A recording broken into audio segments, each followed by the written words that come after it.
Body is the domain, impervious to all laws. Even in this mysterious land where power cannot manifest outwardly and no momentum flourishes, Uda, standing before the mysterious pool, was still shrouded in an indefinable, profound, and extraordinarily mysterious rhythm. He seemed human, yet not human, existing in an indescribable form. Perfect fit. True destiny opportunity. The onlookers gasped in shock again. Had they not been in the secret realm where power could not manifest, this gasp would likely have stirred the entire universe, abruptly raising the temperature within tens of thousands of miles. The strong ones were bitter. The Joker was indeed themselves. I knew it. I knew these monsters came to the mysterious land just to stock up. But clearly not all monsters can draw out the true essence. How come today, two Ohuangs appeared one after another? Damn it. To be fair, this young human did go all in with all his mysterious points, and I guess there's quite a lot, maybe dozens of points, so drawing such an opportunity isn't too far-fetched. Indeed, this human strongman had spent even more mysterious points than the young lad before. The harvest wasn't negligible, but there was a clear numerical gap. Rounding off, it wasn't anything remarkable for this human strongman to draw out true destiny opportunity. They bitterly thought. Thinking thus, they noticed the water in the mysterious pool boiling. Spectators. One after another, beams of purple brilliance suddenly surged, and several deep purple light balls flew out, whistling into the body of the human strongman.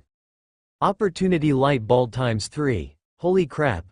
Uda had already been immersed in enlightenment, or rather, a significant enhancement. Prompt.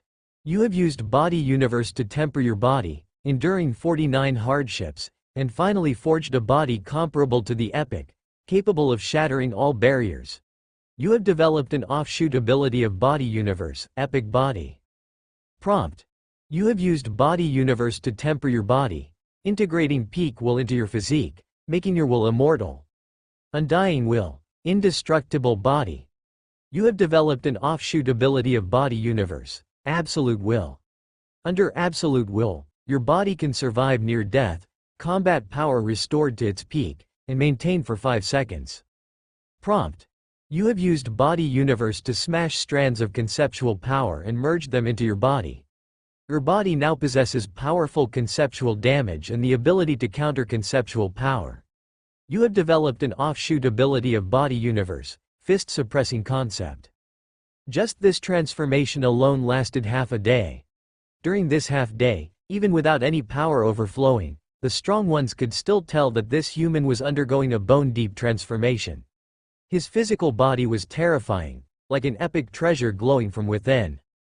As if, even in this secret realm where battle and manifesting power were prohibited, he could still unleash power resembling great power.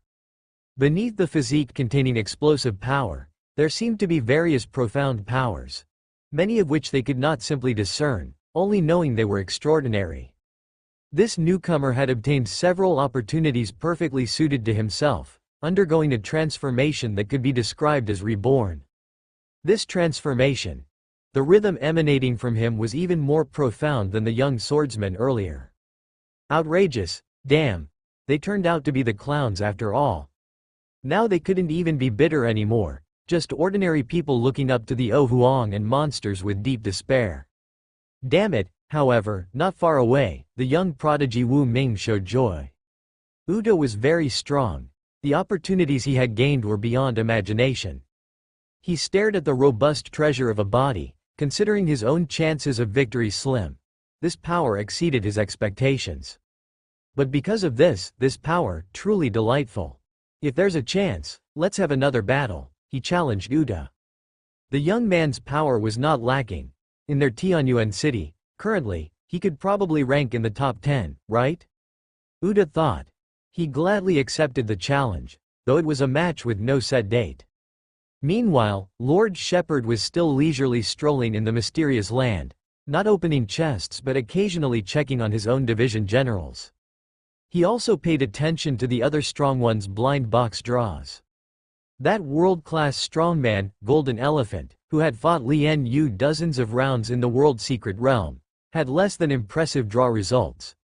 The treasures obtained weren't bad, but far from strong, unlike the young sword saint whose soul seemed to have acquired the perfect treasure for his path. He really is a lucky one. Although Mu Yuan was just a Soul Realm Greenhand, a mere level 7 Great Lord, his insight, especially on legendary life, status, and promotion, he dared say surpassed 99% of the attendees. There are many ways for a postnatal legend to be born. The simplest is to cheat. Cough, cough. The simplest, actually, is to obtain the essence of a legend's life just before their demise. Otherwise, this path of advancement had an even broader horizon for the future than directly using the essence of legendary origin.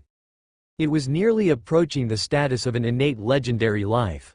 Of course, the legendary life that Mu Yuan had evolved through talent and effort was the most fitting for a division general's own legend, not needing to tread the paths of others, capable of rivaling or even surpassing some innate legends. Likewise, pursuing the path of a fallen legend and attempting to break through to the end was extremely difficult. If there were several practitioners advancing on this path, and all of them were prodigiously gifted, there would still be only one who could reach the endpoint. Of course, the most likely outcome was that none of the practitioners, be it several, a dozen, or even dozens, would ever reach the endpoint. The significant opportunity that the young sword saint had come upon evidently provided considerable assistance on his path of legend. Who knows, his future ability to cross the heavenly chasm of legend might depend on this final step. For him, it could certainly be considered a transformational metamorphosis, a supreme opportunity. As for Uta, the opportunity he had obtained was significant, even greater, but it didn't bring about such a radical transformation. After all, Uta's own position is already so elevated that, of course, these few opportunities alone couldn't dramatically increase his latent potential. There was still a bit of an increase, though. The potential might not have risen much, but the increase in combat power was quite significant. Uta's legendary power, body universe, is akin to laying out a brand new path for him, a path that he can keep advancing through effort alone, breaking through all barriers. But Uta has just stepped into legend, and he is still at the very beginning of this path of breaking limits. He has yet to truly harness the power of the body universe. Until just now, when 4 opportunities emerged, Uta accommodated these forces within his body universe, continuously strengthening his physical body to a terrifying degree. His physical body was his domain, capable of free movement within other domains, able to disregard most deadly attacks. His physical body was comparable to an epic, with ordinary full-force strikes from the legendary realms scarcely able to leave a mark on him. His physical body contained concepts, and provided his strength was sufficient, even concepts not existing in reality could be directly shattered. That's not all. When the physical shackles beneath his universe body were broken, an explosive great force could be unleashed.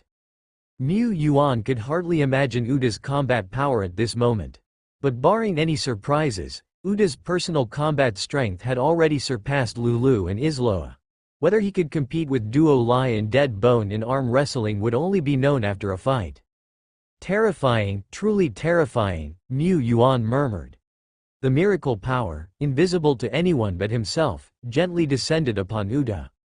The miracle power that he wielded was slowly burning.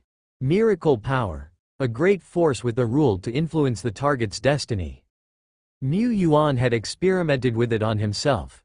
At the time, using this power to grant himself a small miracle, and then opening a light ball that radiated blue light, he was lucky enough to find the hero's proof.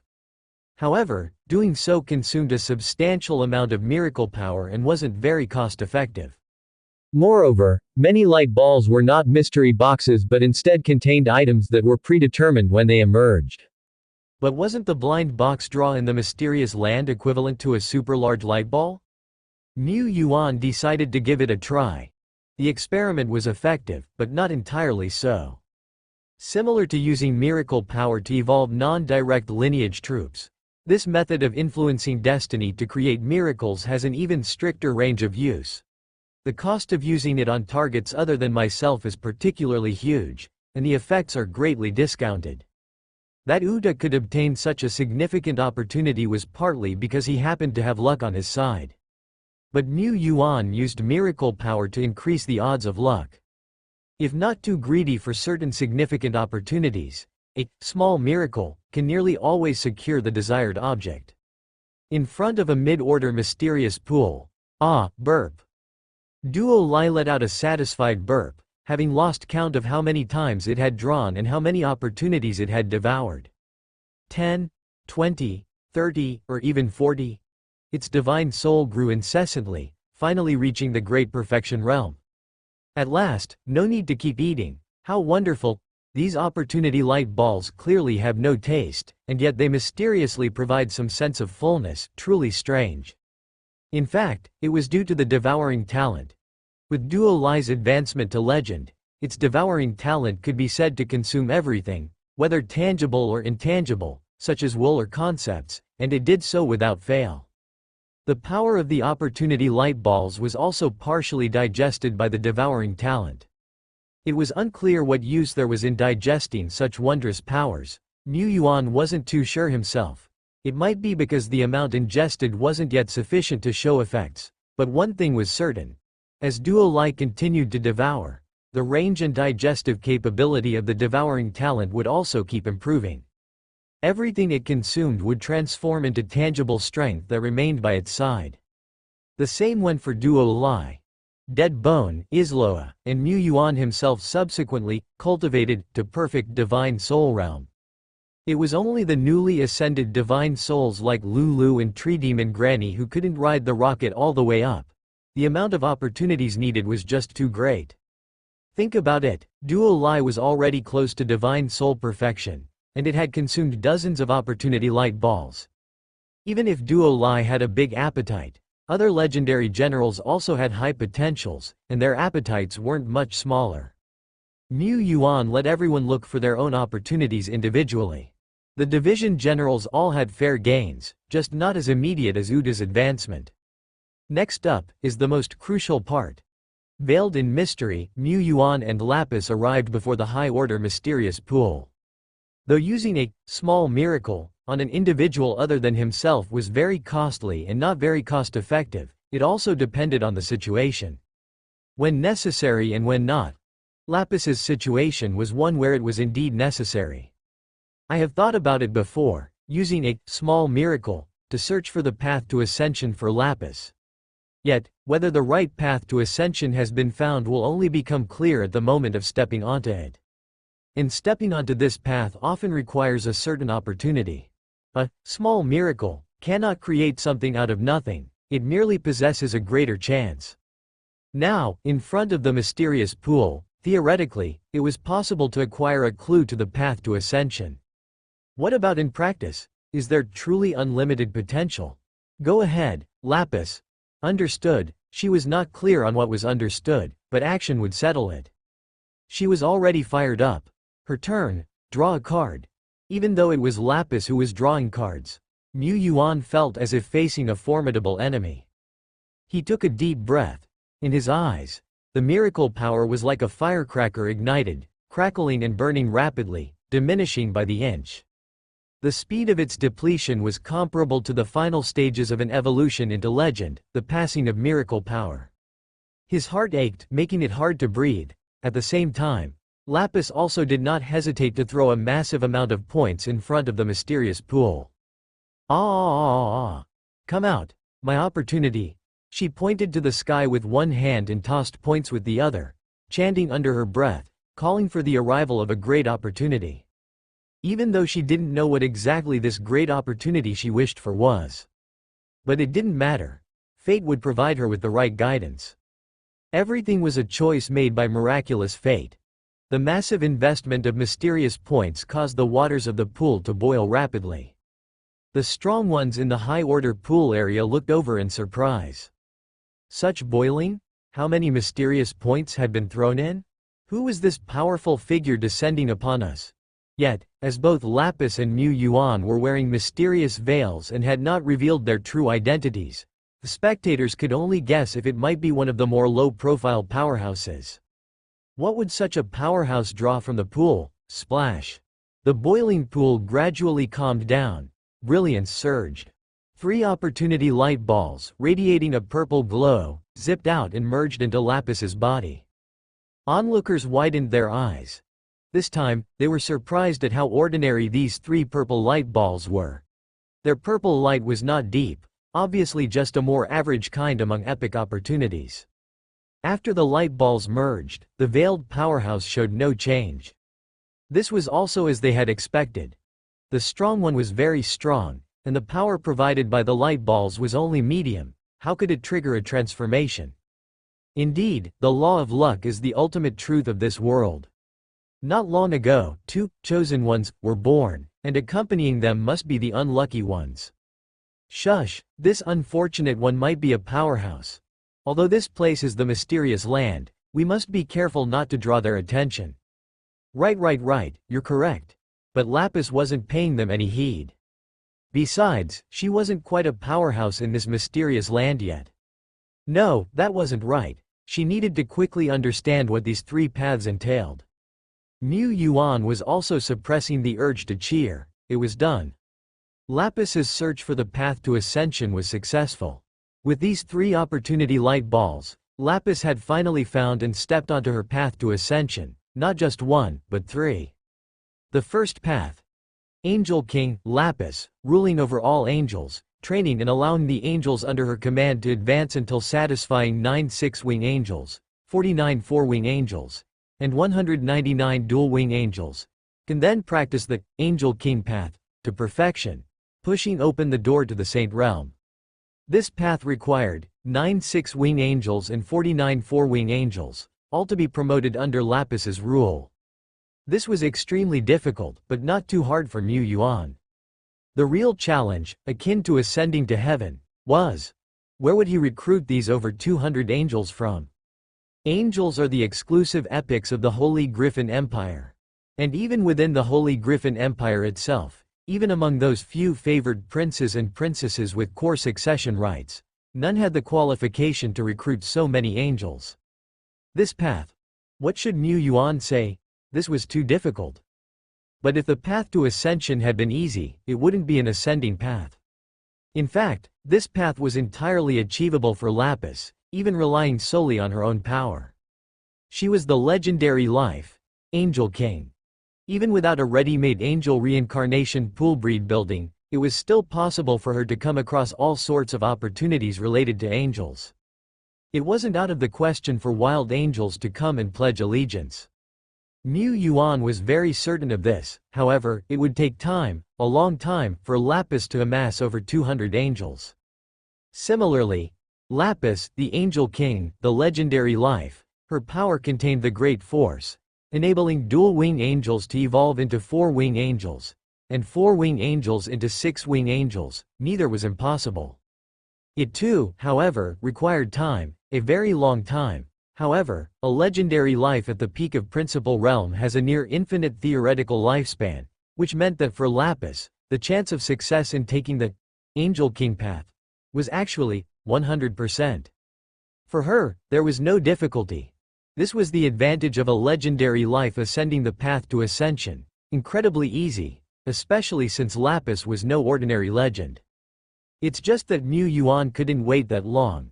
The Angel King path might have some solutions, but for now, let's take a look at the second path. Judge God. Lapis must wield the judgment authority, establish the judgment court and adjudicate 999 cases. If the cases involve individuals of the legendary realm and above, with at least 20 cases involving beings of Principal Realm, then she can practice the Judge God path to perfection, pushing open the door to the Saint Realm. Mu Yuan. This path, to be honest, was indeed much simpler than the Angel King path. But it was still not easy. Judging cases involving the Principal Realm. Never mind if you have the ability to judge, first of all, you need that many cases. Just like the previous path, to practice the Judge God path to ascension, time is still needed, a long time. Darn it. Mu Yuan looked towards the third path. Guardian God. Lapis, wielding the power of guardianship and with great power, guards the peace and stability of a nation for a period of 10 to 30 years. Depending on the scope of guardianship, effects may vary. Can walk the Guardian God path to completion and earn the qualification to push open the gates of the Saint Realm. Mu Yuan. The One Nation required on the path to ascension doesn't have to be a large country like the Tai-Zan Alliance. At the very least, a medium-sized country similar to the Tower Federation would suffice. The larger the scope of guardianship, the stronger the effect, allowing one to climb the path to sainthood in a shorter time. However, even if the time is short, it still requires at least 10 years. A whole 10 years.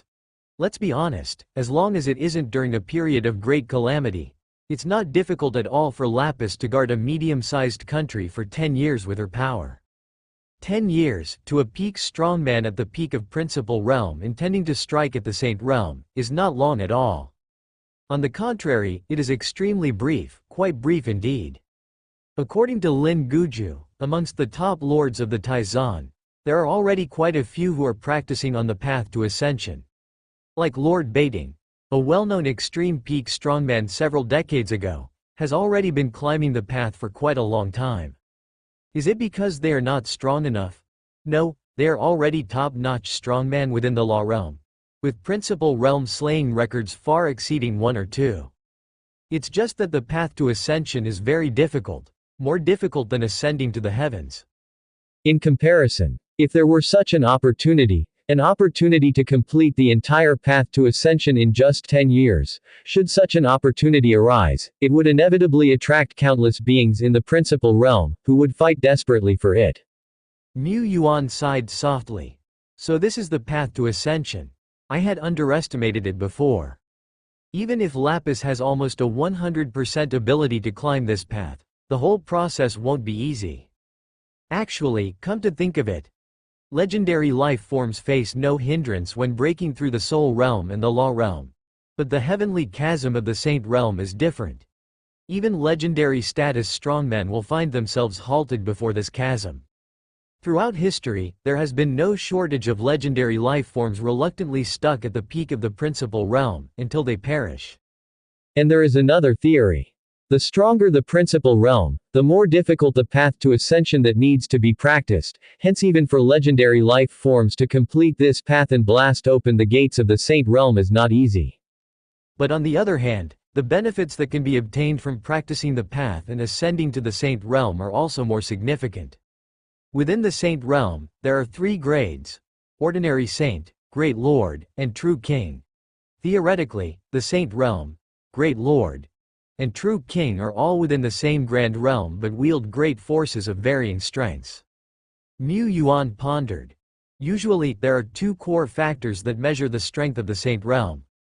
The first is the concept body. All great power wielders in the Saint Realm can condense a concept body. But there are also differences in the strength of concept bodies. A first-order concept body exists as a concept in nature, with infinite lifespan, no weaknesses, and can ignore any non-conceptual damage. This is the standard for great power wielders in the Saint Realm. It is also the fundamental reason that the Saint Realm is superior to the Epic. A second-order concept body can transform into a concept and travel the universe in a thought. A third-order concept body, namely the constantly pure body, seems to reach a stage where it can completely ignore the erosion of the red mist, and its physical state can continually refresh itself. As to what kind of great forces are specific, Mu Yuan dares not be too certain. He does not have the information. He is not sure about the concept bodies of the second and third order, much less the great forces contained in the fourth and fifth order concept bodies. The second core factor in measuring the strength of the Saint Realm is the concept skill, which is an upgrade from epic skills, and combines with the concept body to be able to wield great force. Once the concept body reaches the second order, and at the same time, a great power holder with a certain number of concept skills, can be called Great Lord, which is an honorific for the strong in the Saint Realm. Lin Guju once said that by leveraging the power of their nation's fortunes, they could match a Great Lord. But they themselves are not Great Lord level strongman. Back in the day, when they wanted to curry favor with the Death Knight of Dead Bone, Silent Sovereign, standing behind him was a Great Lord level strongman with a revered name echoed through the world.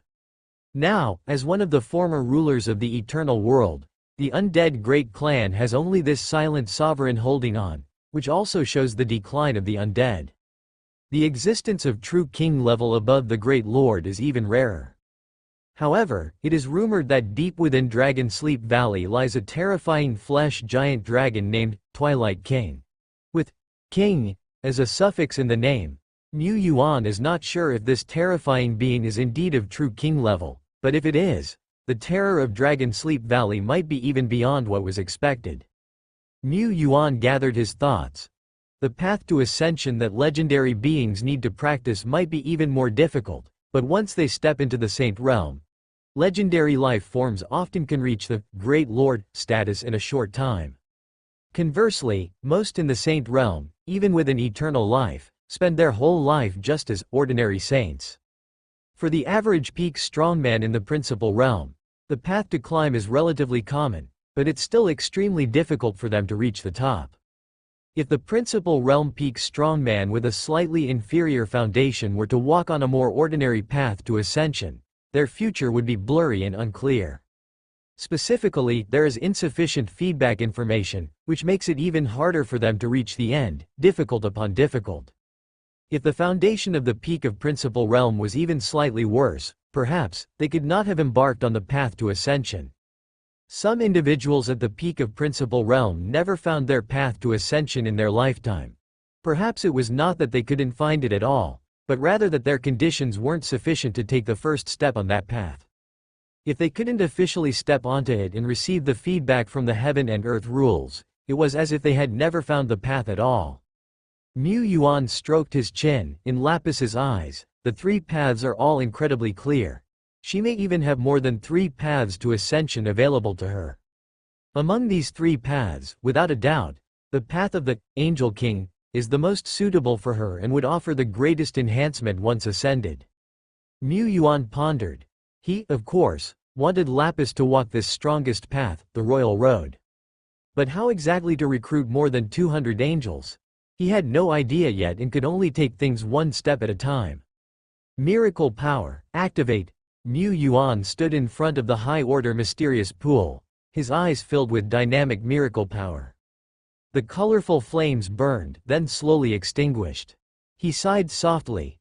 Just now, he had tried to use the miracle power to influence himself, to greatly increase his luck value and anchor it to the 7th-order troop-type building, Angel Reincarnation Pool.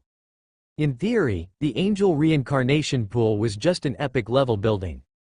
In actuality, Mu Yuan's anchoring failed. It's either that the miracle power I possess is not vast enough, or it's impossible to obtain the Angel Reincarnation Pool from this mysterious pool. Mu Yuan felt it was the latter. The Angel Reincarnation Pool was very special. It was not only the only 7th-order troop-type building openly available in the Eternal World but also had a special origin, already locked. What if he tried to extract a remnant soul of an angel troop type from the mysterious pool? That, too, was impossible. In the Eternal World, no epic-level remnant souls existed, that was the rule. Moreover, to anchor a specific item, the consumption of miracle power was incredibly vast. Mu Yuan glanced at his remaining miracle power and slowly walked to the front of the extraction platform of the mysterious pool. He extended his hand, his thumb and index finger together, flicking a stream of mysterious power as if scattering flower petals from the heavens in the blink of an eye. The pool water boiled. What would he extract? Under the effect of the small miracle, he should be able to extract the most beneficial, highest value item for himself. However, what is the most beneficial item for him? Conceptual power growth? Great force opportunity? Or perhaps it's a powerful miracle building? Even some treasure that can greatly enhance the territorial power? He was not sure. But his growth in conceptual power seemed to be of little use. Lord Shepard's normal state combat power did not even rank within the top 3 or 5 of Tianyuan City. He usually didn't make a move. If one day he needed to act personally, it would mean that Tianyuan City was already in turmoil. The growth of power, great opportunities, were not the most beneficial things for him. Even the treasure that significantly enhances the territorial power was similarly not. No other. The territorial power of Tianyuan territory was already very strong, and with his Lord True Body form and the boost from small world power, Mu Yuan couldn't think of how his territorial power could increase significantly under these circumstances. Unless another national fate arrived. But the mysterious points he threw in, even with all the luck, probably couldn't draw out a treasure of that level. The preciousness of one national fate might be comparable to a legendary treasure. Mu Yuan couldn't figure out what he would draw. Suddenly, splashing, the boiling mysterious pool water gradually subsided. A brilliant, dense purple light shot out from the mysterious pool and flew into his brow in a flash. Was this an opportunity light ball? No, it was not. Mu Yuan's expression gradually became solemn. This is a prophecy. Deep within the carcass of a giant dragon god that stretched for billions of miles and looked as though its viscera had been hollowed out, a colossal, indescribable terror was slowly awakening. Thousands, tens of thousands, hundreds of thousands, or even more crimson dragons flew out, filling the skies. The disaster moon hung high. Dusk enveloped the heavens and the earth. The red mist, a symbol of filth, constantly eroded the land, sinking all beings, and the roots of corruption sprouted one after another. Various islands, medium domains, and great domains were tainted, and countless islands crumbled under the immense terror. Mu Yuan seemed to see a terrifying creature, larger than an entire island domain, towering above the azure sky, casting down a yellowish light that eradicated everything. Behind it, the land of the red mist shook. He also saw, within the vast expanse of the red mist land, giant pillars of filth 1,000 meters high, arranged like stars in the sky. Terrifying nests of filth resided at the core, with countless monsters pouring out of the nests, rushing towards the surrounding areas. Two giant pillars of filth connected into a line. Dozens of giant pillars of filth and nests of filth seemed to form a heart that was swelling. When countless hearts, countless organs, countless points, countless lines, countless tides of filth connected. Dimly, Mu Yuan seemed to see a fierce giant dragon opening its mouth full of sharp teeth over a fertile great domain, ready to tear and fiercely swallow it piece by piece. Boom! Mu Yuan snapped back from the prophecy. Without a doubt, Dragon Sleep Valley is preparing a great scheme, and it will implement it upon the arrival of the Red Fog Disaster Moon. At that time, the terror accompanying the Red Fog Disaster Moon will far exceed imagination. Mu Yuan also tried to overestimate the disaster during the period of the Red Fog Disaster Moon. But witnessing this scene still made his heart sink. A prophecy does not imply the future, it merely indicates a possibility. Moreover, in this prophecy, there was no mention of the situation in Tianyuan City. However, situated deep in the wilderness and bordering the Red Mist land ruled by Dragon Sleep Valley, no matter what grand scheme Dragon Sleep Valley had, whether it targeted him or not, Tianyuan City would be the first to bear the brunt. This information was indeed crucial. So, other than knowing that Dragon Sleep Valley is conducting a great scheme, what should I do? Mu Yuan contemplated and gradually formulated a plan. Tianyuan City, Mu Yuan stood on the high pavilion, gazing toward the horizon where the first glimmers of dawn just barely broke through. The golden sun rays pierced the darkness, heralding the arrival of a new day filled with hope. But the prerequisite for such a day was that the 10 Directions Island domain wouldn't be engulfed in disaster. With the grand scheme of Dragon Sleep Valley and the awakening of the Twilight King, heretofore unseen except in name, how should I respond? Mu Yuan murmured. As the saying goes, when the sky falls, there will be a tall one to hold it up. He, Mr. Mu, was still just a lord shouting, who had been in his post for only 2 years. Facing the great calamity stirred up by Dragon Sleep Valley, what he needed to do, of course, was to call for help, and keep calling for help. He had established a firm bond of interest with the Lord of Han Yu City, Sword Lord Lu Shi, and Lord Qing Xin through the World Tunnel. This time, the impact of Dragon Sleep's disaster wouldn't just affect his Tianyuan City. Great war zones like Longshan Pass, and even more regions within the Great Domain, would be affected, or even swallowed by the red mist. Mu Yuan stood before the stone railing, his fingers lightly tapping the frosted stone surface. His plan was simple. If Dragon Sleep Valley intended to take advantage of the Red Fog disaster moon and previously laid plans to invade the spiritual territory in one fell swoop, then we'll beat them to the punch and launch a surprise raid. There's no reason we should only take hits. It's time to strike at Dragon Sleep Valley with a blow that hits them right in their bones. And when the prophecy was revealed, I saw those dirty pillars erected on the vast land of red mist. They are the dirty nodes, the key to Dragon Sleep Valley's large-scale attack, the rising of the Scarlet Mist Tide, and the descent of the Twilight Cane. This was his advantage. Mu Yuan had deeply memorized the dirty nodes he had seen, even drawing several strategic maps. However, even with the advantage of the maps, launching a raid on Dragon Sleep Valley was far from straightforward. It would be exceedingly difficult. Tianyuan City alone wasn't enough, and even if he was confident he could persuade the Lord of Han Yu City and Sword Lord Lu Shi, the risk of a forceful raid would still be tremendous. After all, Sword Lord Liu Shi had already traversed the Red Mist Land through a passage on the north side of the Ten Directions Island domain, forcefully severing a core part of Dragon Sleep Valley, causing significant loss to them. Likewise, Dragon Sleep Valley would have undoubtedly tightened security around this breach. More importantly, since Dragon Sleep Valley's foundation in this red fog area was damaged, the various means they had arranged, the dirty nodes, are very likely not to be located in this same region.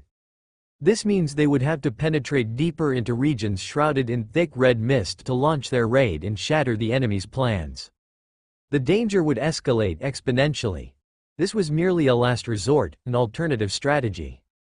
Mu Yuan had other plans.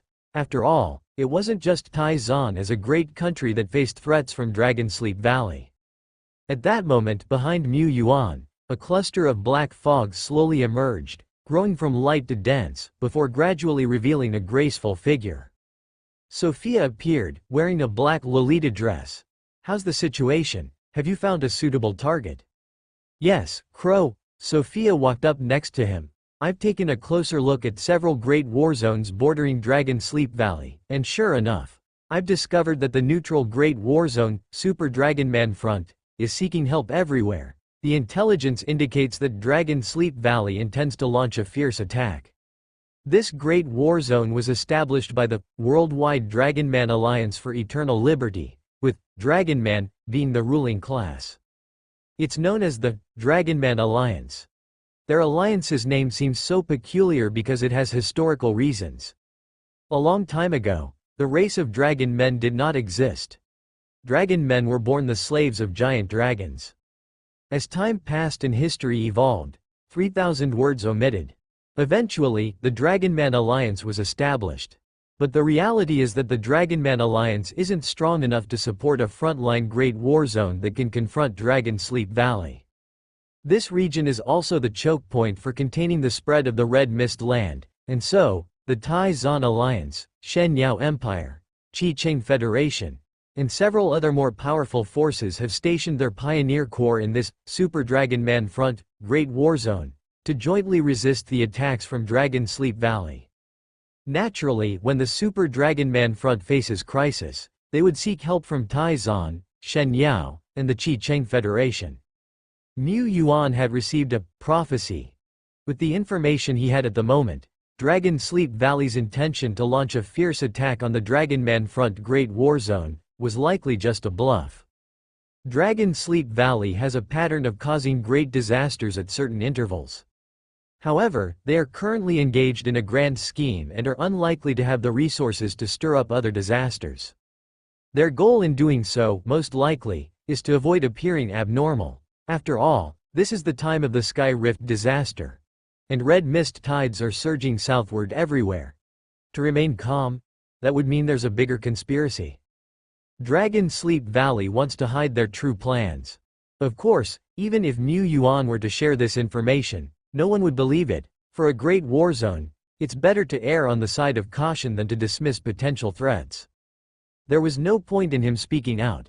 Mu Yuan didn't plan to say anything. The Super Dragon Man Front's call for help was an opportunity for him as well.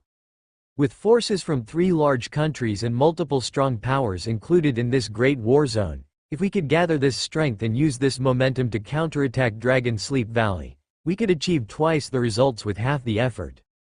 Therefore, not only did he not plan to expose the machinations of Dragon Sleep Valley, but he actually wished that Dragon Sleep Valley could make an even bigger show of force, to attract more powerhouses from various nations. Sophia said, "The Dragonman Alliance is seeking help everywhere. They have not only submitted a formal request for assistance to the Tai Zan Alliance but have also sent gifts in private to some powerful territories, including our Tianyuan territory. Our people also behaved as you instructed, showing a little difficulty but not flat-out refusing. Truly worthy of the boss, Raven. Everything is as you predicted." At the same time, Great Warzone Super Dragon Man Front, Central Fortress. Inside the command room, the atmosphere was especially tense. Although the Super Dragon Man Front is a Great Warzone level frontline defense, due to the limited strength of the Dragonman Alliance itself, the fight against Dragon Sleep Valley was entirely reliant on external support. This Great Warzone did not have a Law Realm Venerable permanently stationed. However, the Tai Zan Alliance, Shen Yao Empire, and the Chi-Chain Federation, the three great nations that had commanders stationed here year-round, each had a kind of Law Realm foundation at their disposal, able to unleash the power to counter Law Realm monsters when necessary. But that was only counteracting. Moreover, these kinds of foundational tactics often had various limitations. Either the duration they could be maintained was limited, or they could only be used in specific locations and time frames. Compared to a true Law Realm Venerable, it was not enough. Theoretically, a Great Warzone required more than just one Law Realm power.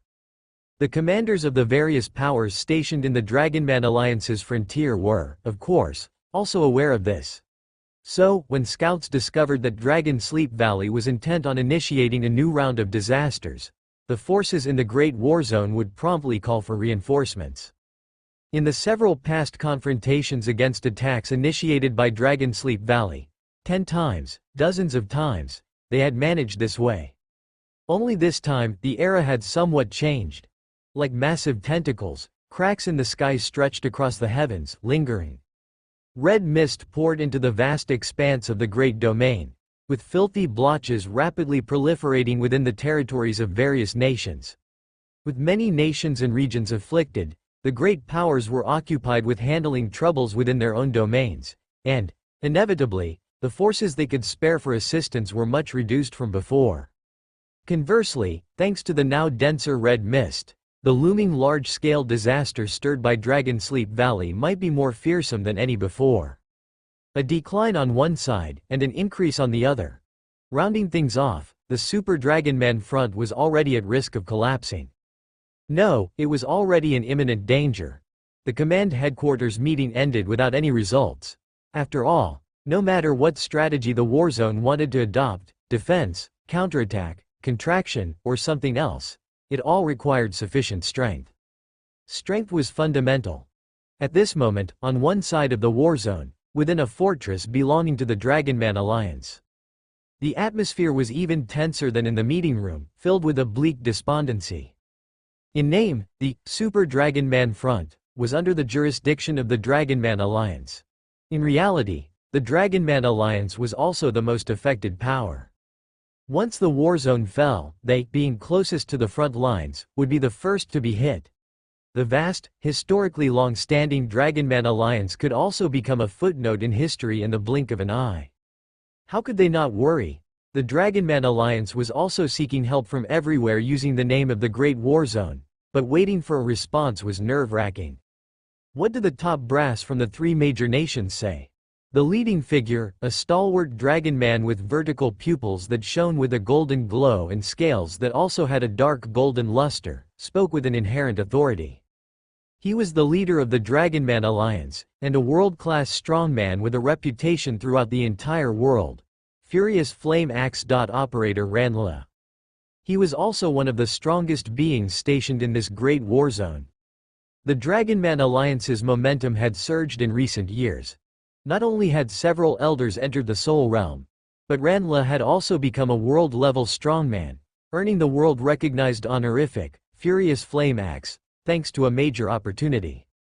This was undoubtedly helped by the fact that they backed the Super Dragon Man Front, a great war zone, and the powerful Crimson Dragons they had slain could be converted into their opportunities. The Dragon Men firmly believed that the Dragon Man Alliance had a bright future. Once their leader, the revered Furious Flame Axe, entered the Law Realm, their alliance could rank among the first tier below the great nations. However, as attractive as the future was, reality was cruel. If they could not withstand this calamity, their Dragon Man alliance would surely disintegrate. A dragon general said, "The existence of the Great War Zone is equally important for the three great nations and other powerful forces. If this place falls, the army of Dragon Sleep Valley and the Scarlet Mist Tide will break through directly. By then, the hinterlands of the Chi-Cheng Federation, Tai-Zan, and Shen Yao will all suffer disaster. They neither would nor dare to ignore it." "It's easy to say that," another dragon general pessimistically countered. "The three great nations certainly won't ignore the situation, but they might also be too overwhelmed to help. To my knowledge, Tai-Zan has already evacuated 6 medium-sized battle zones, while a great war zone of the Shen Yao Empire has been overrun by the Red Mist Tide, suffering heavy losses. The Chi-Cheng Federation is somewhat stronger, with a more solid foundation. It all depends on if Chi-Cheng can send powerful reinforcements. If not." At this moment, the dragon general responsible for liaising with the various powers also spoke up. "Commander Wang Lei of the Tai-Zan Alliance promised to report our situation here accurately. But as to whether any of the exploration generals could come, he implied there was no certainty, only that it would depend on the alliance's arrangements. The commander from the Shen Yao Empire hinted that he wants us to offer some treasures. Pa. That guy is already the weakest among the commanders and has no influence over domestic affairs. Yet he dares to make such an outrageous demand. The commander from the Chi-Cheng Federation, known as Earth's Hold, didn't show his hand. It's very difficult to get any hints out of him." After some discussion, silence fell upon the meeting room of the Dragon Man Alliance once again, as if deathly still. Suddenly, the dragon general responsible for liaising with various forces seemed to have received some news, his face showing joy. There's news, the nations have already dispatched reinforcements. The one leading the team from the Shen Yao Empire is one of their young generation's 7 super lords, the famous Fire God Fiery Blaze. He is a world-class strongman with a brilliant combat record of having defeated the Grand Duke of the Hunt in direct combat. World-class strongman.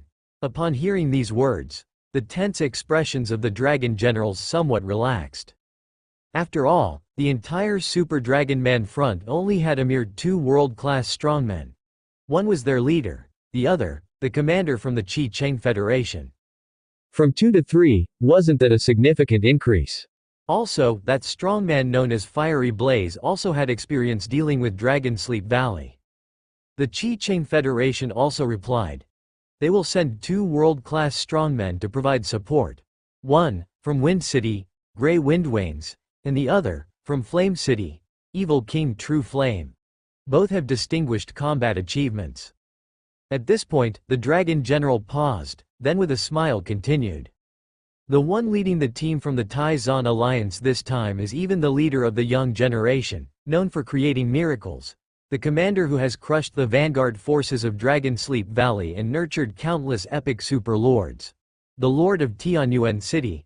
This time, that very Lord of Tianyuan City will personally lead the team to our battle zone to aid in opposing Dragon Sleep Valley. This Lord of Tianyuan City could be said to be a veteran when it comes to dealing with Dragon Sleep Valley, even though he's still very young. He also commands a powerful army, with a never-ending emergence of strong fighters.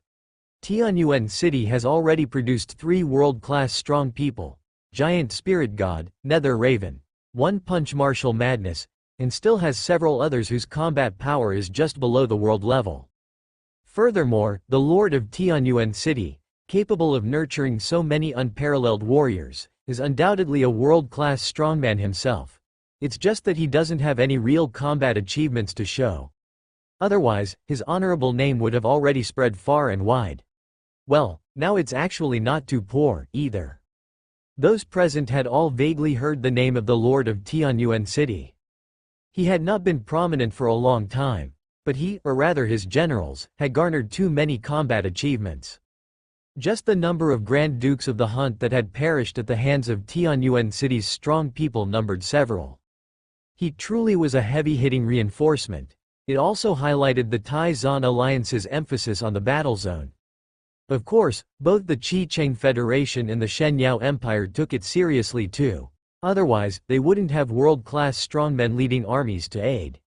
Any world-class strongman could be considered a seed of the Law realm, precious and supremely noble. With such strong support, should anything happen, Law realm strongmen from the three great nations could be quickly summoned. This was security indeed, and there is still more good news. At this moment, the Dragon General said mysteriously, "I've just received a message. This time, there will also be 2 strongmen coming to aid our Super Dragon Man front on a personal basis, contributing to the fight against the corruption. These 2 are the world-class strongmen who have recently made a name for themselves in the eternal world, 10,000 Law Sword Saint Wu Ming and Reincarnation King Golden Elephant." Some of the dragon strongmen, who were not very prompt at taking in outside information, looked confused upon hearing these 2 honored names. But those who were aware of these 2 figures brightened up and could not help but exclaim, "Good." These 2 were young prodigies who had become famous recently, initially making their names on the stage of the world secret realm a while ago. Despite being at the peak of heaven and earth realm, they had shown themselves to be overwhelmingly powerful, possessing world-class combat power back then. And now, both these young prodigies had already stepped into the soul realm. Not long ago, they had challenged several well-known world-class strongmen and emerged victorious in battle. Spectating strongmen couldn't help but gasp at the sight. These 2, without a doubt, were strong among the world-class strongmen. And furthermore, they have powerful backers behind them. Even though that one might not make a move, in any case, both are strong reinforcements, and they came at a very timely moment. The tense spirits of the Dragon Man's strong people immediately relaxed a lot. But next, they had to consider how to deal with the strong attack from Dragon Sleep Valley. At the same time, in the eternal world, somewhere, a streak of sword light crossed the great domain, descending from the azure sky onto a location. The dazzling sword light slowly dissipated, revealing the ancient sword god monarch standing with his hands behind his back, exuding the aura of a high personage, along with his 2 disciples. "Go forth, my disciples, only through unceasing tempering can you bring forth your true brilliance." "We understand." ×2 both responded. The young sword Saint Wu Ming looked off into the distance. His sword truly needed to be stained with more monster blood. It was the longing of countless ancestral sword traditions, their path, and also his own. This time, they would officially step onto the world stage. They might also encounter many, many surprisingly powerful beings. His sword was itching for it, in Tianyuan City. Mu Yuan was deep in thought. Isloa knocked on the door and came in, saying, "All kinds of supplies have been prepared. Most of the strategic materials will be provided by the Alliance, and what we need to carry with us are just some special items for preserving life. Thank you for your hard work." "Not hard. No, I'm used to it." This time, Isloa would even accompany him in person to the Super Dragon Man front, carrying the ancient Mage Tower, a treasure of great value. This was their life-saving contingency. Unless absolutely necessary, Mu Yuan would not let the ancient Mage Tower be revealed. But if worst came to worst, the ancient Mage Tower would be their reliance on escaping from the depths of the Red Mist Land. The ancient Mage Tower could change size and traverse space, treating all manner of enchantments as non-existent. Otherwise, Mu Yuan would not dare to easily venture deep into the Red Mist Land. The risk would be too great. Isloa would join the military expedition, and even though she had left multiple incarnations to continue dealing with the territory's affairs, Tianyuan City would definitely still need strong generals to guard it. Lulu would be responsible for sitting in the territory, dispatching half of the area's epic realm as needed. Dead Bone could return to the territory through the Starry Skygate at any time and provide support when necessary. Rakshasa led some of Tianyuan City's strong people to Gemstone Country to fulfill their orders. Sophia and Tree Demon Granny, the 2 of them, were in charge of patrolling within the Taishuan territory and hunting down powerful monsters that intruded. Looking at it this way, my Tianyuan city's usable people are still not plentiful enough. Mu Yuan pondered. This time, his goal was to delve deep into the Red Mist land and thwart the plans of Dragonsleep Valley. Only the strong were necessary for this mission. Isloa, Duo Lai. Duo Lai had always been restless, and even more so when the goal was to penetrate the Red Mist land. Duo Lai was indeed one of his main reliances. Besides them, there's Uda, who has already reached the top 3 in the normal state combat power rankings of Tianyuan City, as well as the newly emerged legendary lives, Hong Yi and 17. Among them, Hong Yi and 17 were merely at the legendary Earth realm. Their domains had been elevated to a considerably high level, but they had not yet reached the perfect domain realm. At best, they were the strong among world-level strongmen, not yet capable of going toe-to-toe with beings in the law realm. Division generals of Tianyuan City who have not yet become legendary lives. Mu Yuan's gaze scanned across the names of several division generals. Someone like Lien Yu, who could burst forth with world-level combat power, was also bypassed. He did not need that kind of combat power. 17 and Hong Yi were not only stronger but also had unique skills that could play a remarkable role on special occasions. Let's induct Lien Yu into the patrol group of the Taishuan territory. In the end, he chose 2 division generals, Jun and Xie Yi. Jun needed no further mention, with the title of fastest of Tianyuan City, earned through his soaring 9 heavens technique. If it hadn't been for the fact that he was running low on miracle power, Mu Yuan would have desired to elevate Jun before the battle. Xie Yi possesses a long-range strike capability like the quantum satellite cannon, and also excels in various equipment maintenance and mechanical manufacturing, making him an all-rounder strongman and logistics personnel. Mu Yuan, Duo Lai, Isloa, Uda, Hong Yi, 17, Xie Yi, Jun. He would personally lead 7 top-tier strongmen to the Great War Zone for support. Of course, there would be some elites and young generals accompanying him, responsible for assisting in the control of the Mage Tower. They would remain inside the Mage Tower, aiding in its operation only if necessary. The luxurious squad from Tianyuan City was on its way. At this moment, within the Super Dragon Man front of the Great War Zone, a scene of busy activity unfolded. A batch after batch of supplies from various countries and regions were being transported into the battle zone via numerous channels. Above each war fortress, the buzzing sound was constant, with more large cannons being assembled and calibrated. At the same time, squad after squad of elite reconnaissance teams, braving great risks, ventured into the Red Mist land, seeking to uncover the situation in Dragonsleep Valley. Inside the command center, at the round conference table, the Qi Cheng Federation's commander, known as Earth's Hold, was an elderly man adorned in an ornate robe. He looked at everyone and asked calmly, "What's the situation now?" A division general from a great power spoke with a solemn tone. "We lost 2 reconnaissance teams, but we were also fortunate enough to discover activities from Dragonsleep Valley. We found countless gnawed monster corpses, shattered land, a clear sign that the fearsome high-hunting Duke, the Gemstone Grand Duke, is about to descend." Another authority from a different power was startled. "The Gemstone Grand Duke? Hiss." He carefully chose his words, then quickly continued. "We also found some traces that seem to point towards another high-hunting Duke, Golden Winged Duke, a being from the Law Realm who was once slain by the Tai Zan Shixiang City Lord, has apparently been resurrected and returned.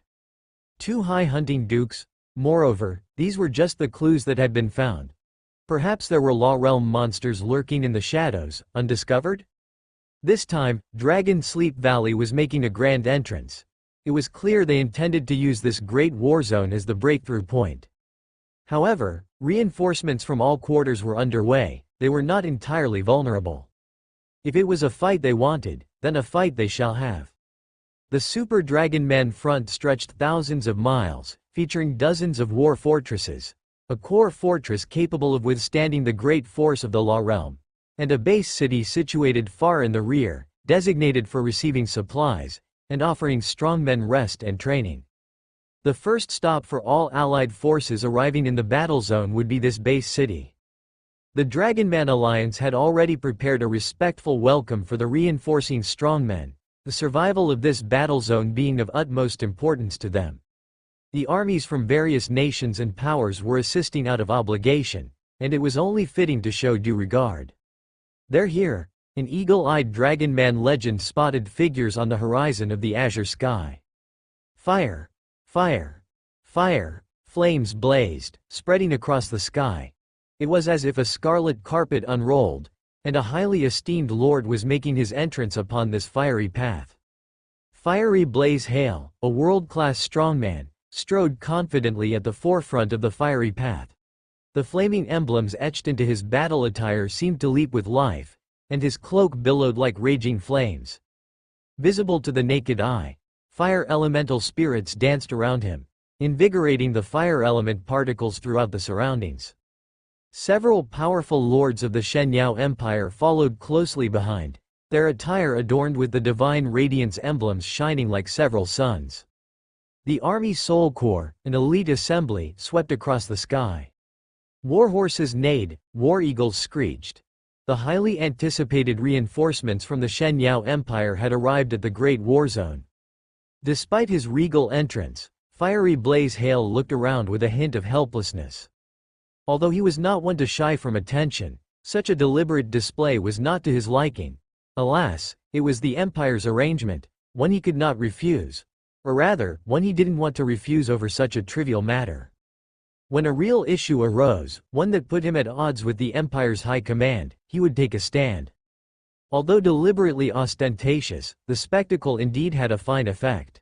Within the base city, warriors who caught sight of this scene held their breath, marveling, envying, or looking up in admiration. These were lords and elites from various powers. In a few days, the news of the strong Shenyao Empire army's arrival at the Dragonman Front's Great War Zone would likely spread throughout the nations of the world. Fire God Fiery Blaze led a group of Lord Shenyaos into the base city for rest and resupply. As their figures gradually vanished from view, the buzz of conversation did not cease. Deserving of the Shenyao Empire's legion, such presence, such equipment, truly drool-worthy.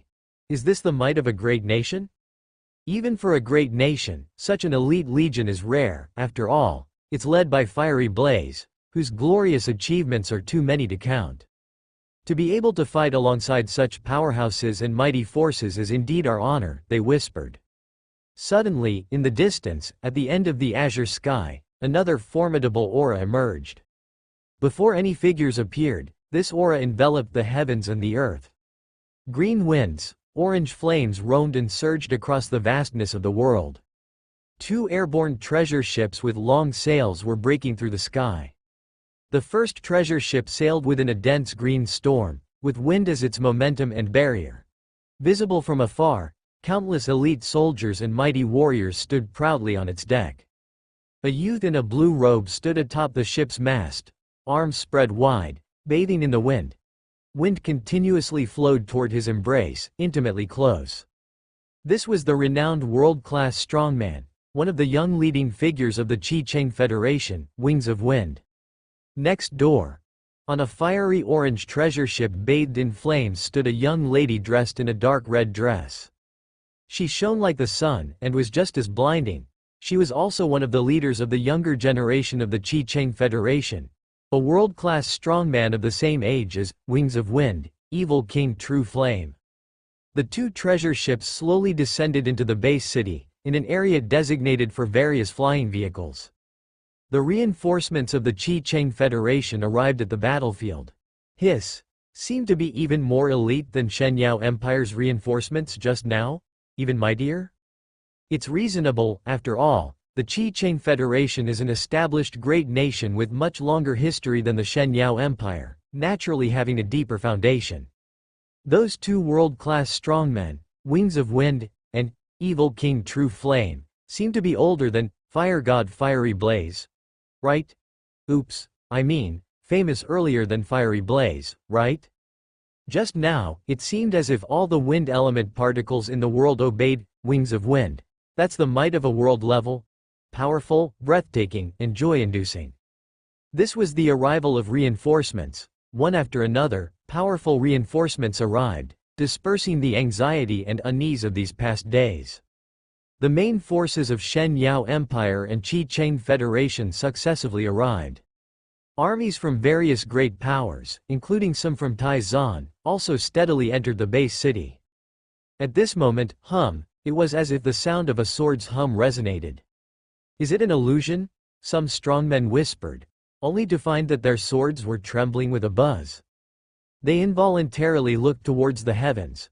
What seemed like an illusion, a distant sword's thunderous roar, now suddenly became clear and roared like stormy rain, like thunder over the base city, exploding in people's hearts. A streak of golden sword light pierced the sky, and in the next instant, as people looked on, arrived right before the gates of the base city. It stopped just as calmly and stably. The threads of golden sword light unwound like a cocoon, revealing two figures enveloped in the golden radiance, a small one and a large one. The smaller figure was a young boy, his face tender, yet emanating an incredibly sharp divine rhyme of the sword. People seemed to see in him the shadows of the great swordsmanship masters from generations past. This was the world-class strongman, 10,000 Law Sword Saint Wu Meng. Law, as in the law of swordsmanship. The larger figure was an extremely burly young elephant man. This was the world-class strongman, the disciple of 10,000 Sword Saint, the rotating cane. These two prodigious youths didn't stir up any grand momentum intentionally, yet simply the sight of them riding sword light at incredible speeds, covering thousands of miles in an instant, was already deeply etched in countless hearts. It seems that among the world-class strongmen, only the Lord of Tianyuan City has yet to arrive, right?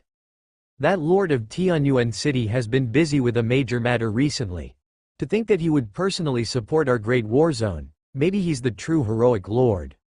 Indeed, the Shen Yao Empire has always been promoting their 7 heroic lords with dazzling deeds, but if you look closely and compare with the Lord of Tianyuan City, can those be considered achievements? Can they be called splendid victories? I heard that the Lord of Tianyuan City slays beasts of the God Soul realm without making a big deal out of it, let alone recording it as part of his accomplishments. The Lord of Tianyuan City, he seems to have arrived. People actually couldn't see any figure yet, but at the end of the azure sky, a tiny point suddenly appeared.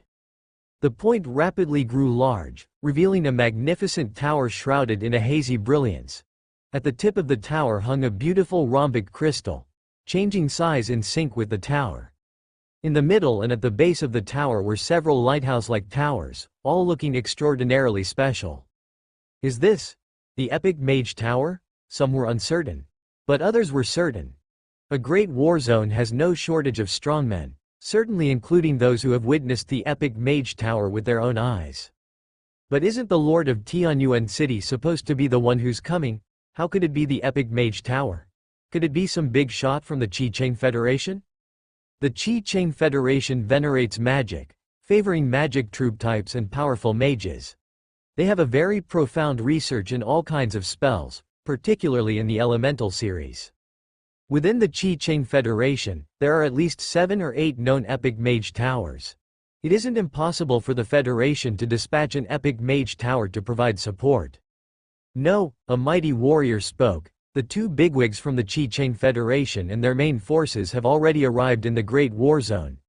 If the Federation had any reinforcements, they would have notified us in advance. As it stands, we haven't received such notification, which means the appearance of the Epic Mage Tower was an expected situation. And now, the Lord of Blazing Fire from the Shen Yao Empire, Grey Windwings from the Qi Cheng Federation, Evil King True Flame, and the young Sword Saint, along with the 2 young prodigies from Golden Elephant, have all arrived. Under these circumstances, it's obvious to whom the Epic Mage Tower belongs. It's the Lord of Tianyuan City. Who would have thought that the Lord of Tianyuan City would have such a tremendous weapon, the Epic Mage Tower, at his command? With the Epic Mage Tower here, we have a better chance of resisting the fierce assault from Dragonsleep Valley. This is an epic-level miracle building, a defensive building, a war building. In the entire Dragon Man battle zone, there is only one epic miracle building. Some time ago, an epic mage tower emerged in a world-secret realm. That tower did not perform well and was forced to retreat step by step under the bombardment of the young prodigy from Golden Elephant. However, that does not mean the epic mage tower is weak. It was the controller of the tower who was weak. Even if that epic mage tower wasn't a match for the invincible warriors, even if it only unleashed a small portion of its power, it still managed to retreat unscathed, demonstrating the strength of this epic building. The reason why the mighty warriors in the Great War Zone were excited to see the epic mage tower was because the strong being in control of this miracle building was none other than the Lord of Tianyuan City. The Lord of Tianyuan City is known to have no lack of powerful warriors under his command. At least, below the Law Realm, no other lord dares to claim they have more formidable warriors than the Lord of Tianyuan City. That's the true value of the Lord of Tianyuan City. Boom! The magnificent tower traversed the sky, arriving in front of the gates to the base city in a blink of an eye, where it slowly descended and thudded into the ground as if embedded into the earth. The towering building, over 100 meters tall, dazzled in the sunlight, with the crystalline diamonds and the halo emanating from the lanterns atop the tower bringing a sense of tranquility. Those who understood the strength of an epic mage tower knew all too well, 100 meters tall. This was far from the full potential of the epic mage tower. When this epic building fully unleashes its power, it can transform into a giant war device thousands of meters tall, capable of easily crushing massive waves of monsters. Sheesh! The doors of the epic mage tower opened, and a carpet made of magical luminance from techniques gently cascaded from the middle of the tower. Mu Yuan, draped in a great cloak, stepped over the threshold in his battle boots, walking forward step by step on the luminous path. Following closely behind him were his two lieutenants, Duo Lai and Uda. Then came Isloa, 17, Jun, Xie Yi, and Hong Yi, one after another. Including the Lord of Tianyuan City, only 8 people had come to this Dragon Man battle zone. Just 8 people. Compared to the scale of the main forces from the various large nations and powers, it seemed wholly incomparable. But, no one present felt that 8 people were too few. No, it was too many, too powerful. Not to mention the Lord of Tianyuan City and the illustrious, One-Punch Martial Madness, whose world-level reputation speaks for itself. Walking behind and to the left of the Lord of Tianyuan City was a seemingly harmless blue-haired girl with clear eyes, who also came from a significant background. It was said that she was one of the Lord of Tianyuan City's chief generals, having followed him from the very beginning and paved a bloody path alongside this miraculous lord. She was also one of the very first generals under the Lord of Tianyuan City to achieve notable combat successes. Though her recorded combats had taken place in a bygone era and there were no recent public records of her engaging in combat with powers at the level of the Grand Duke of the Hunt, many scholars and warriors deeply knowledgeable about Tianyuan City believe that this general of Tianyuan City has long possessed world-level combat power. Today, with the Lord of Tianyuan City personally coming to the aid, he has also brought this well-known general along. The remaining few mighty warriors, some with noticeable reputation, others looking unfamiliar. But whether they were the former or the latter, without exception, their auras were extraordinary, giving off the impression at first sight that these were indeed mighty warriors. They had to be. Isloa and the others were actually not incapable of concealing their auras. Uda might not excel at restraint, but his strength was coiled within his explosive muscles, and even if Law Realm beings or those of the Saint Realm were to personally inspect, they wouldn't discern much. It was Mu Yuan who deliberately allowed Isloa and the others to leak some of their aura. Nothing else. He had come here not to simply partake in a defensive battle against Dragonsleep Valley. What he wanted was a surprise attack, to sever an arm of Dragonsleep Valley, to inflict a crippling blow that even the onset of the Red Fog disaster moon wouldn't be able to exacerbate. Mu Yuan stowed away the epic mage tower and strode into base city, to the rest area arranged for him by the forces in the battle zone.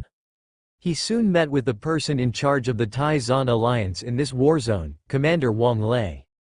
This was an older man with a few strands of gray at his temples, broad-shouldered, exuding an imposing presence even without anger. A 6-star pioneer lord, After exchanging pleasantries, General Wang said with a smile. Since you, Tianyuan, have arrived, in the upcoming period, all the legions of Tai Zan stationed in the Dragon Man battle zone will be under your command and coordination. You have experience as a battle zone commander, and your expertise in dealing with Dragon Sleep Valley is unparalleled. You're the perfect candidate to take charge of command. Mu Yuan politely declined. General, your experience is more extensive, and the deployment and command of the various legions should continue as planned. With the enemy's major forces about to arrive, it is not advisable to make major changes. Aside from his ability to synchronize with all the soldiers in the battle zone, his expertise in preparing 108 contingency plans, and his skill in micro-controlling artillery to shift 3 centimeters to the left, he truly was no match for an old general like Wang, who had dedicated most of his life to the battle zone and the fight against corruption. There was no need for him to seize power upon his arrival. His goal was never to fight a defensive battle. It was time for a change. General Wang, however, was somewhat surprised. He did not offer his command as a reluctant or bitter gesture. Although young, the Lord of Tianyuan City had the experience of commanding a battle zone and leading it to victory, winning battles against stronger foes and turning the tide against the odds. In General Wang's view, Tianyuan was capable, experienced, and he possessed a power far greater than his own, so passing the command to him seemed the right move. Unexpectedly, Tianyuan did not accept. In addition to his surprise, General Wang's heart surged with emotion. He would not be bitter about relinquishing command, but he also yearned to continue leading. He remained confident in his own command ability and judgment. Consequently, Mu Yuan was relieved of the need to worry about the trivial matters of the battle zone and could fully focus on preparing for his upcoming plan. As he pondered his next moves, how to shift from a defensive battle to a surprise attack, and how to utilize all the battle zone's forces most effectively, a piercing alarm suddenly filled the skies above Base City. Throughout the entire Dragon Man battle zone, several dozen war fortresses also erupted at the same time with loud, urgent, hair-raising sirens. Is it a top-level alert? Dragon Sleep Valley. It's likely that Dragon Sleep Valley has launched a full-scale offensive. How is this possible? According to the intelligence we've gathered, doesn't Dragon Sleep Valley also need time to prepare before they can launch a comprehensive attack? Thankfully all the reinforcements have already arrived, otherwise, this calamity would have been difficult to withstand.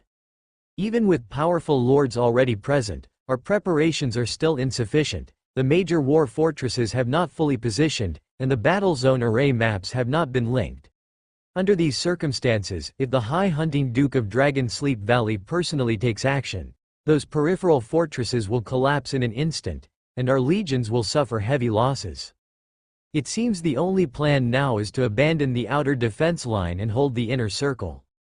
But if we give up the outer defense line, taking it back will be much harder. Do we have a choice? To many commanders, retreating seemed a move of desperation, yet it was also the only choice under the circumstances. The total assault by Dragon Sleep Valley had come too swiftly. It was entirely unexpected, catching them off guard. Was it because of the Sky Rift catastrophe that past experiences were no longer applicable? Many veterans thought of this, and their faces grew even more somber. Without delay, Mu Yuan piloted the Mage Tower to the front, moving towards the core fortress. It's not that past experiences are useless. It's that the High Hunting Duke of Dragon Sleep Valley hasn't truly arrived. If so, their timing to attack would naturally be faster than estimated. Mu Yuan even suspected, no, there was no need for suspicion. There must be spies from Dragon Sleep Valley within the battle zone. The news of these reinforcements' arrival probably reached the ears of the powerful in Dragon Sleep Valley simultaneously. Their launch of a total offensive at this timing isn't coincidental nor a fortunate turn in an unfortunate situation, but inevitable. After all, Dragon Sleep Valley never intended to forcefully attack this battle zone from the beginning. What they wanted was a larger scheme. If they attack prematurely and fail to take the zone, the momentum they have built will be broken, and their true intentions will be exposed. Even if they could take down this Great War Zone, it would not be significant for Dragon Sleep Valley, as their main forces couldn't spare efforts and lacked the troop strength for a deep push. A later attack, when the battle zone is fully prepared, could also reveal the absence of Dragon Sleep Valley's main force. Now is just the right time, as it can stage a massive war while forcing our defenses to fall back, thereby ensuring the battle zone lacks the strength to delve deeper into Red Mist Land to investigate the truth. Boom! The sky darkened, and strands of crimson fog stretched at the edge of visibility. Gradually, the whole world turned blood red. Below the red mist, 3 massive waves of monsters, gray, brownish red, and blood red, surged from 3 different directions within Red Mist Land. Under the influence of a terrible power, in just a brief moment, these 3 monster waves crossed vast distances and rushed near the frontline defenses of the battle zone. At the first line of defense of the battle zone, the soldiers who had yet to evacuate could now distantly see the ferocious faces of those creatures, their enormous and powerful bodies. Chilling, too fast, Dragon Sleep Valley really came prepared. It's not been long since the offensive against Dragon Sleep Valley was detected. Only a few people from the various fortresses and battle zones at the front line had managed to retreat. There simply wasn't enough time. Now was definitely not the time for a blind retreat. At each camp, the command abilities of the fortress generals were all above standard. They immediately stopped the retreat operations and directed the warriors in each defense section to prepare for battle. Above the fortresses, powerful city defense weapons began to rattle out barrages that tore through the azure sky. As the monster wave approached within range, the warriors operating ordinary weapons also commenced firing one after another. The elites with long-range strike capabilities dared not hold back, continuously pouring out their power. The surging momentum of the monster wave was contained. However, neither the ordinary warriors nor the high-ranking officers showed any signs of relief. People who had been fighting in the battle zones for years were well aware that the seemingly terrifying monster wave was often just an appetizer, a prelude, for the arrival of a truly fearsome high-ranking predator. Sure enough, monsters in the distance fell in droves, not due to being struck down by city defense weapons, but as if they had been consumed by some invisible force. Heads disappeared. Limbs disappeared. Torsos disappeared. Innards disappeared. The disappearing parts turned into wisps of black smoke. Countless, millions of black smoke rose into the azure sky, sketching out in the blink of an eye a shadow of a giant dragon that stretched for hundreds of miles, vast and extraordinarily terrifying. Atop the ferocious, flame-like burning dragon head, the huge dragon's eyes were deep and dark, overlooking the vast land, casting a suffocating shadow. He was High Hunting Duke Gluttony, with countless monsters' flesh and blood consumed as a ritual. Thereby descending, the Gemstone Grand Duke steps out from the Red Mist Land. In the core fortress, at the command center, the generals gazed into the distance, followed by a moment of silence. After a pause, an old general spoke up. At this time, someone must stop the Gemstone Grand Duke, or else not one of our first line of defense's fortresses and camps will be spared. But who will stop him? Who can stop him? Another general asked. This is the terror of the Law Realm. Unless they relied on the power of the core fortress, they had no ability to directly confront a High Duke. What about the power of Battlefield? The Dragonman Alliance isn't a faction-level power, and this territory isn't around the borders of any faction's major country. It's not a true battlefield zone at all. The Lord of Blazing Fire, hail from the Shen Yao Empire, fell silent. Having been severely injured by the Firewing Duke with a single blow, he was very clear about the gap between himself and a real Law Realm being. The young sword saint gripped the hilt of his sword, his palm trembling slightly but then steadying. I think there's no need to be pessimistic, Mu Yuan spoke. Since the army from Dragon Sleep Valley has arrived abruptly, days earlier than expected, then logically, Dragon Sleep Valley's army, including the already descended Gemstone Grand Duke, is highly likely not in their complete form. Saying this, he continued, regardless of the expressions of the other generals. What we need to do is not to stop the Gemstone Grand Duke to buy time for the army to retreat, but rather to take advantage of the moment before the Gemstone Grand Duke has stabilized his footing and crush him in one fell swoop. For this, Tianyuan City will make a move. After finishing his speech, Mu Yuan's gaze swept over the faces of the generals and lords. He then soared into the air, his whole body wrapped in flowing light, flying towards that terrifyingly esteemed shadow that enveloped the heavens and the earth. Uta and Duo Lai quickly followed close behind him. He was 99% sure that the Gemstone Grand Duke was not in full form. This was a conclusion drawn from the prophecy, the present situation, and various clues combined. Of course, a 99% certainty is not stable. Mu Yuan's confidence stemmed from the fact that even if the Gemstone Grand Duke were in his complete form, so what? Inside the core fortress, the young sword saint steered the golden sword light into motion, with the golden elephant also taking to the air, following closely behind. The Lord of Blazing Fire clenched his teeth and also followed. The vast shadow became increasingly clearer and terrifying in their field of vision, with an almost tangible pressure overwhelming the skies. Crack, as if an invisible giant maw was biting down.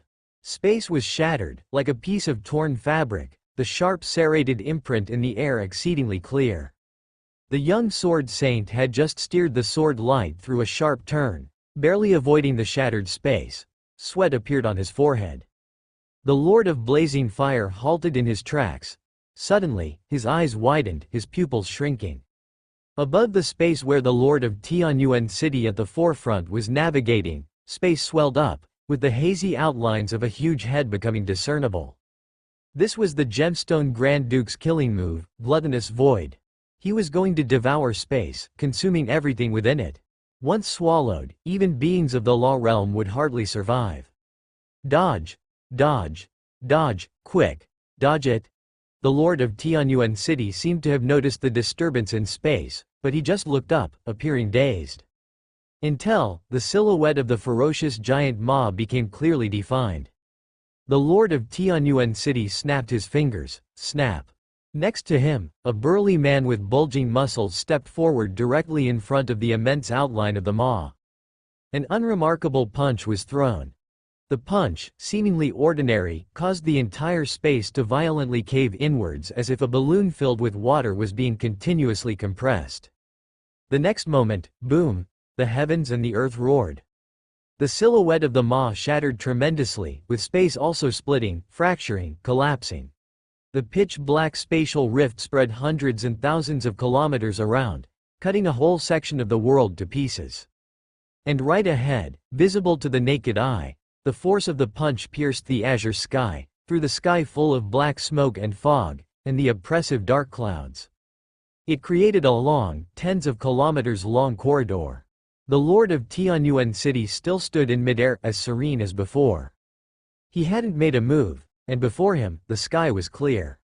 In the front lines of the Dragon Man battlefield, the enormous silhouette of the gluttonous void blotted out the sky, stretching across the entire battle zone, overlooking the surging tide of monsters below. However, at this moment, the hundreds of miles-long shadow of the gluttonous void had an area in the middle sliced open, penetrated. The black smoke dispersed, and the dark clouds dissipated. That gluttonous maw, which could even gnaw at and swallow space itself, had also, under a punch just now, thunderously dispersed. My God! Lord Shen Yao, Fiery Blaze, couldn't help but exclaim. He was quite aware of the horror of the High Duke. That recent move, Gluttonous Void, even if he concentrated fully, he would only have had about an 80% chance of dodging it, let alone standing firm and smashing the outline of the maw directly. Is that a move similar to space but surpassing it, containing some sort of conceptual power, capable of being shattered as well? Is this the power of one-punch martial madness, one of the three world-class strongmen under the Lord of Tianyuan City? Truly just a single punch. Not far away, the young sword saint, Wu Ming, gripped the sword hilt tightly, his pupils reflecting the figure that shattered the gluttonous maw with a punch. So strong, most importantly, that kind of fearless momentum that moves relentlessly forward. I, who excel in swordsmanship, should be the one to charge ahead unhesitatingly, and yet, I hesitated just now. Compared to him, I am still wanting. Uta, normal state, regular punch, retracted his fist somewhat unsatisfied. There was no sense of impact.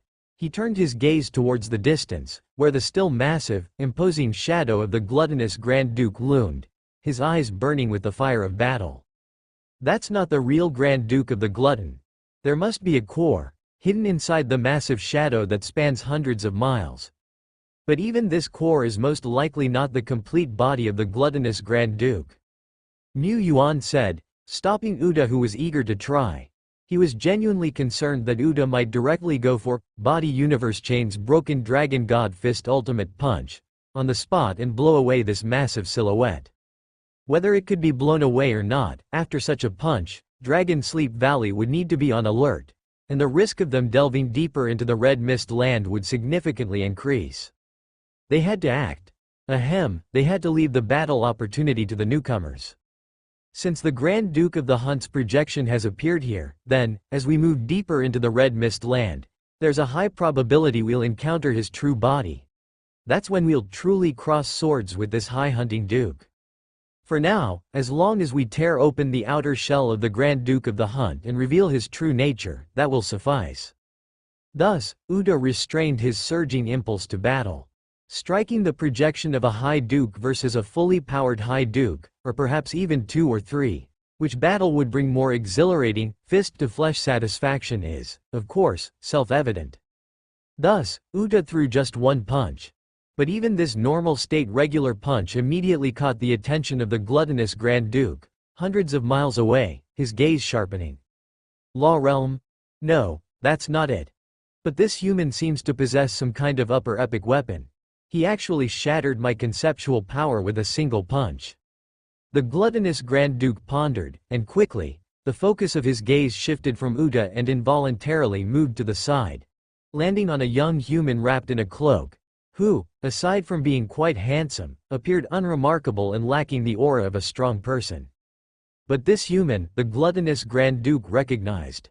He had once commanded a legion of the Tai Zan Alliance battle zone, wielded the power of Battlefield, and defeated one of his own avatar projections. Although at the time, it was Ice Burial's strategic error that left the entire headquarters empty. Although at that time, he was also too careless and failed to guard his altar of descent, resulting in the severance of his connection. This human lord, who seems to be called Tianyuan, possessed the power to contend with his avatar projection, was also an undeniable fact. His projection, to some extent, also had the power of an initiate in the law realm. Speaking of which, isn't there a High Duke in our ranks preparing to personally act, to put an end to this human lord? It seems to be Firewing. But how is this human still alive? No matter, this human lord is a bit demonic, he must not be spared. With this thought, the gluttonous Grand Duke no longer controlled his massive shadow to creep forward but instead locked his gaze onto that human. The stretch of sky, which had just been cleared of dark clouds by Uda's punch, revealing a slender beam of daylight in the azure sky, closed again. Roar! A roar like a thunderclap sounded, causing the land within hundreds of miles to buzz, echoing continuously amidst heaven and earth. The next moment, roar, roar, roar, roar, roar, roar, roar.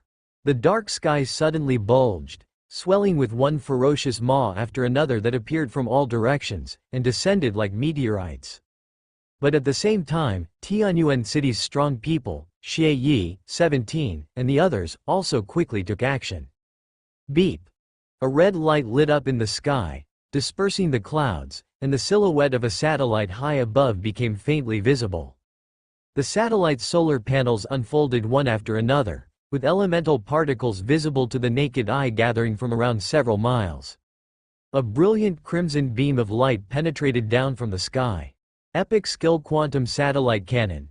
Boom! The satellite cannon passed through the bulging maw outlines, evaporated a large number of flying monsters that resembled dark clouds, and continued unabated, tearing vast swaths of black smoke, blasting a huge gap in the mountains further away.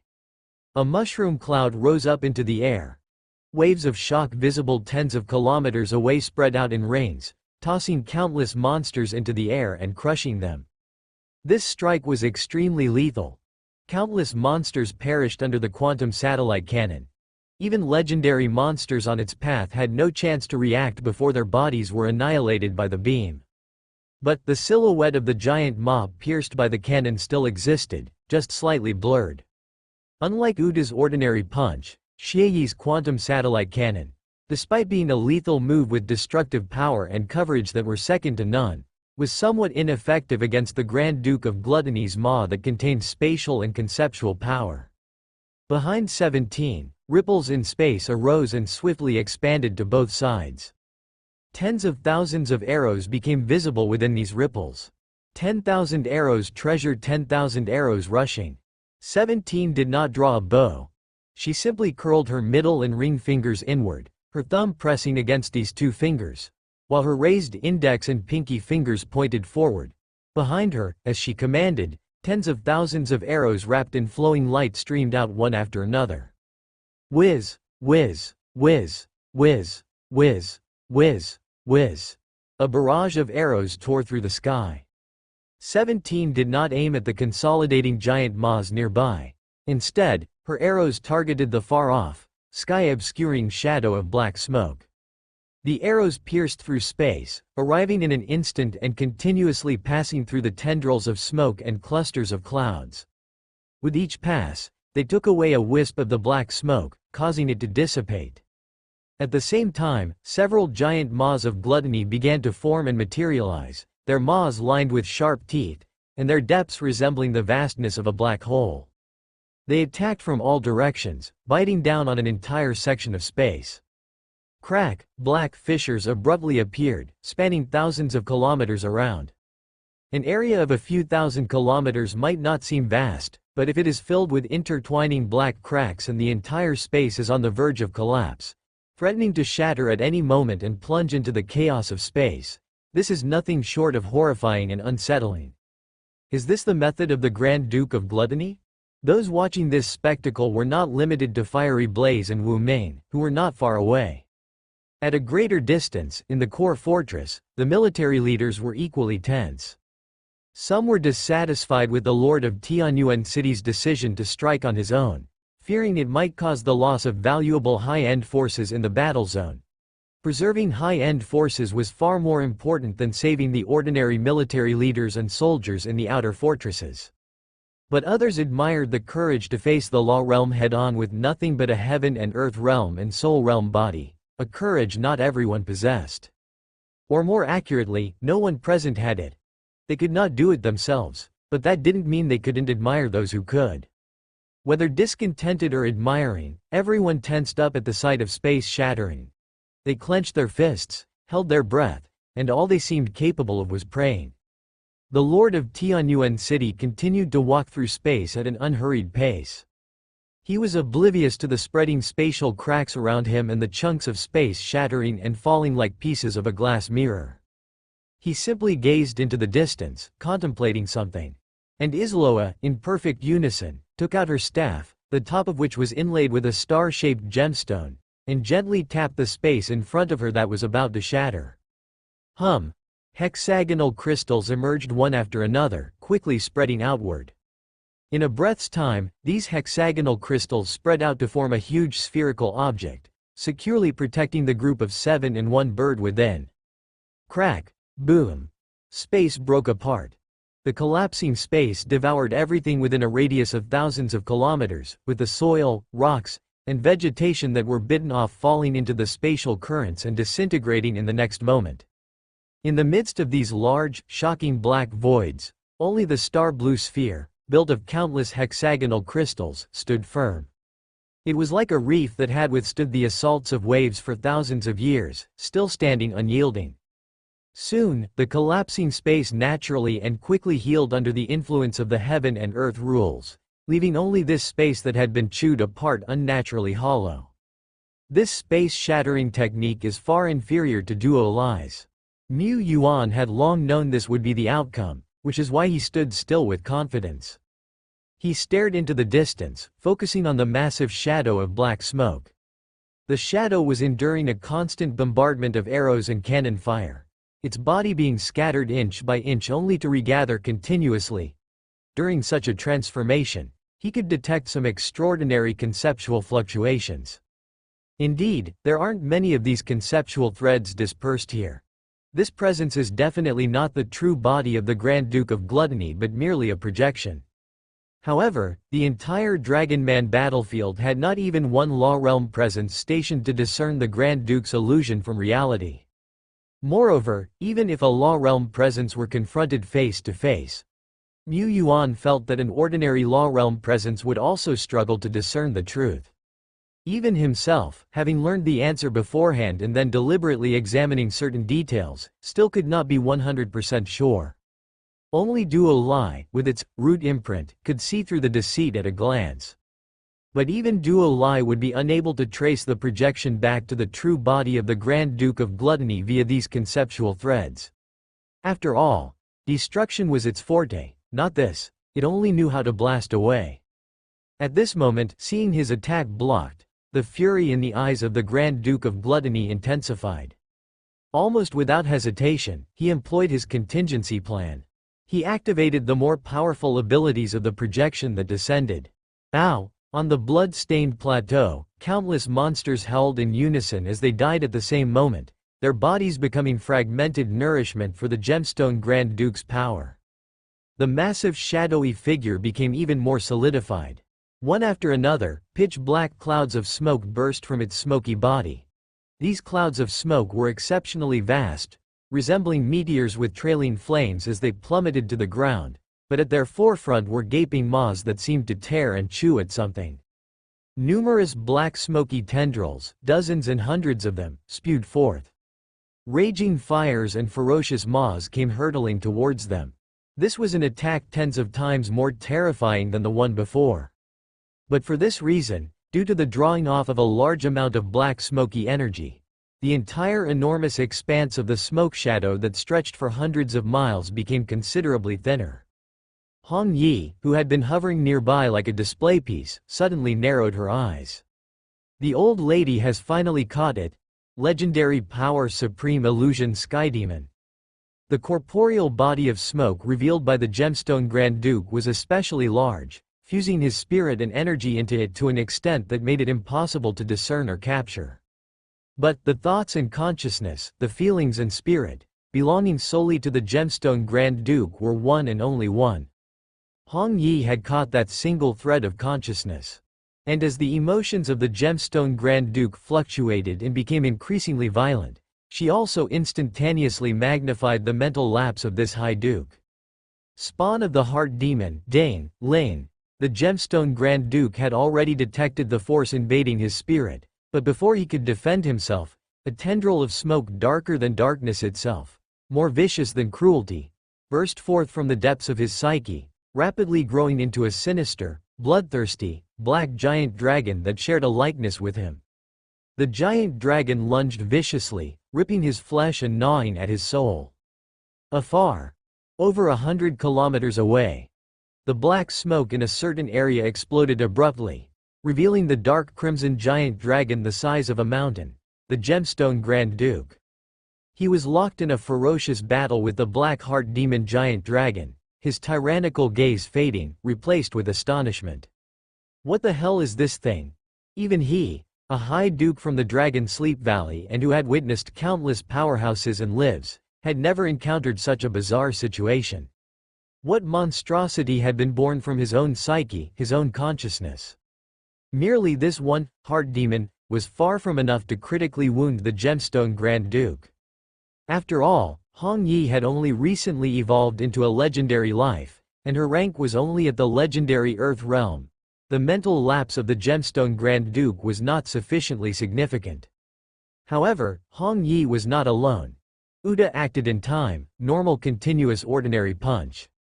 Boom, boom, boom, boom. His punches roared all around, as if they were bulldozers leveling the earth, and in the blink of an eye, he shattered the already thinning black smoke that stretched for dozens of miles ahead into disarray. I'll assist you as well. Duo Lai stretched out a hand, pointing towards the distance with a flick of his fingertip. The next moment, one blazing sun after another appeared, completely clearing the surrounding heaven and earth, leaving only two massive beings locked in their vicious struggle. At this time, 17 raised her bow, an epic treasure bow in her hands. Her eyes encompassed the figure of the Gemstone Grand Duke. There was only that one silhouette left. Marking, as though a cross mark emerged in 17's eyes, it became a sight, firmly locking onto the gemstone Grand Duke. Polar Star Monarch 17 voyaging through the stars is capable of delivering devastating strikes to any target. 17 stood mid-air, as if she were standing atop a sparkling celestial body in the universe itself. Arrow of no mind, Sky Extreme star engraving, in that instant. 17's strength, spirit, energy, soul, will, and concept had aligned completely. With all her might and an arrow gleaming with brilliant starlight gathered and shot out along an invisible trajectory. In the very next moment after its release, it seemed to pierce through space, exceed time, and struck the gemstone Grand Duke's frenzied eye following its inexorable path of causality. Thrusting in, it tore through his mountainous body, striking at the core that sustained his projected avatar. An arrow through the heart. Power burst forth. The heart of the gemstone Grand Duke shattered explosively. His eyes of brutality froze. And then, the mountainous body that appeared so vivid and fleshy dissipated like sand in the wind. The black giant dragon biting at him also burst like smoke. The scarlet mist tide stopped spreading and began to recede bit by bit. The legends that had just emerged from the monster tide dodged back into the vast flow, fleeing at speeds many times faster than their arrival. The clouds began to clear, and strands of genuine daylight pierced the gloom. Although the monster tide continued forward on inertia, the suffocating pressure was gone, and it seemed. Did we win? Did we actually win? The young sword saint gripped his sword tightly, his eyes wide. He had wanted to help, but the strong people of Tianyuan City had coordinated tacitly, forming a complete tactical system, so he dared not intervene rashly. He thought to bide his time and wait for an opportunity. Waiting and waiting, the gemstone Grand Duke was killed? Like a sandcastle crumbling to nothing in an instant? This showed that the gemstone Grand Duke, who had led an army to attack the Great War Zone, was indeed not in his true body but a projected avatar. Even so, even if only an avatar, the asphyxiating force and fearsome power were unquestionably present. Had the gemstone Grand Duke not been slain in one strike, reducing to dust and disappearing, I would hardly believe it was just an incarnation. He was too powerful. Inside the fortress, an old soldier exclaimed. They had always believed the gemstone Grand Duke had arrived in person. Of course, in reality, the terror he exhibited was close enough.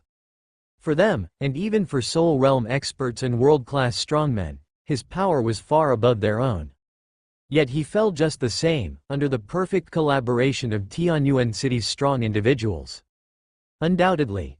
With the exception of Wukwang, those who acted just now are likely world-level strongmen. When did world-level strongmen become so commonplace? The generals generally believed that the 6 Tianyuan City's strong people who had just made their move all possessed world-level strength. Of course, accompanying the Lord of Tianyuan City's entourage, that big bird that did not make a move, was probably not among them. Jun estimated it was likely the city lord's mount, which had shown itself to be inadequate in the recent battle, looking as though it had no chance to contribute at all. Jun. What could he, Lord Jun, do about his lack of range? He surely couldn't fly up and slap that terrifying giant dragon a couple of times. He was afraid he wouldn't be able to return if he did.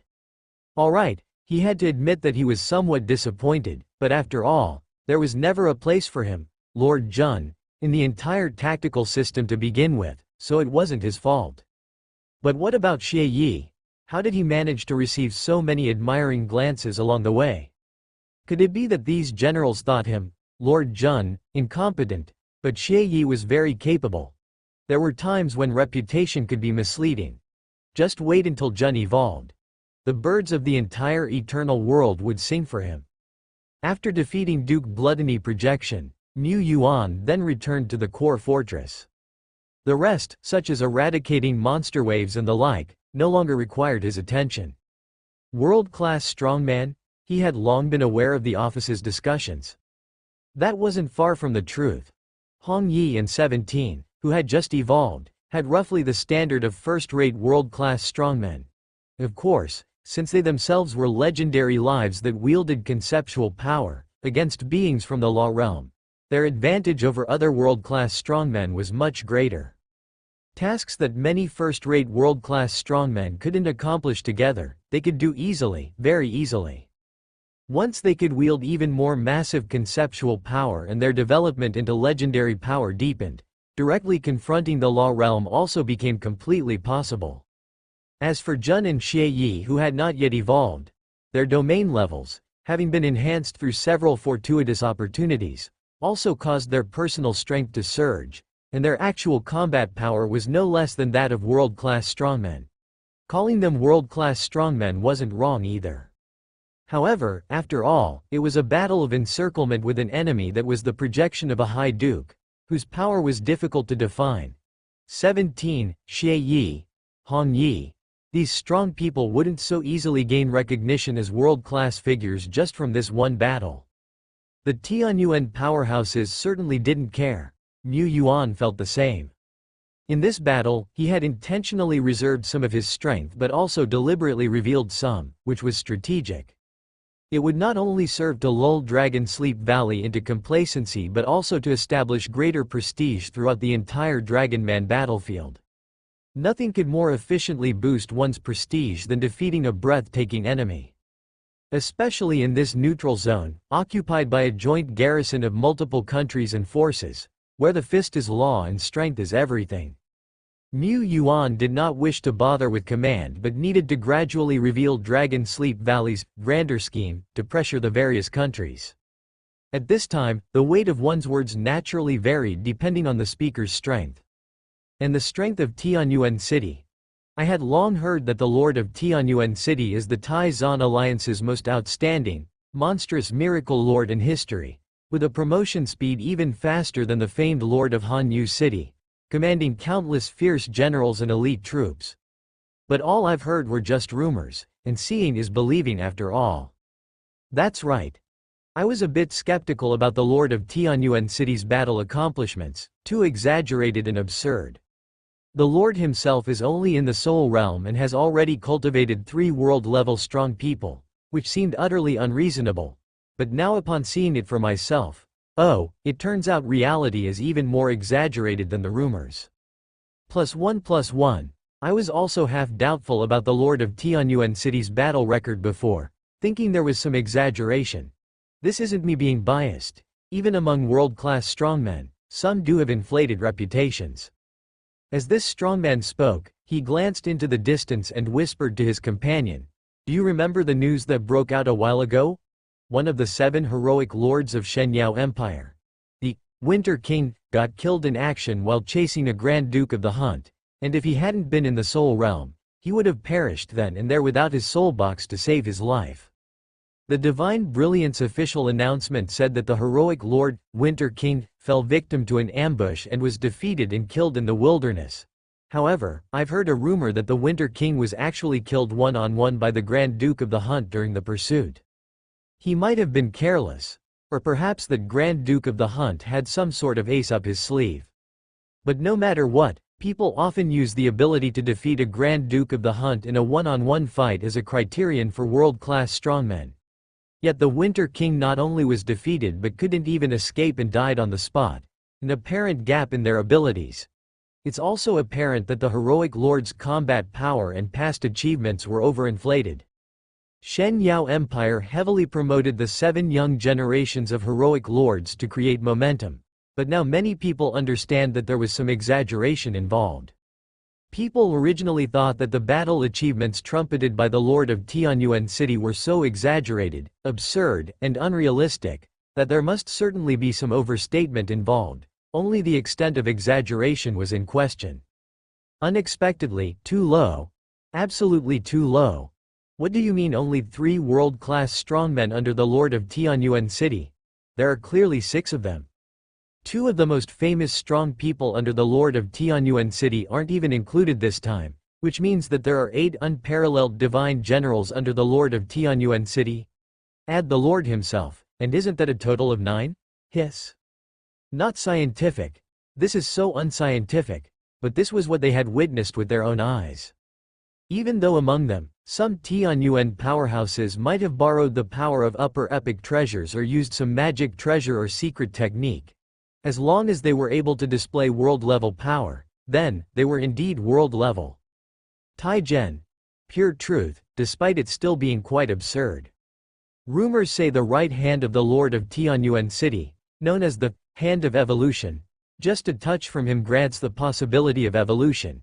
Even breaking through the life rank to advance to epic life is not impossible. Perhaps this is why there are so many strong people in Tianyuan City? No, I don't think so. Many bosses in their own territories also have no shortage of epic division generals, but most epics aren't this strong. I rather think the Lord of Tianyuan City has hacked the system. Yeah, that must be it. Guys, look at my appearance. Do I have a chance to be touched by the Tianyuan giant? Mu Yuan paused in his steps. The vibrant miracle light spots entered him, claimed to be the Hand of Miracles, into the palm of his right hand. The previously nearly dried up lake of miracles started visibly replenishing. This battle didn't last long, and the ferocity of the Gemstone Grand Duke wasn't enough to directly overwhelm the entire Great War Zone. But for the soldiers on the periphery of the war zone, who were prepared to fight to the death, the appearance of Tianyuan powerhouses seemed like a miraculous streak of light in a desperate, dark night. They shattered the darkness with the force of a thunderbolt, defeating the Gemstone Grand Duke that loomed over countless fortresses and camps, symbolizing destruction and death. How blissful it would be if such lords were stationed long-term in their battle zone. Unfortunately, the Lord of Tianyuan City was just temporarily here to resist this attack from Dragon Sleep Valley as reinforcements. Once the powerhouses from Tianyuan City left, they would have to rely on their own strength to face those terrifying Crimson Dragons. Such a pity. Not long after defeating the projection of the Gemstone Grand Duke and repelling the horde of monsters, the operational meeting in the Dragonman battle zone was finally able to commence. After all, every reinforcement had just entered the base city for rest when highest level alert sounds suddenly erupted. There was no time for any meeting in the battle zone as all the strongmen had to rush to the front lines. In the spacious conference room, before a large circular conference table, the main commanders from the Great War Zone and team leaders of various reinforcements took their seats. Many glanced frequently at the young, handsome, and extraordinary Lord. Although in this neutral Great War Zone, there was only the nominal commander, Dragonman leader Angry Flame Axe Ranley. Without any actual hierarchical distinctions among commanders. Often responsible only for their own defense areas, cooperating in battle. However, already, many regarded the Lord of Tianyuan City as the actual person in charge, eagerly seeking his opinion. Including the nominal commander, Angry Flame Axe. He was a world-class strongman, no doubt, but he was very aware of his own capabilities. In the recent Great War, he had actually charged to the front lines, directly facing the might of the Gemstone Grand Duke. He knew very well that even though the Gemstone Grand Duke wasn't his true body, such a world-level strongman could only expect death upon his arrival. Death in the blink of an eye. Death leaving no bones behind. Only the Lord of Tianyuan City could guide the Great War Zone and the Dragonman Alliance towards a brighter future. That was his instinct, and he was prepared to act on it. In the next moments, as the nominal commander of the War Zone, Dragonman leader Angry Flame Axe detailed the situation of the War Zone and the observed movements of the Dragon Sleep Valley forces to all the outside reinforcements. Currently confirmed, there are Gemstone Grand Duke and Golden Wing Duke, two high hunting dukes who will personally descend. And the clues point to more than just these two high dukes among them. Whether it were commanders who already knew the situation or world-class strongmen who had just arrived and were not deeply acquainted with the war zone's details, all had grim expressions upon hearing this. The recent Gemstone Grand Duke wasn't his true body. At this moment, the Dragonman leader suddenly changed his tone. Our scouting and analysis indeed concluded as mentioned above. However, the recent raid by the Gemstone Grand Duke, and the Lord of Tianyuan City's crushing defeat of him, has clearly shown that our information is inaccurate, and possibly even far from actual circumstances. I think we might have overlooked something, or maybe our scouting direction was mistaken. He finished speaking and looked towards the Lord of Tianyuan City. The other commanders felt the same. When the Gemstone Grand Duke attacked, it wasn't his true body. If they had been able to determine earlier that it wasn't his true body, various foundational measures could have had a chance to repel this High Duke. But they didn't make that judgment. One could even say, if it weren't for the Lord of Tianyuan City's decisive action, they might have already sold every fortress and camp at the outer periphery of the battle zone at this time. The thought made the commanders break out in a cold sweat. It was so close to a disastrous misjudgment causing major catastrophe. Actually, upon reflection, when the Gemstone Grand Duke appeared, the absence of other hunting dukes at the front lines was already amiss. However, under the suffocating pressure of the Gemstone Grand Duke at that moment, they didn't have the spare time to consider these. Nor did they have the capability to confirm whether other typical hunting dukes were not present or had simply arrived and were hiding among the monster hordes. Only the Lord of Tianyuan City, who had only recently arrived at the battle zone and was not so clear about the state of the war, noticed something was amiss at a glance. The Gemstone Grand Duke is not in his full form. Based on just a few scant clues, the Lord of Tianyuan City deduced the truth and adopted the most decisive and efficient way to break the situation. What a lord he is, possessing both great power and great wisdom. Indeed, he is the man who was able to lead a war zone back from the brink and was acclaimed for creating a miracle. Lord Shepherd was not aware that in the hearts of people, he was already such an outstanding man. Seeing that many were looking over, he thought the timing was almost right and thus began to speak. He did not state the conclusion, but instead asked in return. Gentlemen generals, what do you think? Even if we cannot defeat the Gemstone Grand Duke, can he break through our great war zone with just such a projection incarnation? Unable to defeat. That was a high EQ way to phrase it. What was the reality? That is, if the Lord of Tianyuan City had not made a move, in what direction would the situation have developed? The generals began to ponder. Simulating such a battle situation was not difficult. The Gemstone Grand Duke would bring great losses to our battle zone, but a mere projection incarnation of him could not break through. In fact, even if the Gemstone Grand Duke himself descended, our Dragon Man battlefield would just barely manage to hold. A High Duke was still not enough to break through the core fortress. So, if they cannot break through the battle zone, what was the purpose of Dragon Sleep Valley's swift attack? Is it to weaken the strength of our battle zone? A certain veteran murmured, then as if thinking of something else, no, that's not right. If it's just to weaken the battle zone's strength, then ultimately, Dragon Sleep Valley's fundamental goal would still be to break through the battle zone. Why would they go to such lengths? Then if Dragon Sleep Valley's goal isn't to break through our Dragon Man Great War Zone?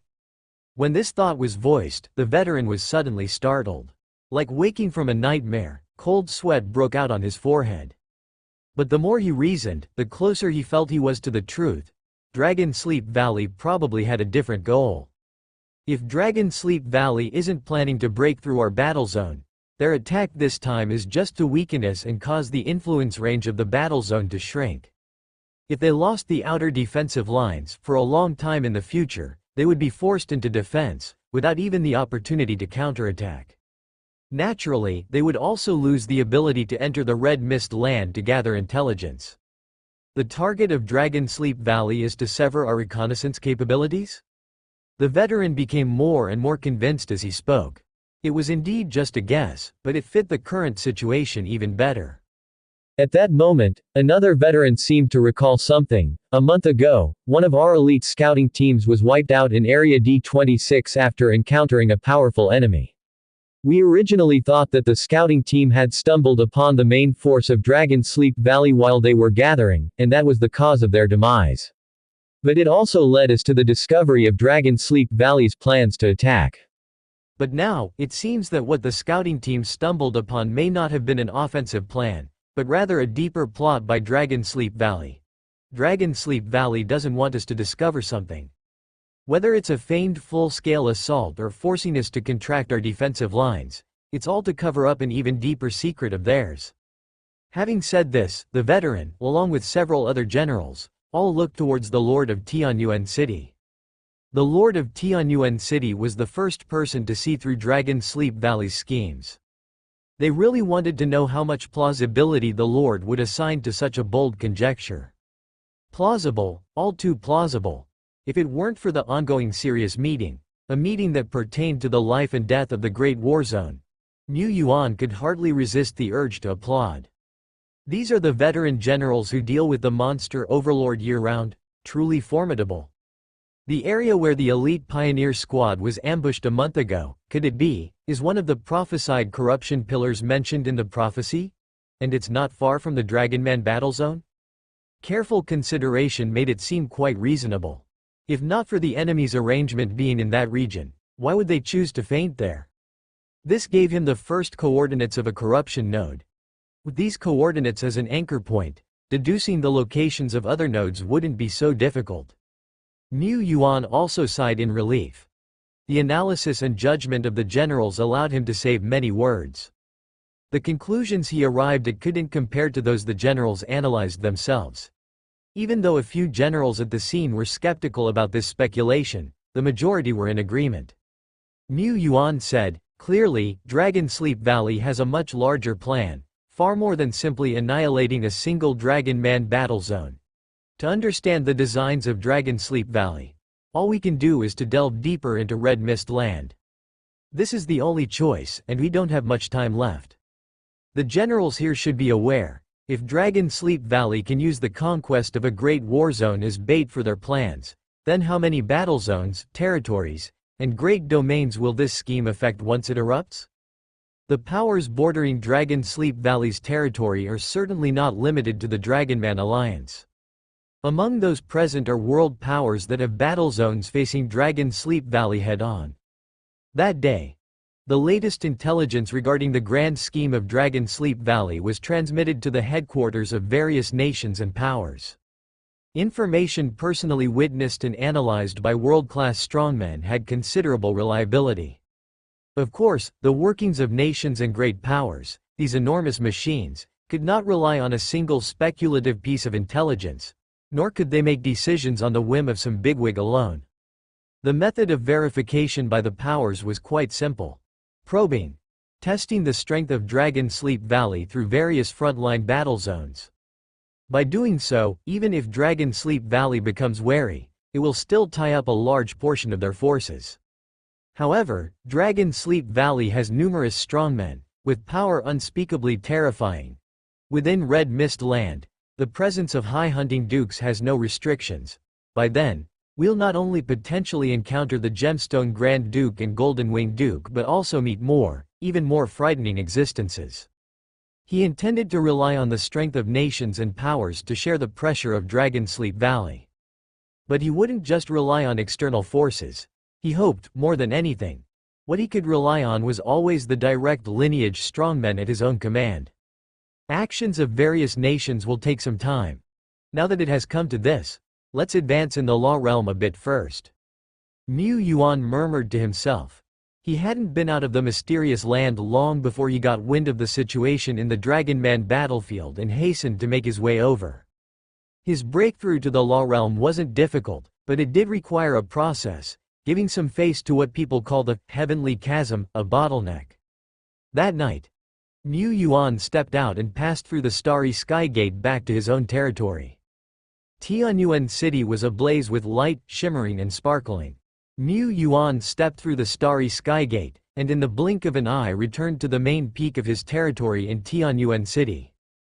The starry sky gate truly is an essential divine skill for long journeys. This is where the legendary power far surpasses ordinary strongmen. If another strongman were to take his place, even one at the peak of the great power within the Saint Realm, it would still be impossible to traverse several great domains in a mere moment to return to their homeland. Going to foreign great war zones was now only a step away from his own home. He steadied his mind and glanced at his panel. Inside General Dead Bones' sub-panel, the Soul Realm started to flicker and become hazy, transforming before long into the words, Law Realm. A prompt sound also followed in his ears. Back when he had seized the chance in the mysterious land, Dead Bone, Duo Lai, including Isloa and Mu Yuan himself, had all rapidly ascended to the perfect divine soul realm.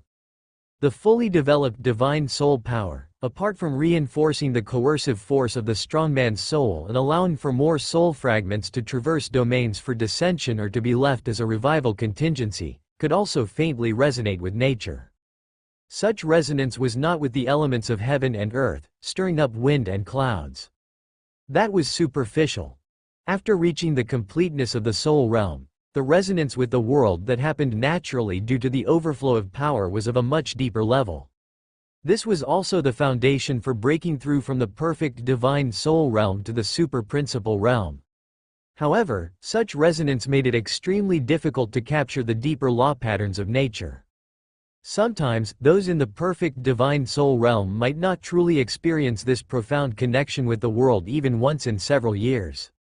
Even if one fortuitously resonated with nature and caught a glimpse of an incomplete heaven and earth principle pattern, it was far too mysterious for those in the soul realm.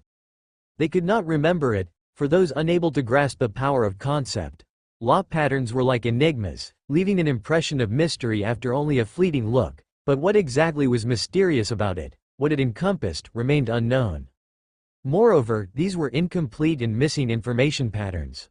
It was common for strongmen at the peak of the perfect divine soul realm to spend decades or even centuries without truly capturing the heaven and earth principle patterns.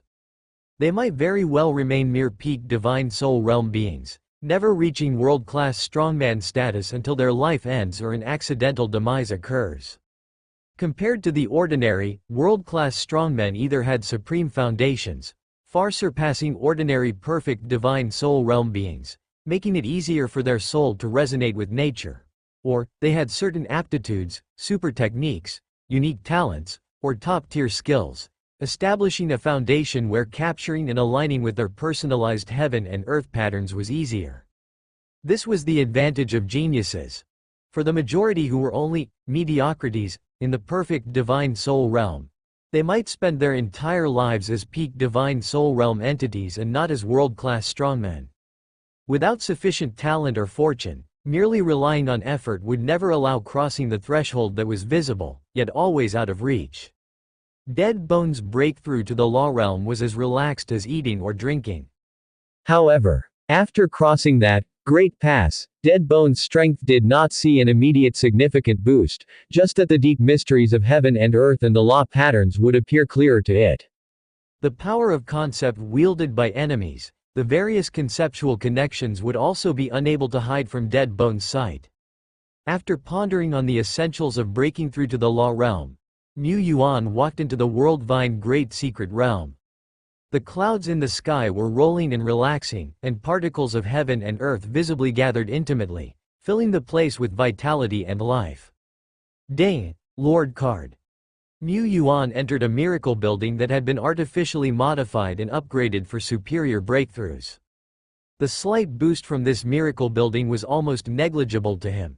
But almost negligible also meant that there was still an effect, 0.01%. 0.1% was always better than none, right? He sat down, without any assisting treasures for his spirit or body, and began to meditate. Mu Yuan's conditions were not as favorable as Deadbone and Duo Lai. He didn't have a root imprint, and he hadn't stepped into the second stage of the concept realm. But he was after all a strongman of legendary status. Even without congratulatory sounds from nature's recognition, no wondrous sceneries, no bloodline evolution aligning with rules giving unique great force, even if. Despite many ifs, Great Lord Shepherd, seemingly unimposing within his not-so-sturdy frame, still harbored a terrifying power that could shake the world. His divine soul light shone brilliantly, capable of journeying through heaven and earth even outside his body.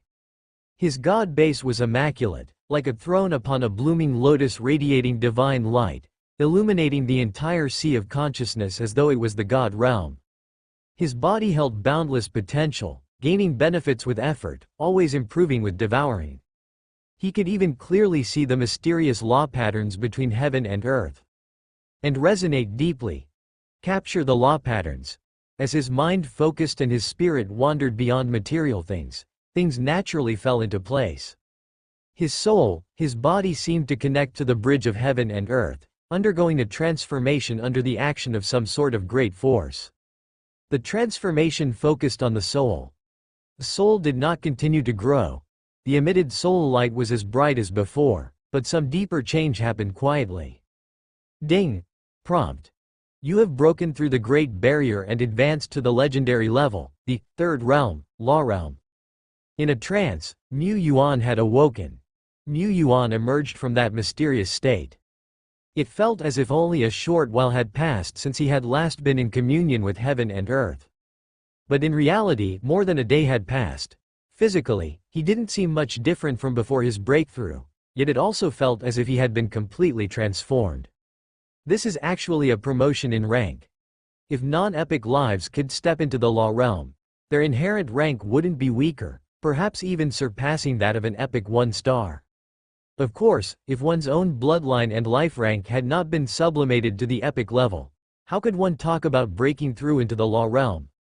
Unless one possessed a bug-level talent like reaping what you sow from the very start, like Uda, who wasn't yet epic, then there might be a slight possibility.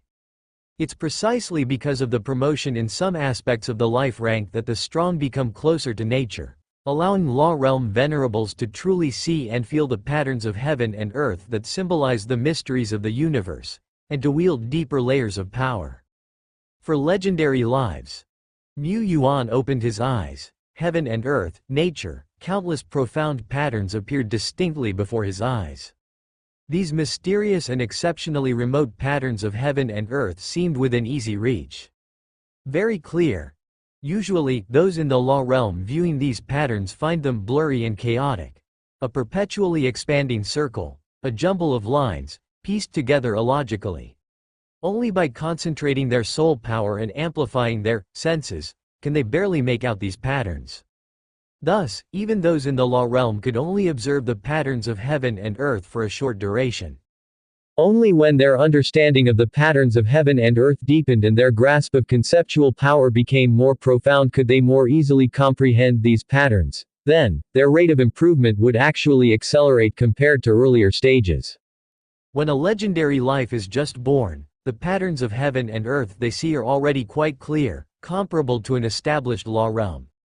As the legendary life steps into the Law Realm, these obscure and profound patterns of heaven and earth seem to open their doors wide for their taking. In such a situation, were he to practice in a treasure land like the principal land, Mu Yuan could hardly imagine how swiftly his progress would be. Once the battle in the Dragonman battlefield ended, he'd come back and try. He didn't dare try it now. He feared understanding it too quickly and becoming too immersed to extricate himself.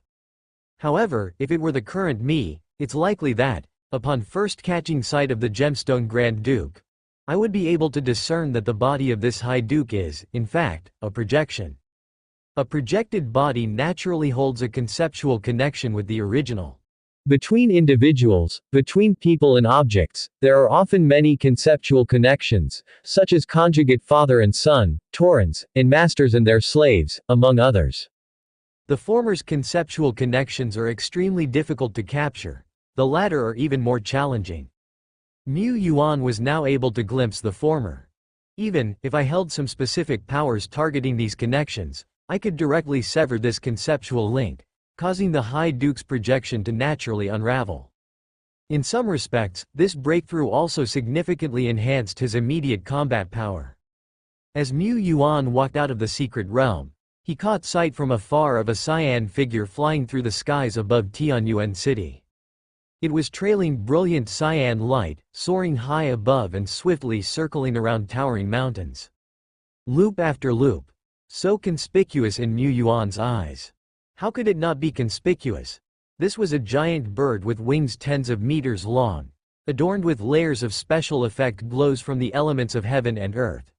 If it weren't still daytime, this shimmering cyan special effect would even be able to illuminate the entire night sky. What was Jun up to? Oh, Mu Yuan seemed to remember. Before he came back, he had promised Jun to arrange for a legendary evolution for this bird. After the recent battle in the Dragonman battle zone, he had collected a considerable amount of miracle power. Miracle points were no longer so scarce, and it was time to arrange a package for Jun, the veteran. After evolution, Jun's combat power will greatly increase, and the speed advantage of Wings of the Wind King can undoubtedly be more directly utilized. After all, what currently restricted Jun's flight was not its maximum flying speed, but whether it could ensure safety while flying. The last time Jun teamed up with Lulu, it took a fatal blow from the enemy and crashed instantly. Soon, inside the World-Vine secret realm, the land of evolution, Jun folded its wings, full of expectation, lying, standing here at the summit of the skies, proud amongst all. Certainly, Lord Jun would also be invincible in this world.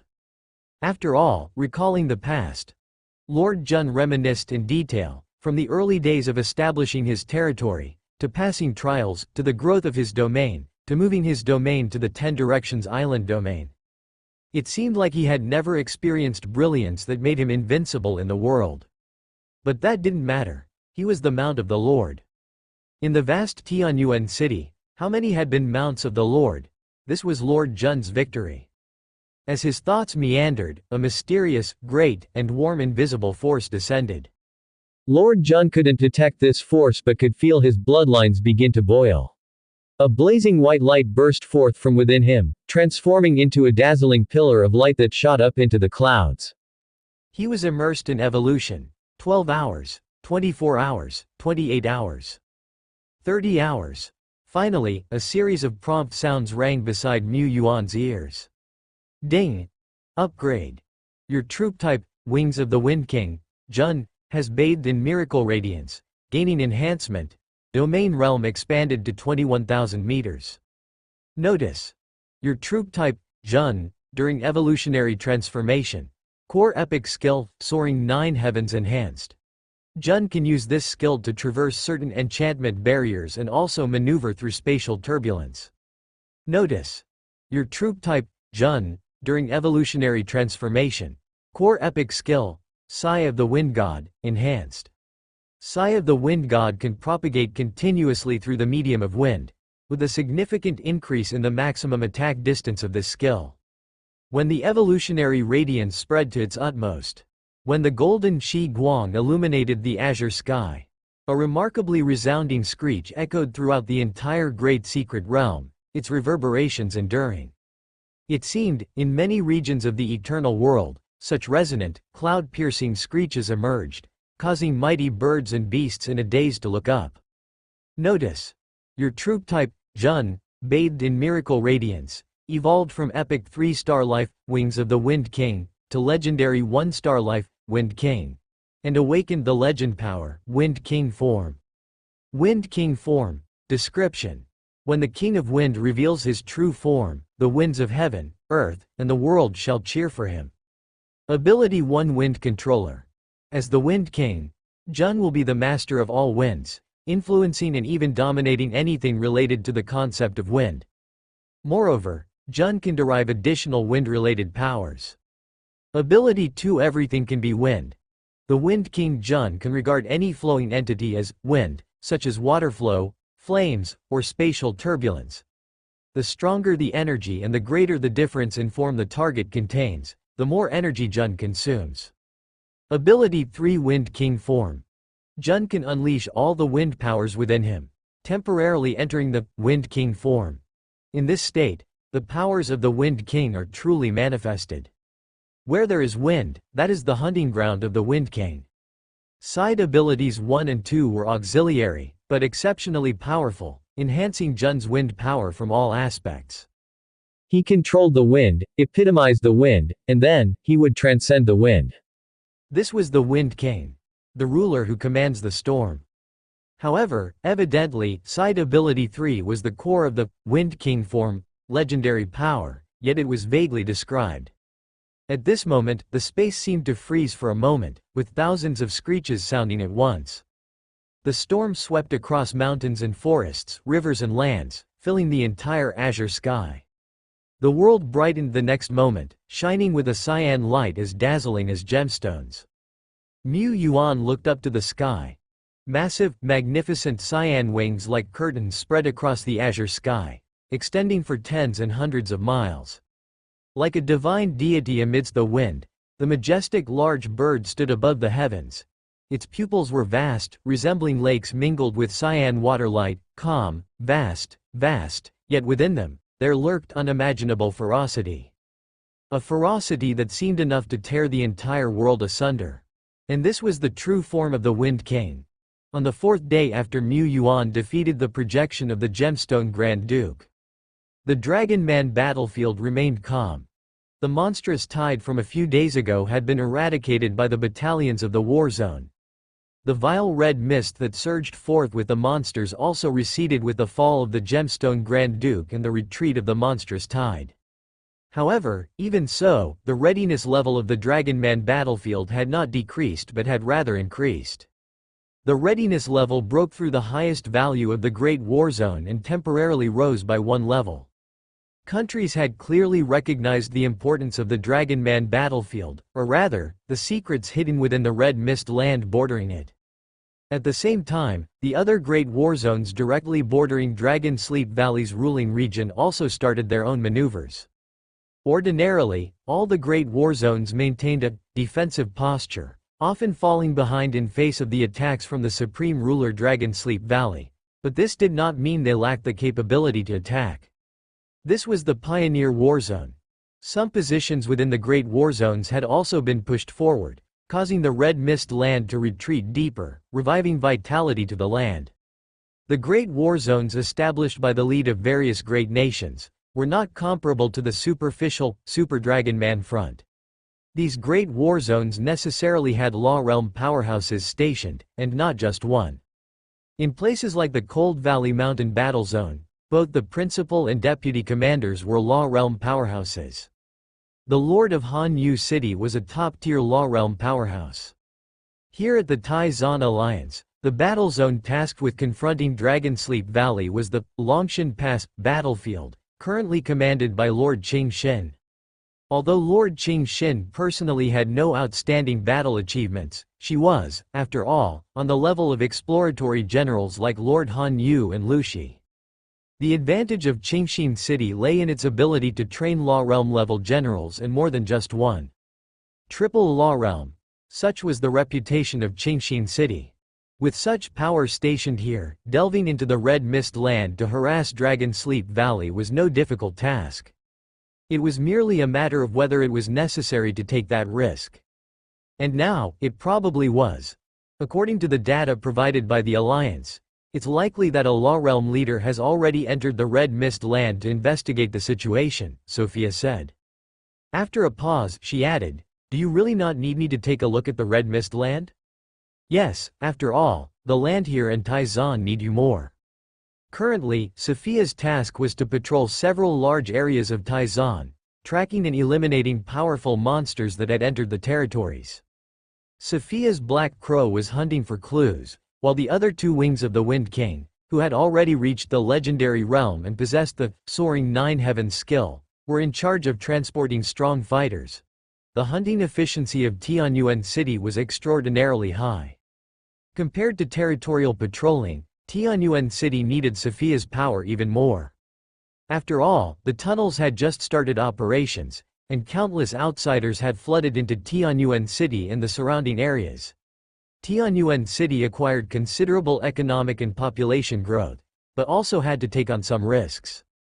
With such a large base, there was no telling what sort of demons or gods these people might bring with them. This was where Sophia's intelligence department needed to supervise and discern. Sophia was the Lord of Crows, able to continuously create Black Crow constructs, which didn't require her to expend her own energy if they avoided high-intensity combat. In theory, given enough time, Sophia could infinitely create Black Crows. But in reality, even if Sophia had 10 million or 100 million Black Crow constructs, her own focus was limited, making it difficult to simultaneously control and process such a vast amount of information. These ordinary Black Crows are like not-so-intelligent AIs that can only do some basic screening of the information they see, or patrol and track along preset instructions. A few Black Crows that have already sprouted intelligence have the ability to self-train and continuously improve, and they are the high-level eyes and ears of the Lord of Crows. These high-level eyes and ears were the foundation of the Lord of Crows. With the passage of time, As the number of intelligence-bearing black crows under Sophia continued to grow along with their individual abilities, the information Sophia could focus on and process would exponentially increase. Now, Sophia, despite being strong, was still in the infancy stage as the Lord of Crows. Legendary power not only needed continuous development but also required a long period of accumulation and sedimentation to eventually reach its complete form. Thus, even if a dead bone had evolved to a 3-star legendary, in terms of the use of great force, there was likely a significant gap compared to those seasoned veterans who had trained for hundreds or thousands of years. Watching Sophia hesitate, seeming to want to say, "I can still take on more tasks," Mu Yuan patted her head and said, "If needed, I'll call you over." Now with the starry sky gates connecting the territory and the Dragon Man battlefield, coming over will just take a moment, right? Although that was indeed the case with the crow. Soon, Mu Yuan quietly returned to the Dragon Man battlefield. At that time, he and Duo Lai were already Law Realm powerhouses, where Duo Lai had mastered the second stage conceptual power and possessed the root imprint. Isloa was also breaking through and was almost finished. Dead Bone stayed within the Wraith Sacred Mountain, continuing to build his undead army, ready to arrive directly at the front line via the Starry Skygate when needed. Even though the Tianyuan City squad had already penetrated deep into the Red Mist land, Dead Bone could still arrive. This was the charm of having Isloa with them. This was the charm of Isloa accompanying the team. Even after the establishment of the spatial tunnels, which provided a convenient way for Tianyuan City and several great domains to interact, Isloa had already retrieved the stars she had launched in her early years, which symbolized the authority of the cosmos. Now, one of her stars hung high above Tianyuan City, another remained over the territory of Wraith Sacred Mountain, and yet another enveloped the Dragon Man battlefield. She still had 3 authority stars left to use, giving her no small amount of strategic maneuvering space. Quite the investment. Isloa herself also had a remarkable detection ability and, in the aspects of long range and macro observation, she even had an edge over Sophia. Newly anointed legends Hong Yi, 17, and even Jun each had super long-distance detection abilities focused on specific aspects. This was also why Mu Yuan felt it was unnecessary to burden Sophia with more responsibilities. Sophia's greatest advantage lay in infiltrating enemy territory to scout. She could come and go without a trace and be omnipresent. Even if she encountered a terrifying force, she could be reborn undamaged within the distant body of Black Crow. Hong Yi, 17, Isloa, Jun, Xie Yi each have their own strengths. Uda and Duo Lai, their combat power in the Law Realm must surely be among the top powerhouses. But how strong they actually were would only be clear after a fight. Mu Yuan was confident in them, and in himself, but he was not blindly confident. Never mind Uda, Duo Lai, who had just stepped into the Law Realm, was actually still a green hand of the Law Realm, and had far from unearthed his full potential. Mu Yuan did not believe that Duo Lai could be invincible in all fights. What's more, they were facing Dragon Sleep Valley, a top tyrant that troubled several great powers. This was Dragon Sleep Valley, with numerous Law Realm practitioners, and it was not out of the question that there were Law Realm practitioners beyond the standard. Mu Yuan dared not be the slightest bit careless. The next day. Has a Law Realm powerhouse already arrived? The person coming seems to be a bigwig from an academy faction in the Qi Cheng Federation, the headmaster of a city-state academy. The academy faction was a major faction in the Qi Cheng Federation. The Qi Cheng Federation revered the law, and the legal system was one that needed constant study and research. Any spellcaster without sufficient technique expertise could not be considered a mage. At best, they were just a spell artillery. Naturally, the Qi Cheng Federation established numerous academies. Many of these top academies were world-renowned, and could truly be described as sacred lands for magic practitioners. Many lords and high-level professionals within great powers, including within their own countries, hoped to study abroad at Qi Cheng Federation's institutions. Even though the slots for studying abroad were few and the costs prohibitive, yet some still eagerly pursued them. Mu Yuan was not interested in sending his officers to study abroad, but that did not mean he underestimated Qi Cheng's academies. It's the headmaster from one of the top schools in one of the 7 city-states, indeed a bigwig. Such warriors with academy faction backgrounds are no strangers to the battlefield. In this era, it is rare to find strong warriors who have not experienced battle. Academy faction warriors are not only formidable in combat power but also possess many skills, making them very well-rounded. It's just not clear which headmaster is coming. The Law Realm practitioners from the Qi Cheng Federation arrived secretly. The purpose was to avoid drawing the attention of the ears and eyes of Dragon Sleep Valley within the battle zone. Of course, core figures of the battle zone like Mu Yuan would certainly receive the news. That same night, reinforcements from the Tai Zan Alliance had also arrived. It was his old acquaintance, Sword Lord Lu Shi. How come it seems that wherever urgent reinforcements are needed, it's always Sword Lord Lu Shi stepping up? But this reticent sword master was quite reliable. Among the many Law Realm powerhouses of the Tai Zan Alliance, Sword Lord Lu Shi was also ranked among the top few. Afterward, a bigwig from the Shen Yao Empire also secretly arrived at the Dragon Man battle zone. The one coming over there is the top lord and the 7 heroic lords, the real power duke of the Shen Yao Empire, Yaoguang Garcia. Sword Lord Lu Shi commented, "He's a genuine Law Realm practitioner, and his mastery of the Light Radiance skill is refined and sophisticated. At least, he has a very strong advantage in terms of rapid assault and tactical mobility." Among the 7 heroic lords actively promoted by the Shen Yao Empire, there were opportunistic, commoner lords, as well as those who failed to grasp the opportunity. The news of the Winter King being killed by the Grand Duke of the Hunt was no secret among the upper echelons a long time ago. However, as far as Mu Yuan knew, the Shen Yao Empire's 7 heroic lords had actually been replaced twice in the past year. Nothing else, those 2 were too mediocre. Even with extraordinary backgrounds, they could not advance in realm, and forcefully pushing them would only result in being slain by enemies. The Shen Yao Empire had no choice but to replace them. The padding of the Shen Yao heroic lords list was a widely accepted fact. Nevertheless, the vast Shen Yao Empire naturally had young warriors it could be proud of.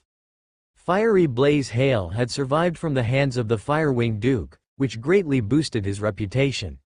Yaoguang Garcia was a well-known seasoned Law Realm practitioner, over 40 years old, even a couple of years older than their Tai Zan Sword Lord Lu Shi. Of course, a Law Realm practitioner at 40 indeed belonged to the younger generation. Don't even mention 40, at 60, 80, 100, why couldn't they forcefully remain young? Now, there are already 3 Law Realm powerhouses openly in the Dragon Man battle zone, and the number of Law Realm practitioners invested in this campaign by different countries reaches double digits. Combat power of the Law Realm, indeed, if you push hard enough, it's achievable. The next day, Mu Yuan received intelligence from the Dragon Mountain Pass war zone. The enemy's forward base in the Red Mist land of Dragon Sleep Valley was indeed discovered to be rather empty.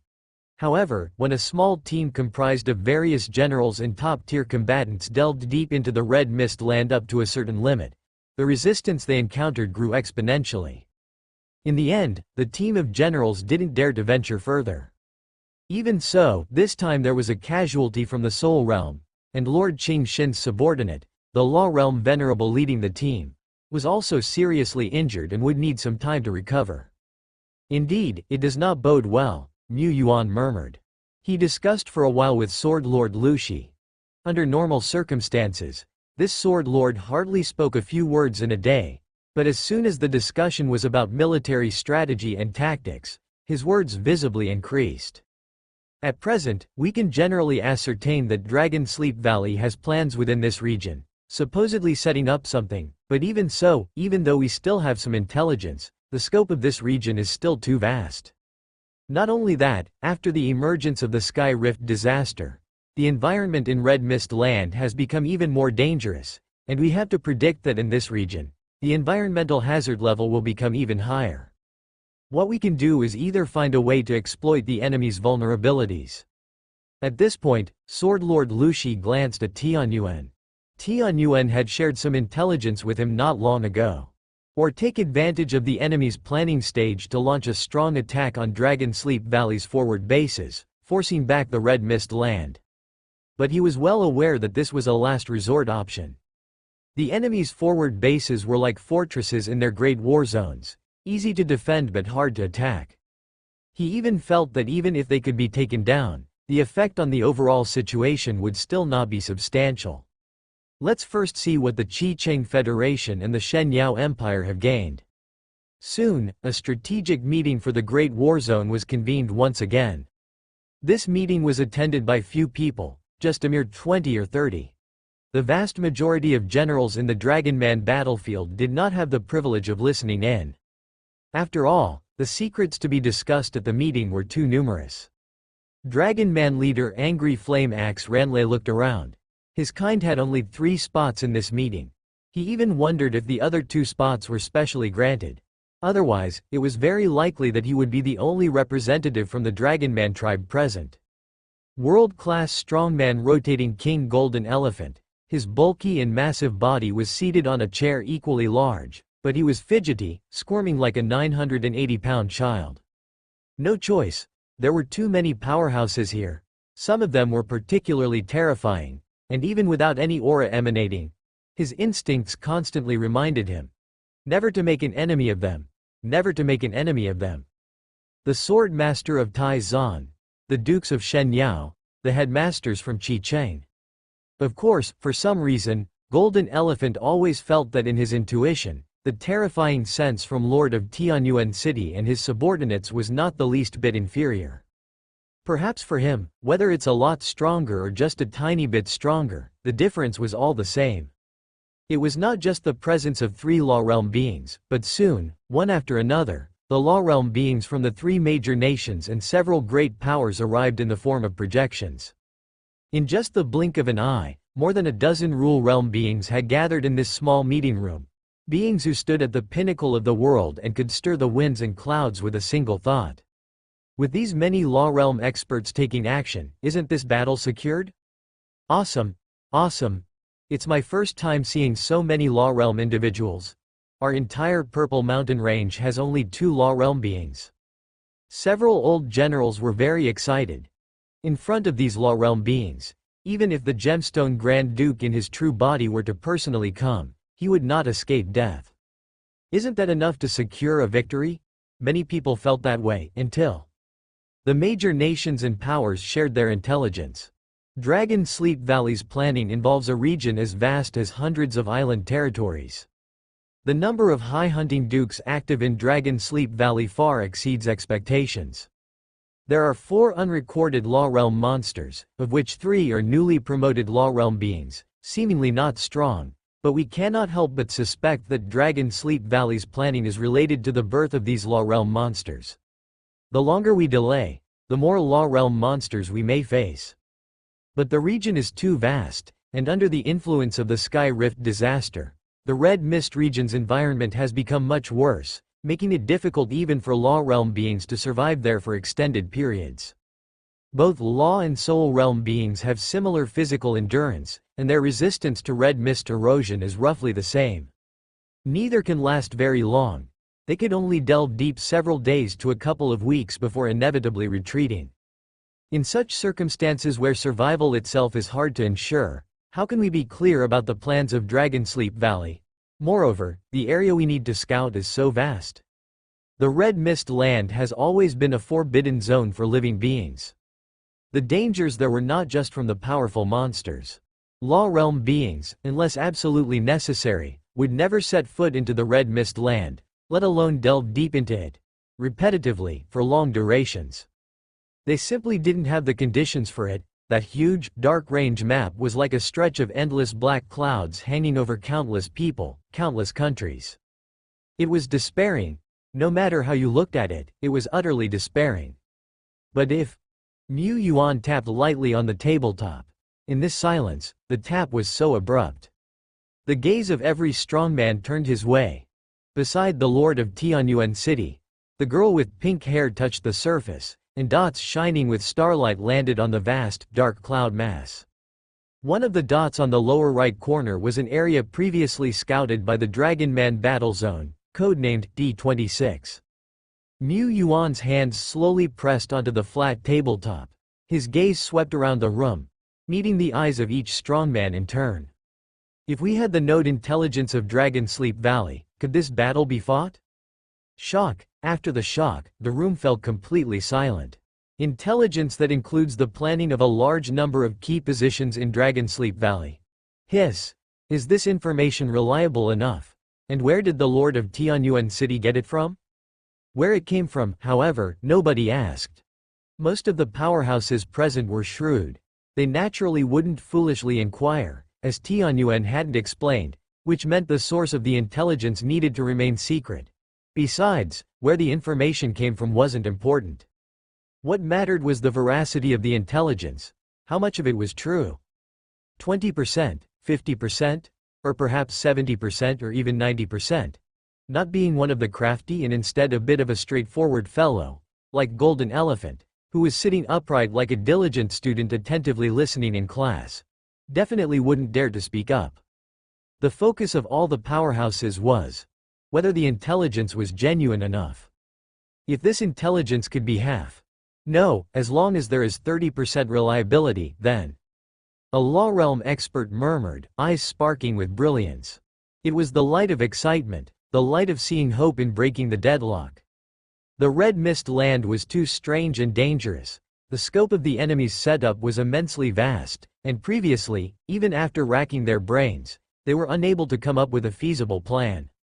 But now, with accurate intelligence, they could lead teams to precisely attack and destroy the enemy's filth nodes, purify them, without having to keep searching in the depths of the Red Mist land, risking danger and wasting copious amounts of time. The difference was like night and day, akin to the disparity between Hell mode and easy difficulty in a game. Of course, even the easy difficulty wasn't easy by any stretch, but for these powerhouses, it was already a possibility to achieve their strategic goals. That was enough. But how reliable was the intelligence? One after another, the strong individuals looked towards the Lord of Tianyuan City. Those gazes from the Law Realm, even without any ostensible aura, conveyed an indescribable pressure, like divine spirits whose casual actions could blind the unfortunate mortals who caught sight of them. But Mu Yuan was as calm as if bathed in a gentle spring breeze. Good, no one thinks the information is fake. They just want to clarify how much of it is true. This was within his expectations. If Mu, who is just an ordinary legendary lord or even a senior lord who had not yet stepped into the legendary realm, suddenly presented such intelligence, it would inevitably arouse suspicion. An ordinary legendary lord at such a high-level meeting hardly had any say, let alone being granted admission. Being suspected was to be expected. It defied common sense. Presenting something so outrageous naturally required evidence. If anyone came forward claiming to hold a grand secret capable of toppling a nation or a supreme ruler, would others believe or disbelieve? There were too many legendary lords. The Alliance had neither the energy nor the capacity to verify the accuracy of such intelligence. However, there was only one Lord of Tianyuan City. Even across the entire eternal world, those who possessed the power of a Lord of Tianyuan City and were exceedingly young were few and far between. Such a person would not act without basis. Legend has it that the Lord of Tianyuan City had directly confronted Dragon Sleep Valley even in his weakest moments, with 10 years of experience in standing against the Crimson Dragon and holding the position of Lord for 2.5 years. His experience was extraordinarily rich. He might have laid plans in the Red Mist land long ago. Recently, he even defeated the projection of the Gemstone Grand Duke. This was proof of strength, a track record of past battles. Facing these gazes, Mu Yuan spoke calmly yet with certainty, 70%, 80%, perhaps. The exact amount will have to trouble you all to verify. Mu Yuan intentionally understated it. He himself was not 100% certain that this prophecy was completely accurate. It was more reasonable for prophecies to contain some inaccuracies. Mu Yuan was 99.9% confident because this prophecy was obtained under the influence of his miracle power. Still, he remained cautious by 0.01%. Visiting the Dragon Man battle zone back and forth these days, he had not been idle. He had already made preliminary probes into the Red Mist land. Various countries and forces were bound to verify this intelligence. That was enough. By leveraging this intelligence, the power of the nations could be mobilized to unify against Dragonsleep Valley. On that day, information that was encrypted at the highest level was swiftly delivered to the nations and the major frontline battle zones. Is this a layout map of Dragonsleep Valley's nodes? Real or fake? This intelligence, was it provided by the legendary Lord of Tianyuan City? Not only that, but the Lord of Tianyuan City also recently defeated the projection of the Gemstone Grand Duke? The Lord of Tianyuan City indeed has the makings of a saint, but isn't this intelligence a bit too detailed? No matter how detailed or exaggerated, we're going to verify it anyway, and after verification, we'll know for sure. Right. Based on the information from this intelligence, we only need to venture about 700,000 li into the Red Mist land to find a filth pillar, or even a filth nest core. If the intelligence proves to be genuine and accurate, it would be an enormous surprise for us. Perhaps with this opportunity, we can deal a severe blow to Dragonsleep Valley. All the major battle zones quickly mobilized. The Dragon Man battle zone, being at the core of this super large-scale battle, naturally, saw various teams begin to venture deeper into the Red Mist land. Sword Lord Luxi's personally led Sword Master team. The Academy team led by the headmaster of the Qi Cheng Federation. The Yaoguang team led by Duke Yaoguang of the Shenyao Empire. In fact, there were far more than just these three great general-level teams from the three major nations venturing deep into the Red Mist land. But these three teams were regarded as the most central, the sharpest of the spearheads. The Tai-Zan Alliance had 4 strike squads in total. The Shenyao Empire had 3. The Qi Cheng Federation fielded 4 squads. As for why these squads did not concentrate their efforts and pool their core forces together, the reason was quite simple. The Pillars of Filth, crafted by Dragonsleep Valley, covered an extensive area. Only by dispatching individual squads could they manage to purify these pillars in time. Moreover, even without this reason, it was almost impossible for the squads to journey together. All being from the Law Realm and from different great nations, how could they possibly cooperate closely? Teaming up often resulted in a scenario where 1 + 1 less than 2 feet, so it was better for each to lead their own team along separate paths. Even from the same great nation, many lords found it challenging to work together intimately. For instance, the squad led by Sword Lord Luxi, besides his direct lineage officers, included 2 other lords who had been cooperating with him for years, following his strong leadership. Venturing into Red Mist land required utmost caution in assembling the team. Among the 4 squads that the Tai-Zan Alliance had sent into the Red Mist land, one of them was the Tianyuan team. Mu Yuan was currently escorting a group of researchers, preparing to head to Zone D26. The Alliance's scientists wanted to experiment if it was possible to study one pillar of filth to influence the others. Coincidentally, Mu Yuan or rather Isloa had the same idea, and thus they clicked instantly. Of course, he did not plan to stay long in Zone D26 feet, and so he was just escorting the group there. Upon the return journey, they would have to make their own way. Thus, within this team, apart from the generals from Tianyuan City, there were not a few strong individuals. They had the battle-hardened General Wang Lei in command. Among them were prominent figures from the Soul Realm, like Lord Icefist. Even the young sword Saint Wu Ming and the Elephant Man Golden Elephant had joined. Inevitably, despite their status as world-class strongmen, venturing alone into the Red Mist land was beyond their strength.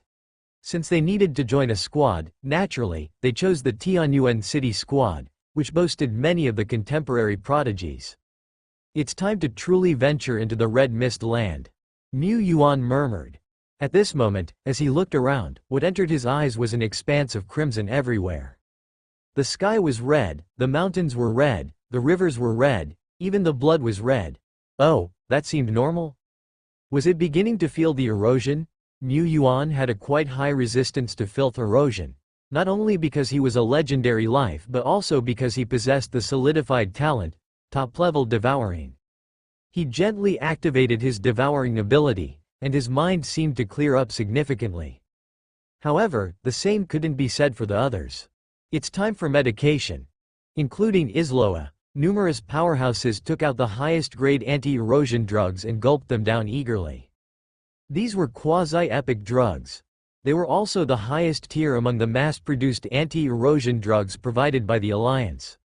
The Alliance had also provided a few real epic-level drugs, but these were limited in production due to materials and other factors, and could not be used as regular supplies. These few epic drugs were for use as life-saving measures in case of extreme emergency. They had been traveling through the region filled with red mist for a long while. However, the ground they had just crossed was at best part of the Red Mist region, which was similar to the previously mentioned Shattered Isles. It had been eroded by filth, wafted with dense red mist, but had not been completely assimilated. But now, Mu Yuan felt as if he had crossed an invisible boundary line. The surging red mist, the earth brown red and full of cracks, everything around him indeed appeared more crimson, but he also felt, as if in a trance, that he had stepped out of the world and into another forgotten, filth-ridden world. The Red Mist Land. Gurgle. Is this the Red Mist Land? I don't think it's all that scary, right? A mighty figure couldn't help but speak up on the psychic communication channel. It seemed that only by doing so could they somewhat alleviate that eerie, ever-present, unknown horror. Venturing into the Red Mist Land, even among those in the legendary realm or even the soul realm, ranking nearly at the pinnacle, was an experience few had. The intangible effects brought by the red mist erosion made people unavoidably anxious, nervous, and panicky. Of course, the strong suppressed the negative emotions in their hearts despite their anxiety. Although they had not really ventured deep into the Red Mist Land before, they were, at the very least, powerhouses who had emerged from battlefields strewn with corpses and seas of blood. Let's continue moving forward, stay alert but not overly so. Mu Yuan parted the dense red mist and strode forward. His battle boots lightly touched down on invisible steps, maintaining a distance of about 100 meters from the ground, advancing neither hurriedly nor slowly. The others did the same. Traveling at low altitude, stepping across empty air, was comparatively a safer mode of advance. After all, no one could be sure what might be lurking within the earth riddled with brown-red cracks. Even those adept at scouting, possessing high-level skills or talents, dared not fully trust their capabilities and judgment. Rustle. Suddenly, something seemed to fly out from the red mist. Mu Yuan extended his hand. A black crow emerged from the fog, alighting on his outstretched hand. The crow had red pupils, and its feathers were glossy black. Yet upon closer examination, one could see the intensely shiny black feathers were covered with minute, wriggling unknown entities. Black Crow's blood-red pupils were surrounded by spreading veins, extending beyond the sockets, which was quite terrifying. Indeed, the erosion is too fast. It's only been a few days and it's already hard to sustain. Mu Yuan shook his head slightly. Bang! Black Crow disintegrated into countless flying black feathers and completely dissipated. Mu Yuan snapped his fingers again, and in the blink of an eye, one after another brand new black crow was conjured by his hands. This was already the strongest black crow he could create, but he estimated it could only last for a week at most. The red mist's erosion was indeed terrifying like this. However, besides the red mist, there aren't many monsters in this area. There were no tides.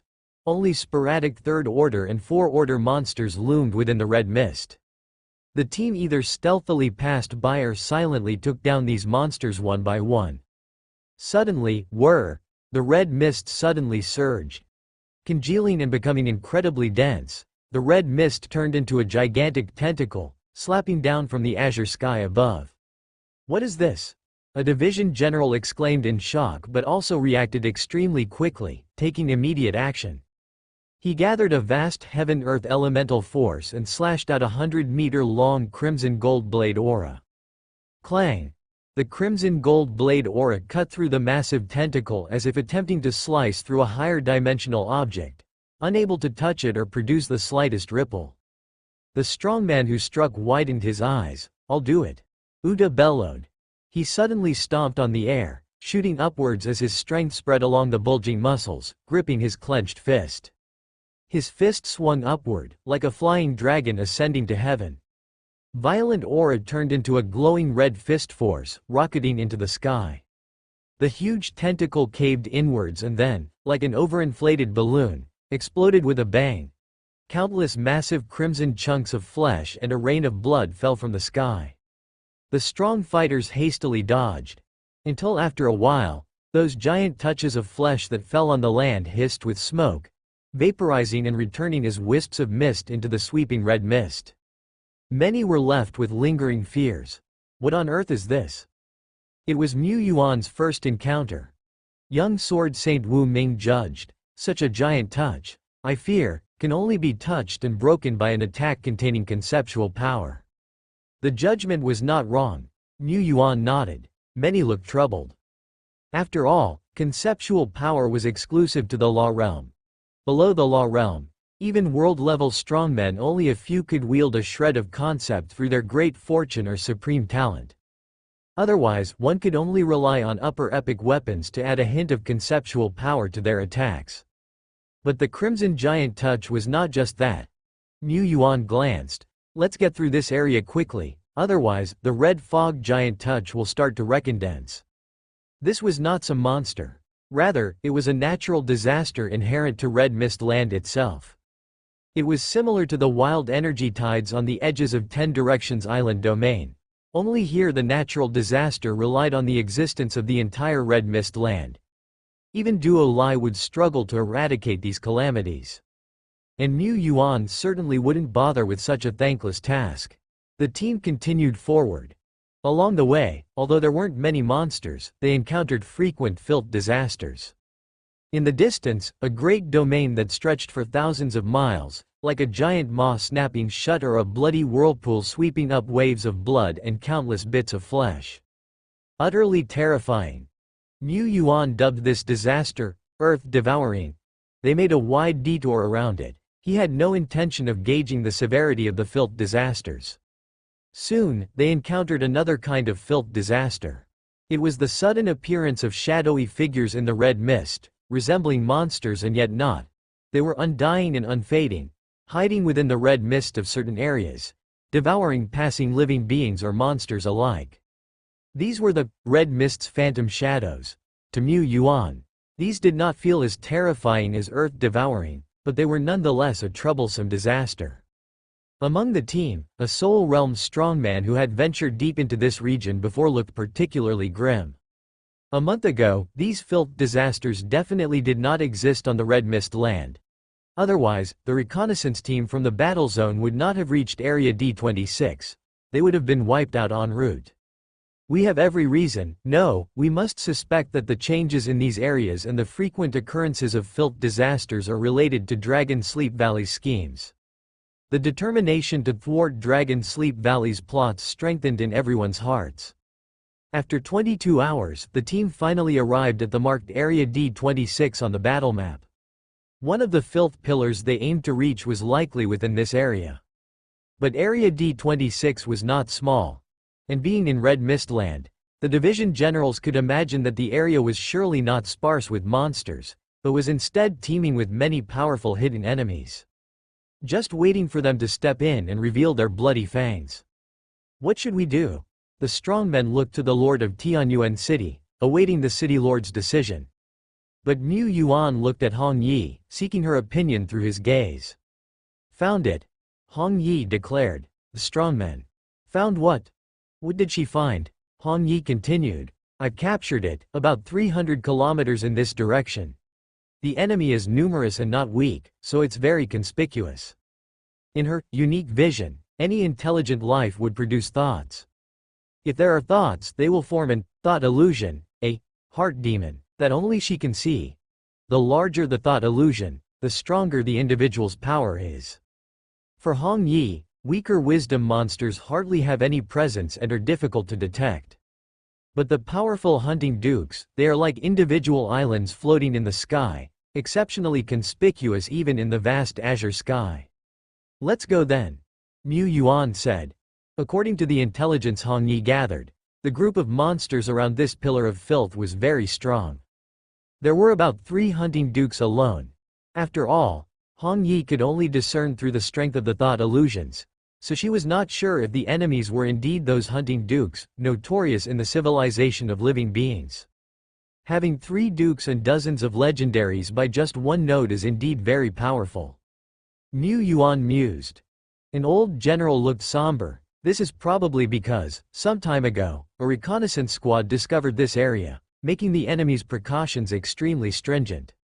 Another general said, "We can handle this number of enemies head-on, but according to recent intelligence, the enemy's Pillar of Filth may not only be a node planned by Dragonsleep Valley, but also a kind of filthy weapon. With these Pillars of Filth, the Crimson Dragons can control them, launching disasters attacks similar to that of the Red Fog Giant Touch. The stronger the controller, the more terrifying the disaster attacks." Mu Yuan nodded slightly. "So, we need to eliminate those 3 suspected hunting dukes before the enemies notice us." Strong One. The logic seems correct, but how do we do it? How can we eliminate the 3 most fearsome monsters before the enemies notice? Could it be through ambush, assassination? But, is it possible to assassinate 3 hunting dukes at the same time? Hong Yi spoke. "I can handle 1. 17, give me the coordinates, I'll lock onto 1. Jun fluttered his wings. "Leave the last one to Lord Jun here." Assassination? No, this is overpowering. But as long as we're quick enough, that's sufficient. At the same time, 200 to 300 kilometers away, next to a Pillar of Filth. Here, the red mist was swirling, thick as if blood rain was constantly falling. The huge Pillar of Filth hid in the red mist, like a cockroach hiding in a filthy area full of black mud, inconspicuous. Even proficient explorers could only discover this seemingly conspicuous Pillar of Filth when they got close. Beside the pillar, there were not many monsters stationed here, just a few thousand. Compared to the million-strong monster tides that occurred occasionally, a few thousand monsters were indeed sparse. But they were exceptionally elite. There were dozens of legendary realm monsters, a force that could easily destroy dozens, hundreds, thousands of human territories. The ones responsible for domination and defense were 3 Crimson Dragon Dukes who had earned the name of Hunting Duke. "Everyone, be careful. Our area has been exposed. We could be attacked by living beings' powerhouses at any moment." One of the dragons, small in stature with sparkling golden pupils and sharpness like a blade, spoke up. He was the famously known Hunting Duke Pupil Blade. He was infamous as a newbie slaughter machine, with all living beings equal under Pupil Blade, among other titles. But another Hunting Duke 6-winged scoffed, "Pupil Blade, you're just too timid. This is not the territory of living beings. This is our home, Red Mist Land. Do you think those humans dare to venture deep into Red Mist Land? Ridiculous." He patted the huge Pillar of Filth. "Even if the humans are daring enough, with this weapon here, what do we have to fear? Even if a human law realm being comes personally, this Duke would dare to meet them, who knows, maybe even take down one to augment this Duke's glory." Pupil Blade glared. Was he timid? He was cautious? "You fools who have never left Red Mist Land, have no idea how strong, how cunning and crafty humans can be." "Fool!" Pupil Blade was about to speak out when suddenly his pupils narrowed, staring fixedly at the nearby 6-winged Duke. Somehow, a cross-shaped starlight marker had appeared on the vast forehead of the 6-winged Duke. It was dripping, dripping, dripping, and shining. Shining with a strange light, as if it was marked by death from afar. The 6-winged Duke himself did not see this marker, but he also suddenly awoke, his dark red scale armor standing upright. This was the Death Star shining, within the shine.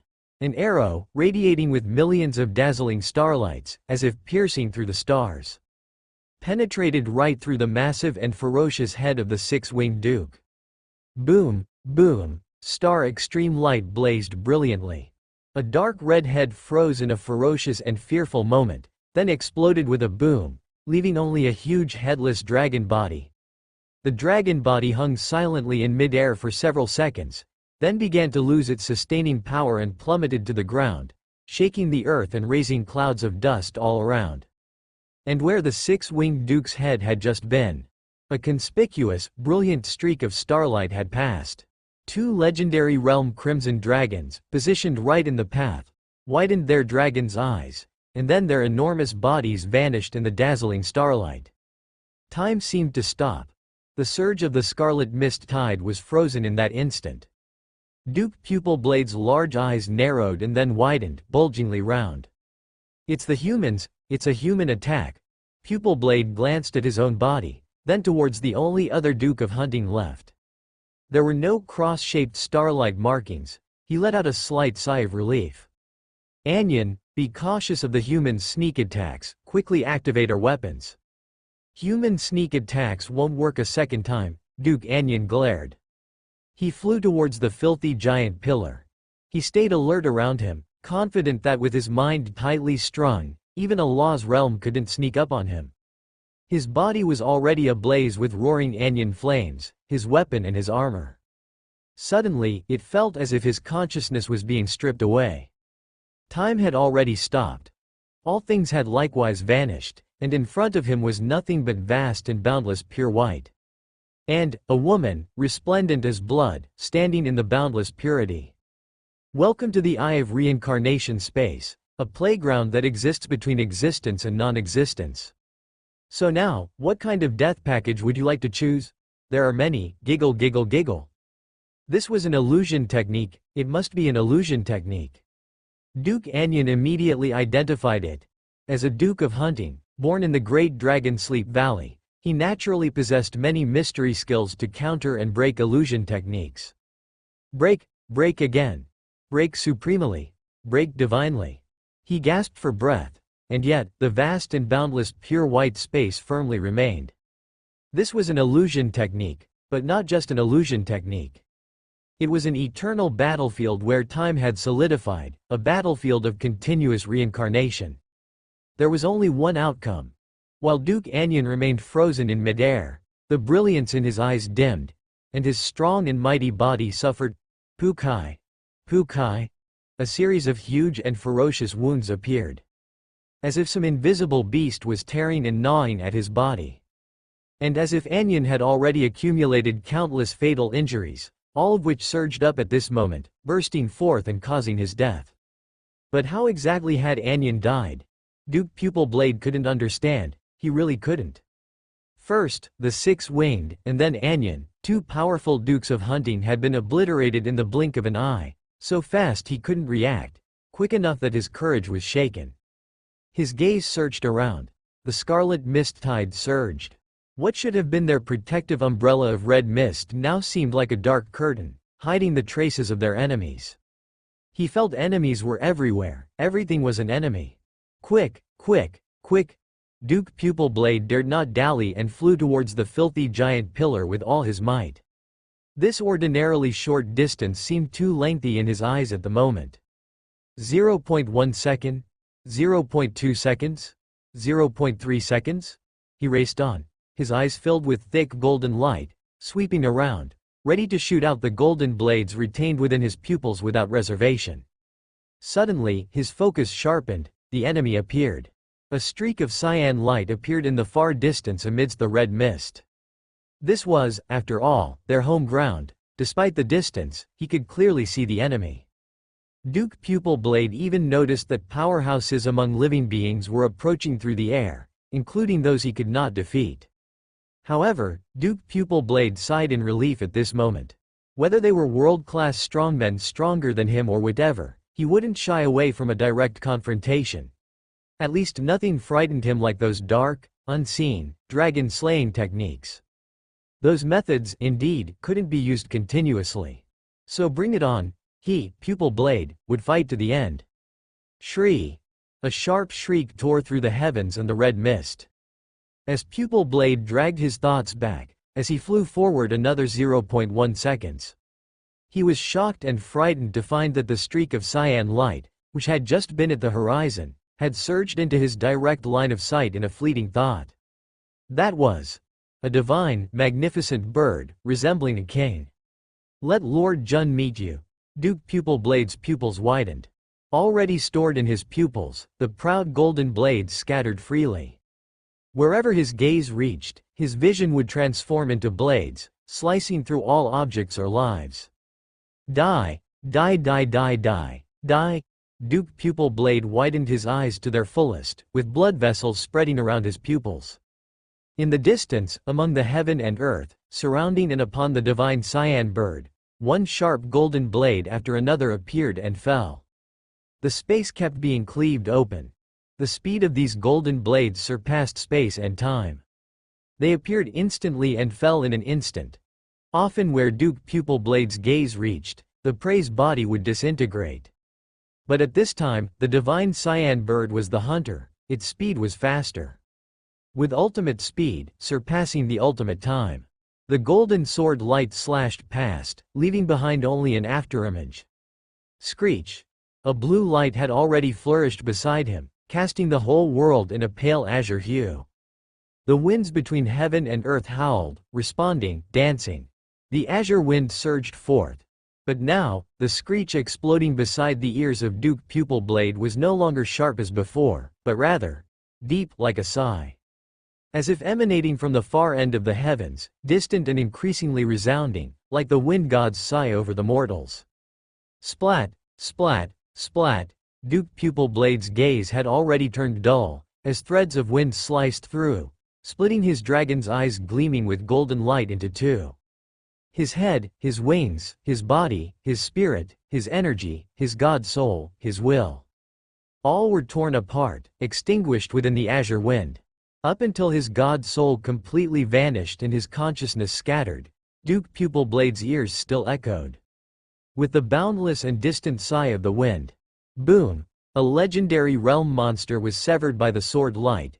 Its massive body fell lifelessly, no longer capable of self-healing, and crashed into the ground, raising clouds of dust.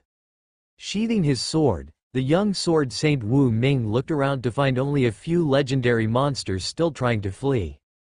Whoosh whoosh whoosh, arrows pierced through the sky, easily penetrating the thick and tough bodies of the crimson dragons.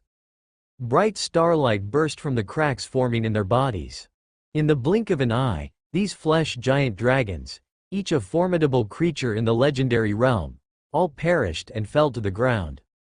Oh, there are no more legendary monsters left, the young sword saint stated expressionlessly. He sheathed his sword expressionlessly again. He thought he was in for a brutal and satisfying battle, but the Tianyuan powerhouses had risen. The Tianyuan powerhouses had instantly killed the enemies. Of course, he was also aware of how critical this instant kill was. If those few Tianyuan powerhouses hadn't held the enemy from hundreds of miles away with some special mystery skill to ambush and kill, this battle would not have been easy. And once they fell into a desperate struggle in the Red Mist Land, danger would follow closely behind. But to be honest, those few are really strong, I do want to have a go against them. He was boiling with excitement. At the same time, he also firmly believed that he couldn't match the power of any of these three powerhouses. Even the Azure Bird, which he once thought was merely the lord of Tianyuan City's mount, was terrifyingly strong. It's better to say, if even a mount is that powerful, how strong would that lord of Tianyuan City be? Indeed, this world is vast, incredibly vast. Master always says the world isn't that big. I think that old guy has been avoiding the world too long and has become disconnected from it. Old man's words can't be trusted. Since the world is so vast, I should also be able, and have the capability to become even stronger. If other people could grasp such great power in the heaven and earth realm and the soul realm, why couldn't he? He definitely also had this opportunity. We are all human after all. Outside the towering column of corruption, a group of powerful monsters stationed there had already been wiped out. Only the surging red mist remained, and this massive column soared into the dense red clouds above, its tip unseen. General Wang Lei took out an epic treasure suited for heaven and earth, released the group of research personnel who were previously stored inside, prepared for the corruption's erosion, one by one. The researchers, wrapped in all-white protective gear, stood on this piece of land. They looked up at the towering and frightening column, resembling both a withered giant tree and a massive tentacle with seemingly myriad different faces, and let out gasps of surprise. Most of these people were pure researchers with little combat experience. They had devoted their whole lives and energies to research. Of course, even so, each of the researchers who came to the column of corruption today had reached the fourth order peak.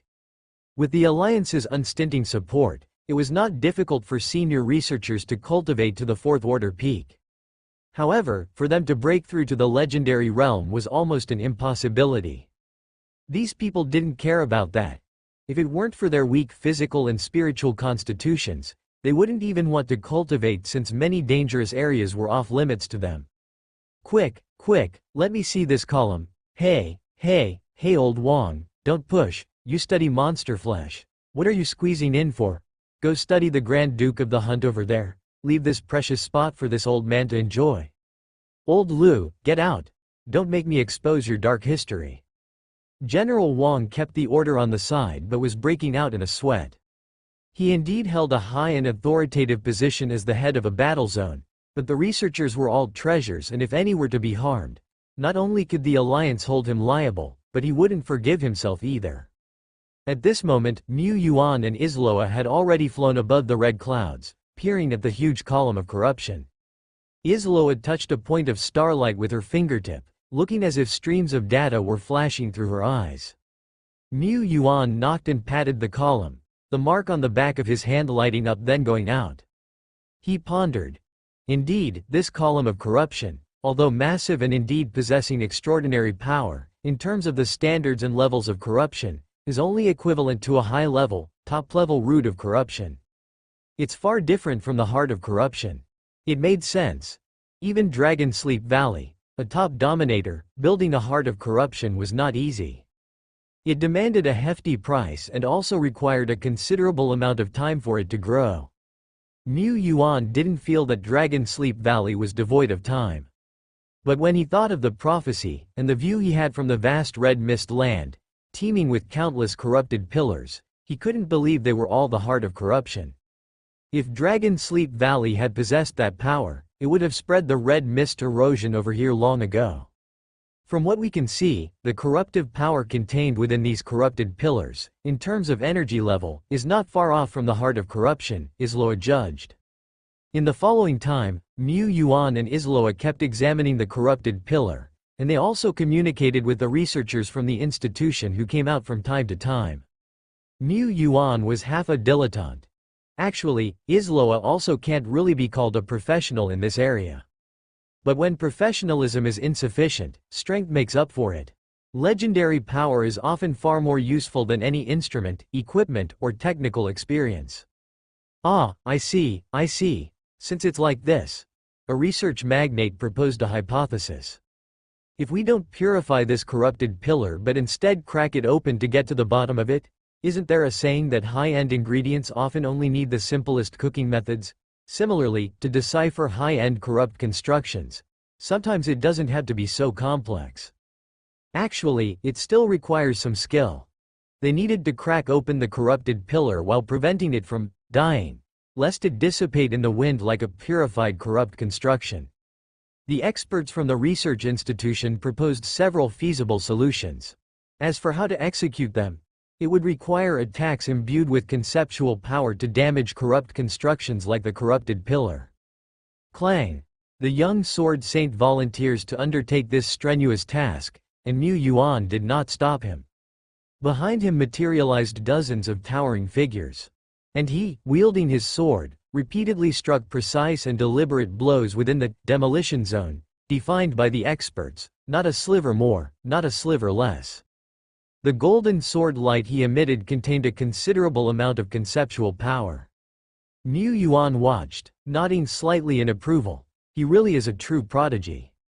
Under normal circumstances, even the top epic 3-star life's fundamental killing moves only contain a trace of conceptual power.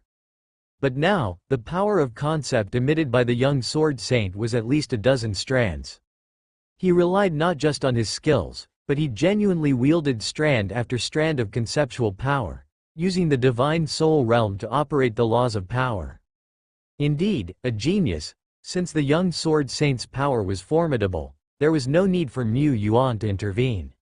Quickly, the youngster carved out a sizable neat notch at approximately 1/30th from the bottom of the corrupted pillar. He looked towards the lord of Tianyuan City and seeing the city lord nod slightly, couldn't help but feel joy from gaining acknowledgement. After all, this city lord was the one who had nurtured world-class strongmen like Martial Madness Wu Ta, Arrow God 17, and Conqing Heavenly Venerate, self-proclaimed by Jun, among others. In comparison, his own mentor had only taught a big brother and himself along with Golden Elephant, and here they were, quite complacent with themselves. Their vision indeed fell far short. The Lord of Tianyuan City was truly a top-tier master teacher. Somewhere else, the divine monarch, a great power strongman of the Saint Realm, ancient sword god monarch, was playing chess with an old friend. He was thoroughly pleased with himself, not because he had won the game, but because not long ago, his disciple had easily defeated the disciple of his friend, whom the latter had taught for a longer time. What does it mean to be a top-tier master teacher? The ancient sword god monarch leaned back triumphantly. Suddenly, he sneezed. Strange, which brat is mentioning me again? But after all, as a top-tier master teacher, getting mentioned occasionally is quite normal. Ah ha ha ha. The top-tier master teacher, ancient sword god monarch, continued to boast about his teaching abilities to his familiar old friend. Red Mist Land. Even the young sword saint who considered himself a novice took on the laborious task of deconstructing the corruption pillars. As he continually hacked at them, the corruption pillars gradually deconstructed. Through sampling, testing, and analysis by experts from various fields, a preliminary conclusion was quickly reached. Vice President Liu, the deputy head of the Research Institute, said, "We can now roughly confirm that the reason these corrupted creations can exert power far beyond their intrinsic level is because they contain a large amount of fuel." Mr. Liu, wearing gloves, carefully operated the instrument in front of him. The main body of this precise instrument was a semi-transparent sphere with a diameter of about half a meter. It seemed to be just an ordinary glass sphere, but it was imbued with many mysteries. Niu Yuan could see the spatial law patterns within it, not to mention, the inconspicuous glass sphere also enveloped strands of drifting, surging red mist.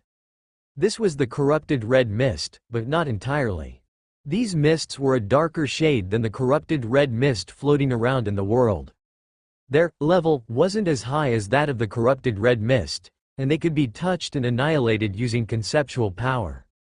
However, at the same time, these dark red mist strands possessed more direct and fierce erosion and destructive power than the corrupted red mist. Even beings of the law realm would absolutely not dare to be directly touched by these dark red mist strands. Just as the Heavenly Element team had a great victory over the enemy forces and acquired a significant amount of research materials, various teams from great generals to spearhead teams also had considerable gains.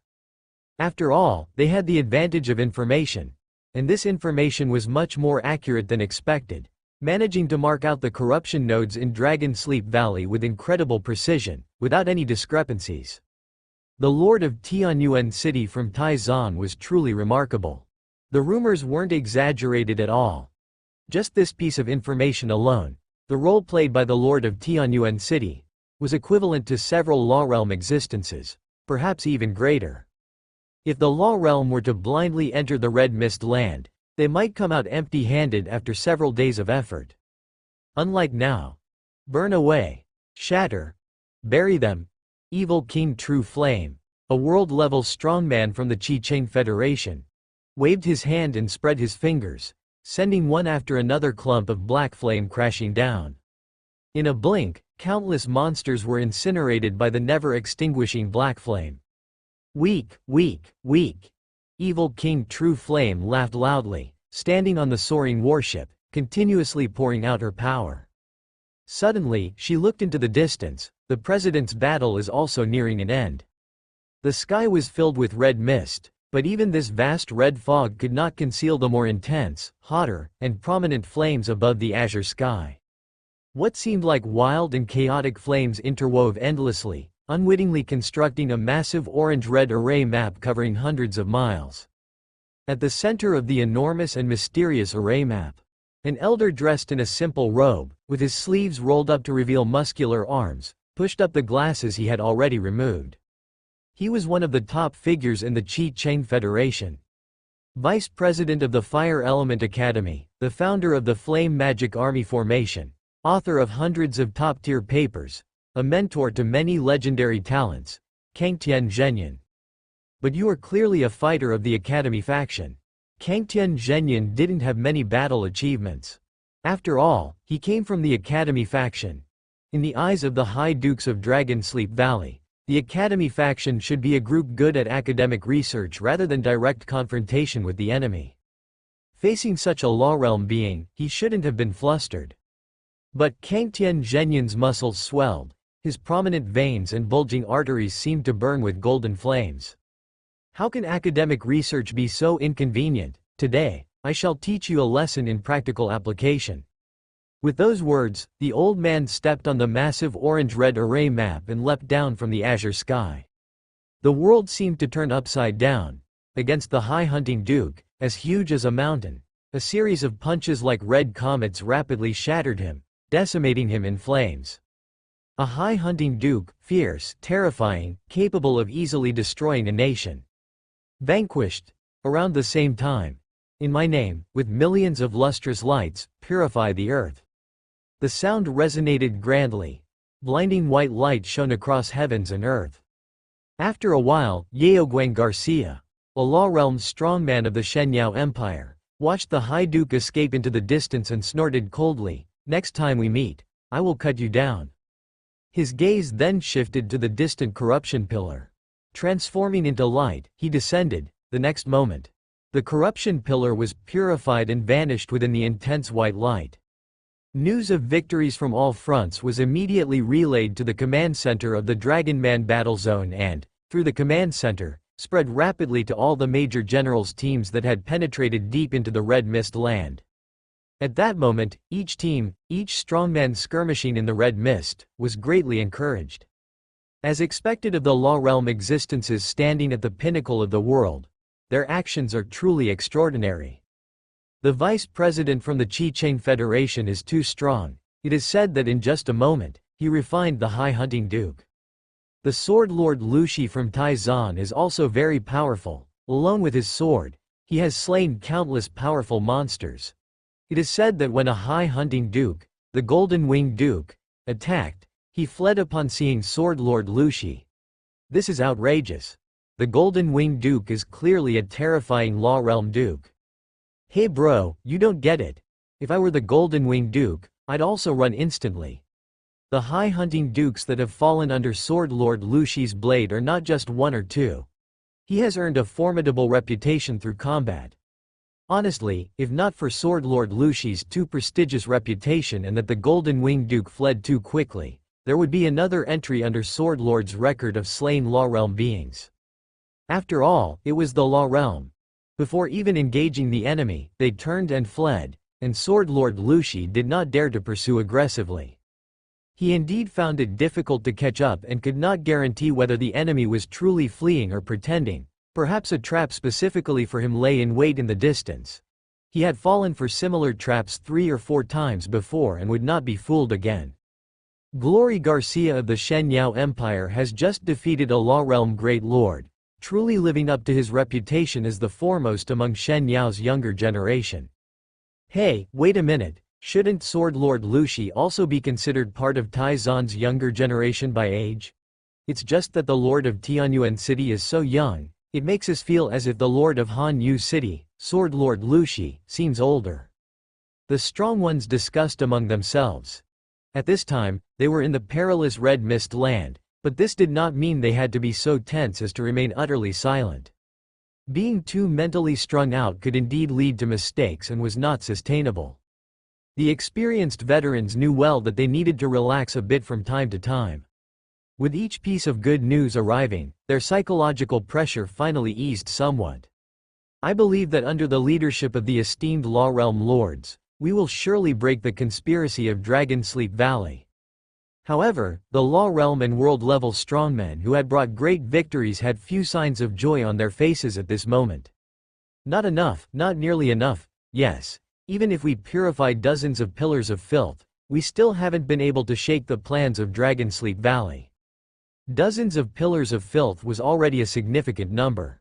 For a mega scheme like that of Dragon Sleep Valley, an issue in one part could lead to a cascade of errors, causing the entire layout to collapse like a huge sandcastle. This was what the powerful had previously thought. But now, having verified, their destruction was effective, but not effective enough. This won't do.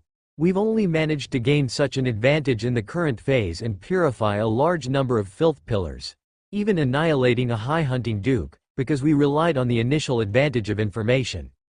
The advantage of this information will still exist in the future, but it won't be as apparent. Dragon Sleep Valley, having reacted, will show its true fangs. Neither Sword Lord Lu Shi, True Flame Principal, nor Duke Yaoguang was complacent about their earlier victories. Humans faced Dragon Sleep Valley, mostly being forced on the defensive, not to mention, they were now delving deep into the Red Mist Land, into the very belly of Dragon Sleep Valley. Sword Lord Lu Shi was confident enough to face a high hunting duke, 2 or 3 he would not fear. But what if there were 4, 5, 6, or 7 high dukes? Within Dragon Sleep Valley, there were also pinnacle-level Law Realm strongmen. Given the circumstances, we only have one choice left. The expressions of the strong ones were grave. At the very start of formulating the strategic plan, the strong ones, the staff, had anticipated the possibility that rapid destruction of the Pillars of Filth might not unravel the plans of Dragon Sleep Valley. So why still choose this strategy? There was nothing else but safety. And it was efficient, too. The other option was to continue delving deeper, reaching the core of Dragon Sleep Valley's arrangements, shattering their heart. Destroying the heart, according to the strategy team's estimate, had a 91.6% certainty of being able to break Dragon Sleep Valley's grand scheme in one fell swoop. A great certainty. The problem was, could they manage to shatter the heart, or even get through the enemy's multiple obstructions, enter the core area of their layout, and locate this heart of theirs? This was very difficult, extremely difficult, going deep. Each strongman carrying out this mission was also facing the immense risk of possibly not returning. The risk assessments were off the charts. This was also why no one wanted to choose this strategy at first. But now we have no choice. Yes, initially the old man didn't quite believe that Dragon Sleep Valley could really provoke a catastrophe capable of destroying nations, but after witnessing some of these pillars of filth and just the tip of the iceberg of Dragon Sleep Valley's conspiracy, I've started to shudder. We must destroy the enemy's plans. Otherwise, it's hard to imagine what kind of disaster would befall. The principal of True Flame from Chi-Cheng Federation spoke with firm determination. The Sword Lord Lu Shi did not say much, only uttered a single word faintly: fight. How should they fight? If they intended to penetrate deep into enemy territory, then continuing to fight separately was no longer suitable. Gathering strong teams to jointly pass through the many obstacles and enter the heart of the area was the best strategy. This would require those at the Law Realm to act as the spearhead, tearing through the disasters ahead, and would also need the cooperation of world-level strong people, even those of the ordinary Soul Realm. However, the journey was exceedingly dangerous. Who would be willing to go? Even though those of the Soul Realm had a backup plan of resurrection and the great nations would reimburse all costs of revival, including the wear and tear on the soul, danger was still danger, and resurrection was not absolutely fail-safe. Mu Yuan said, "Fight." At this moment, in a certain part of the Red Mist Land, a veteran 6-star pioneer lord, Lord of Steelcutting, looked at Lu Shi and hesitated. "Sword Lord, this." In his heart, Tian Yuan was still a junior, and moreover a lord with the fastest ever recorded ascension within the Alliance and limitless potential. Such a junior should not take risks. It was their elder's responsibility. The Sword Lord Lu Shi gazed into the distance, where the red mist was swirling. This is his choice. He paused, then added, "Tian Yuan is no longer a junior, he has become a strong person." It was stepping into the eternal world for 2 years, yet he had nurtured several unparalleled world-level combat power strong people. Such a lord, without any hesitation, joined the no return team, driven by either their inner shame or the need to maintain the dignity of their nations and powers. Other strong people also volunteered to join this operation. Soon, strong individuals from various general teams gathered in a specific area of the Red Mist Land. Although they aimed to gather all their strength to break through into the core region, the team, after all, could not be too cumbersome. The ones who came together were mainly the Soul Realm's strong people.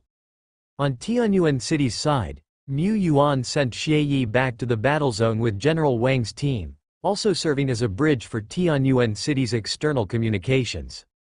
Apart from Xie Yi, all other division generals of Tianyuan were legendary lives.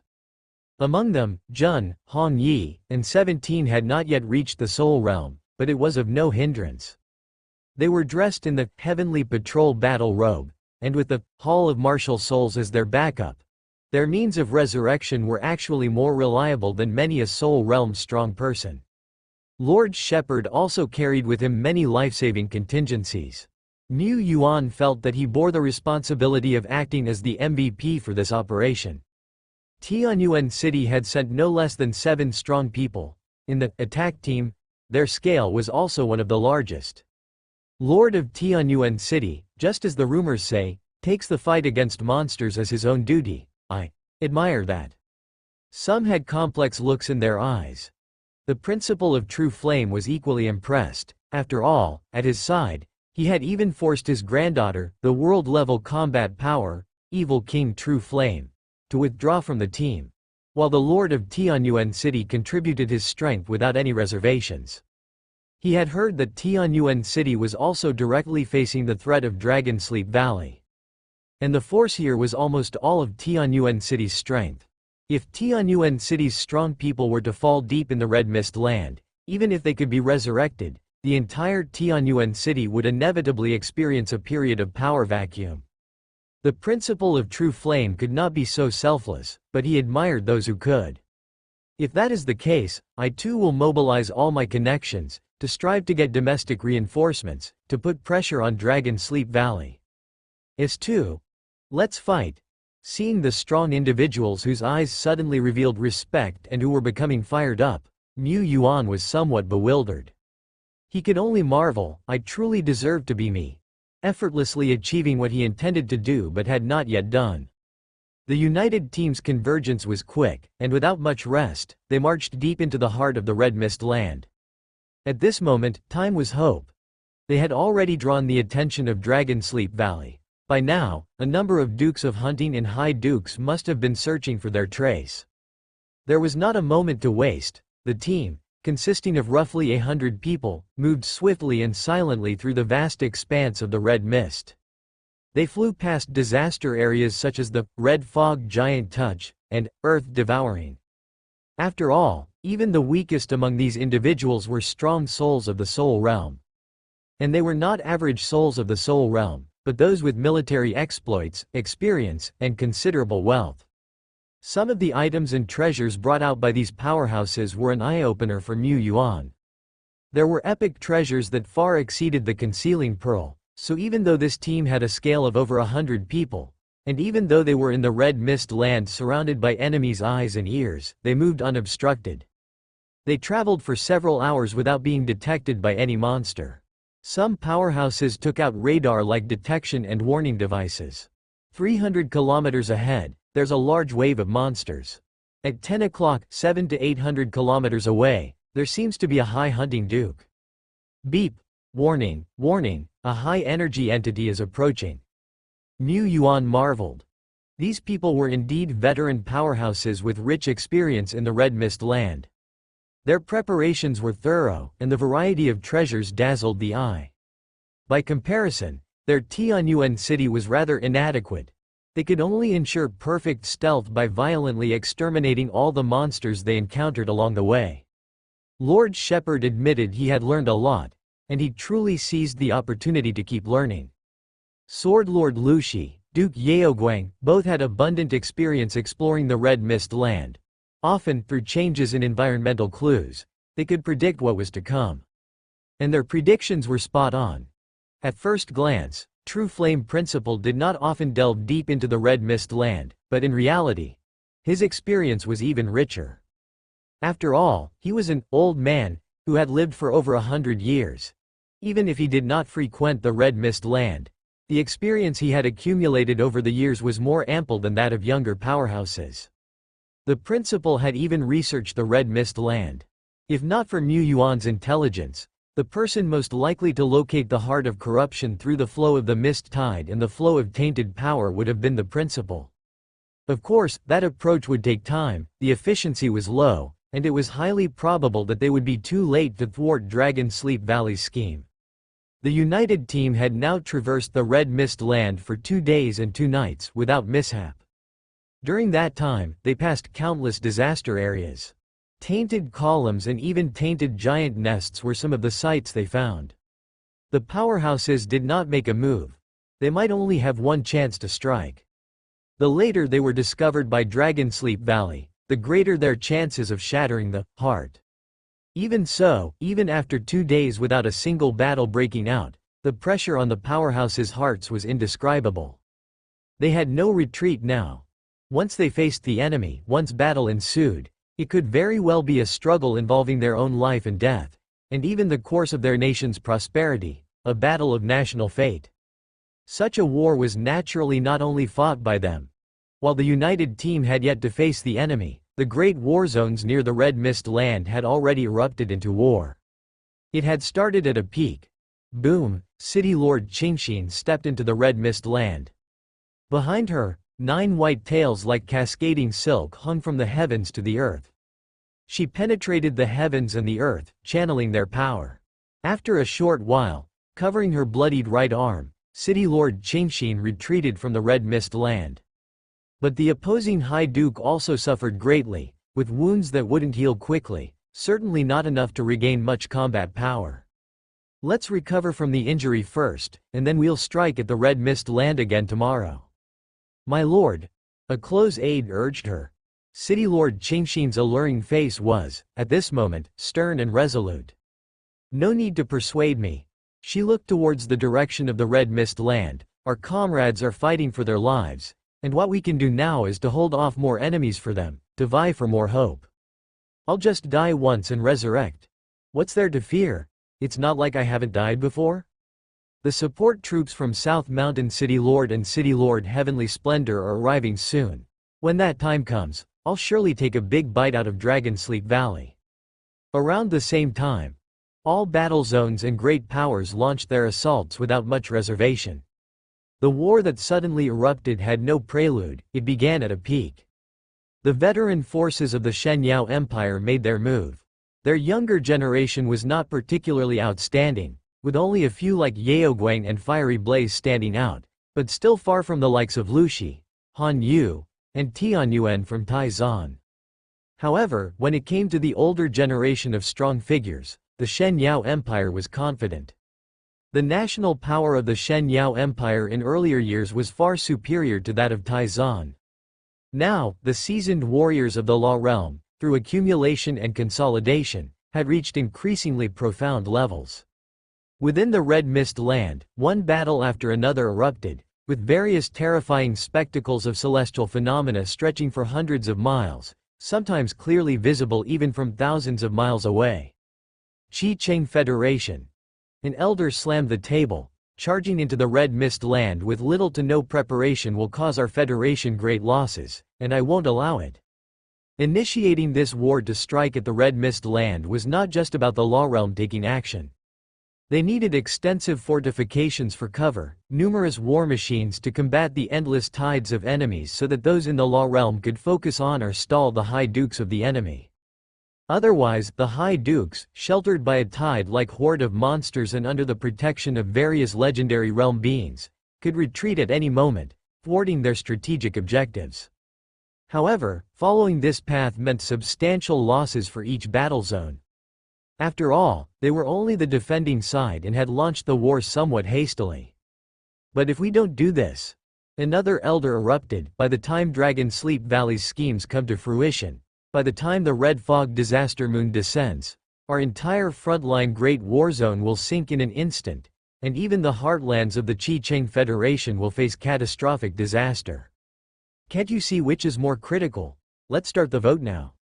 Agree. Agree. I disagree. Agree. The Qi Cheng Federation launched a new round of fiercer offensive. At the same time, the Yongxing Empire, Shen Mu Dynasty, Wansheng Country, and Shimo Empire. These great nations almost immediately learned of the sudden offensive launched by several major battle zones. What's happening? Qi Cheng, Tai Zan, and Shen Yao. The three major alliance camps have actually taken the initiative to attack Red Mist Land? Have they gone mad? Indeed, the Sky Rift disaster is upon us, and the calamity is not far off. At this time, they still step into the much more dangerous Red Mist Land. It looks like a death wish. I heard that the three major countries had no choice but to sacrifice themselves and enter the Red Mist Land in order to thwart the top tyrant's scheme in Dragonsleep Valley. It was a forced move, a reluctant move. But it's too risky, far too risky. Our most formidable frontline top tyrant, Chomping Insect Swarm. Could they also be plotting something? Recently, two top exploratory teams inexplicably perished in the Red Mist Land. No matter what the enemy is planning, the danger of rashly penetrating the Red Mist Land is still too great. We should just continue to reinforce the defenses of the Great War Zone. That is the most correct and safest response to the disaster. Deep within the Red Mist Land, on the third day of the United Team's expedition, the red mist was thick, and the wind brought a faceful of blood scent. The sight had not changed for several days. There were mountains of blood, rivers of blood, bones, and scattered flesh, and the red clouds filled the ground while countless dead things writhed like living beings. It was enough to make one shudder. According to the intelligence coordinates, we are about a quarter of the way from the heart region. Here, the frequency of monster tides and monster legends has indeed increased a lot. The good news was that this confirmed they were moving in the right direction. But the bad news was, their infiltration had become more difficult. In the past hour alone, the epic-level, enemy-seeking radar had set off 6 alarms, nearly exposing them to the eyes of the powers of Dragonsleep Valley. However, these more frequent encounters were still not the greatest crisis the United Team faced. Cough, cough. A Soul Realm powerhouse suddenly began coughing, covering his mouth. The crimson blood that he coughed onto his palm appeared to wriggle like living insects. What is this? He was startled and afraid, immediately surging his power throughout his body. There were experts adept at healing and purification in the team, who then performed a thorough full body check on the Soul Realm warrior. All the blood-borne organisms inside have been eradicated, and the slightly damaged body and organs have also recovered. There is no serious issue, said the middle-aged man, who hailed from the Qi Cheng Federation and held the job rank of Saint of Holy Light. But at this moment, his expression remained grave. There is contamination accumulating rapidly.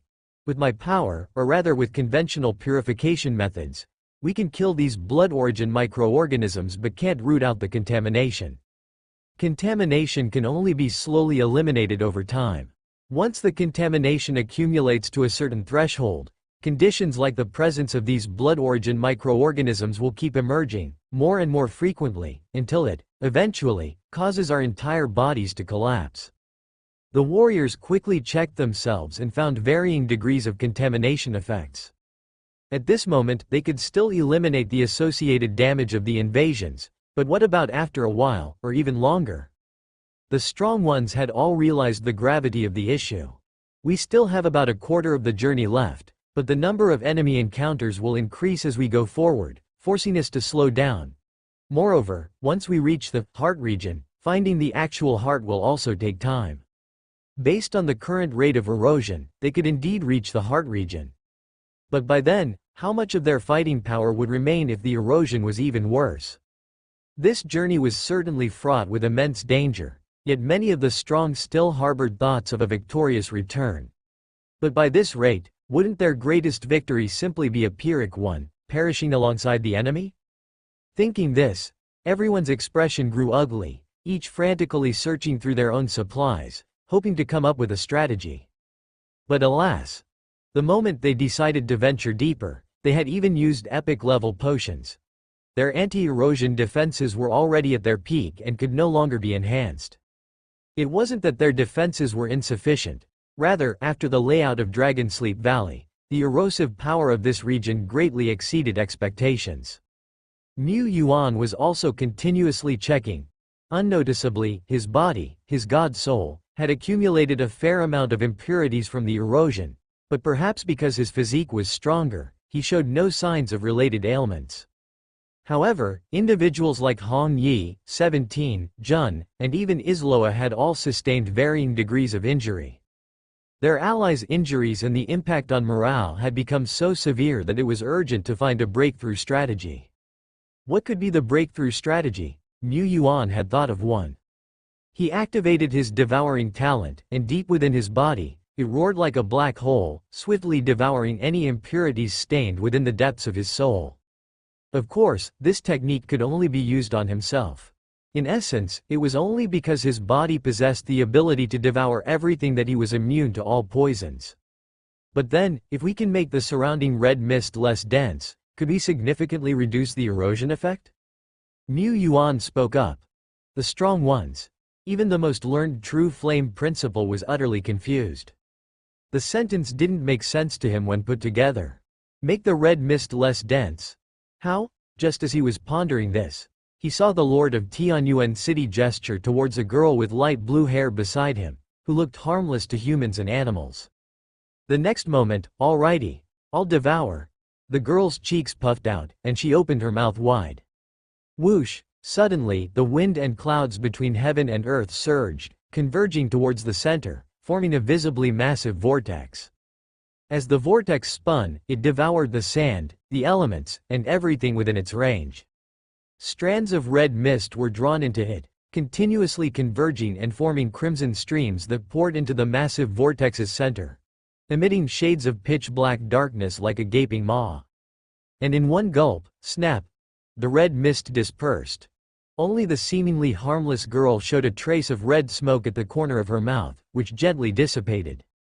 The girl made a small heart with her hands. All done, carrot carrot, v.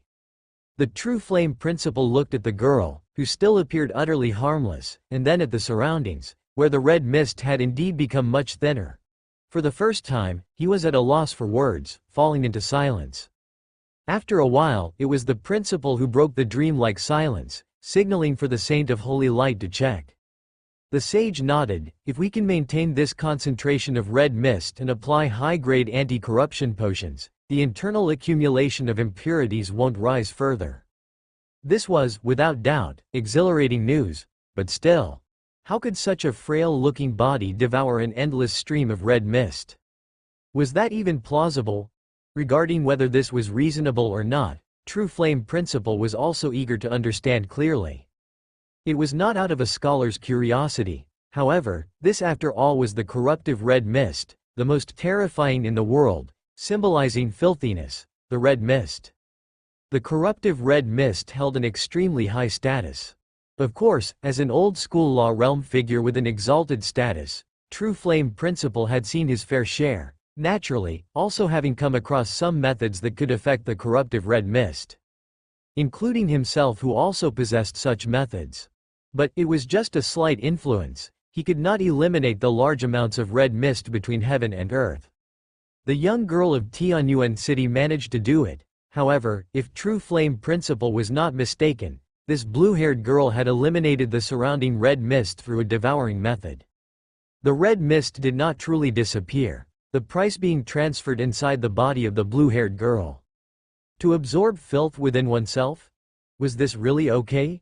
It was not yet necessary to go to this extent, right?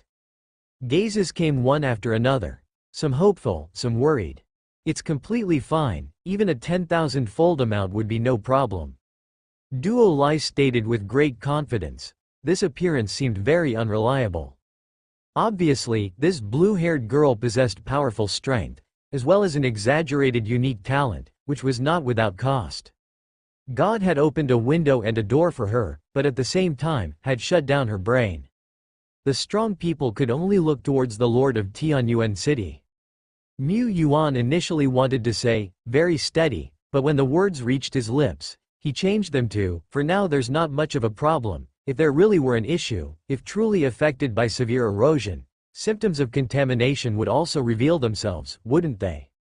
His less assured statement, on the contrary, made the strong people believe him even more.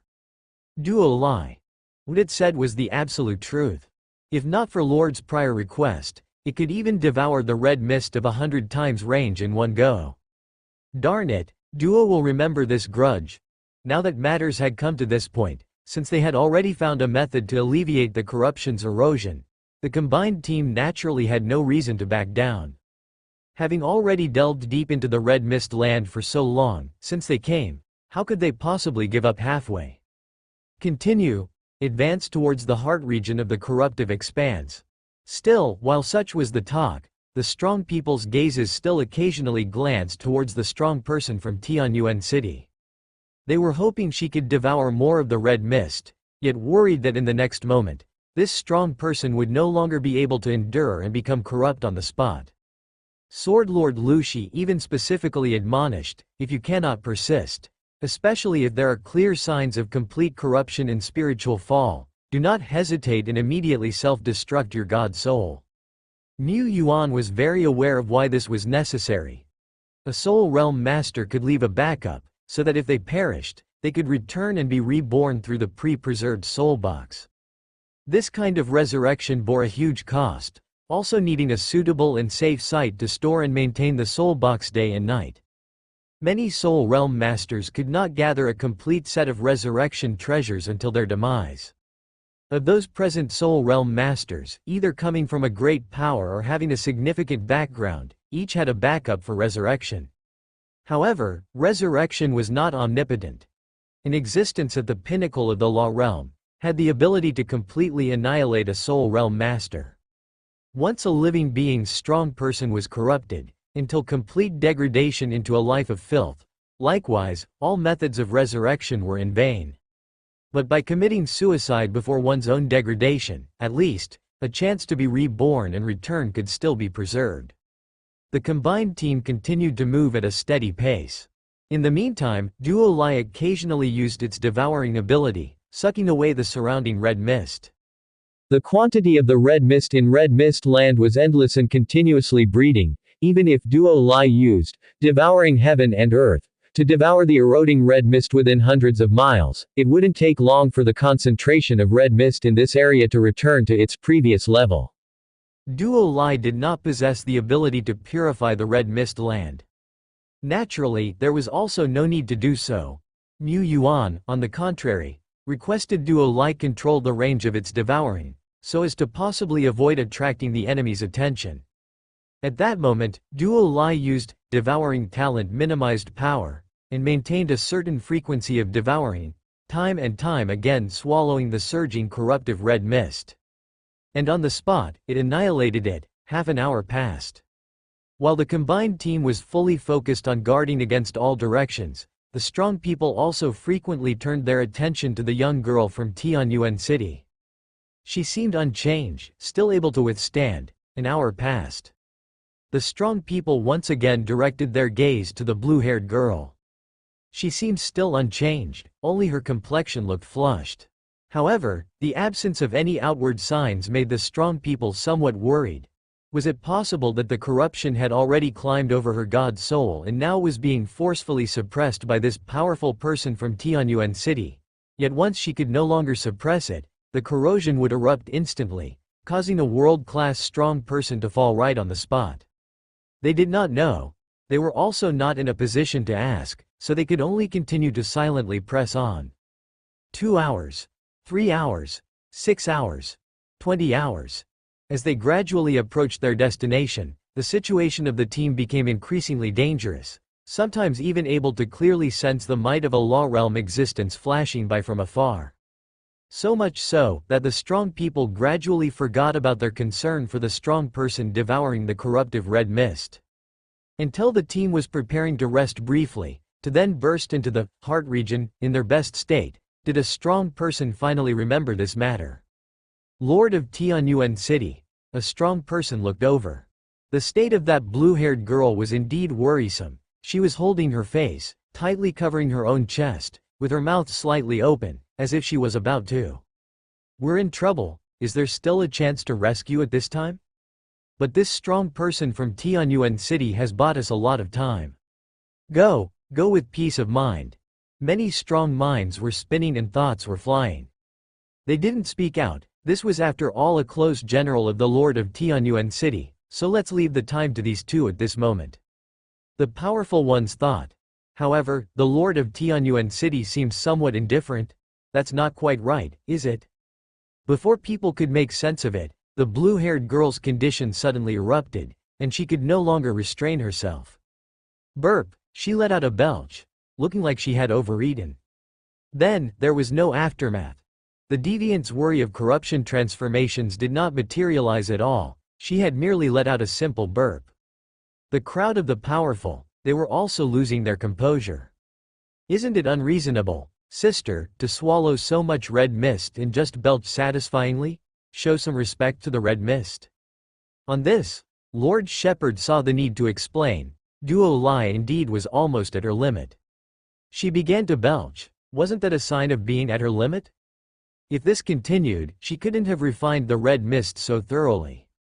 She was struggling hard. Duo Lai agreed wholeheartedly. Burp, the general, am too tired, too exhausted. I have never been so strained. The red mist was bitter indeed. Even after the devouring refinement, removing all invasive impurities, there remained a persistent taste of bitterness.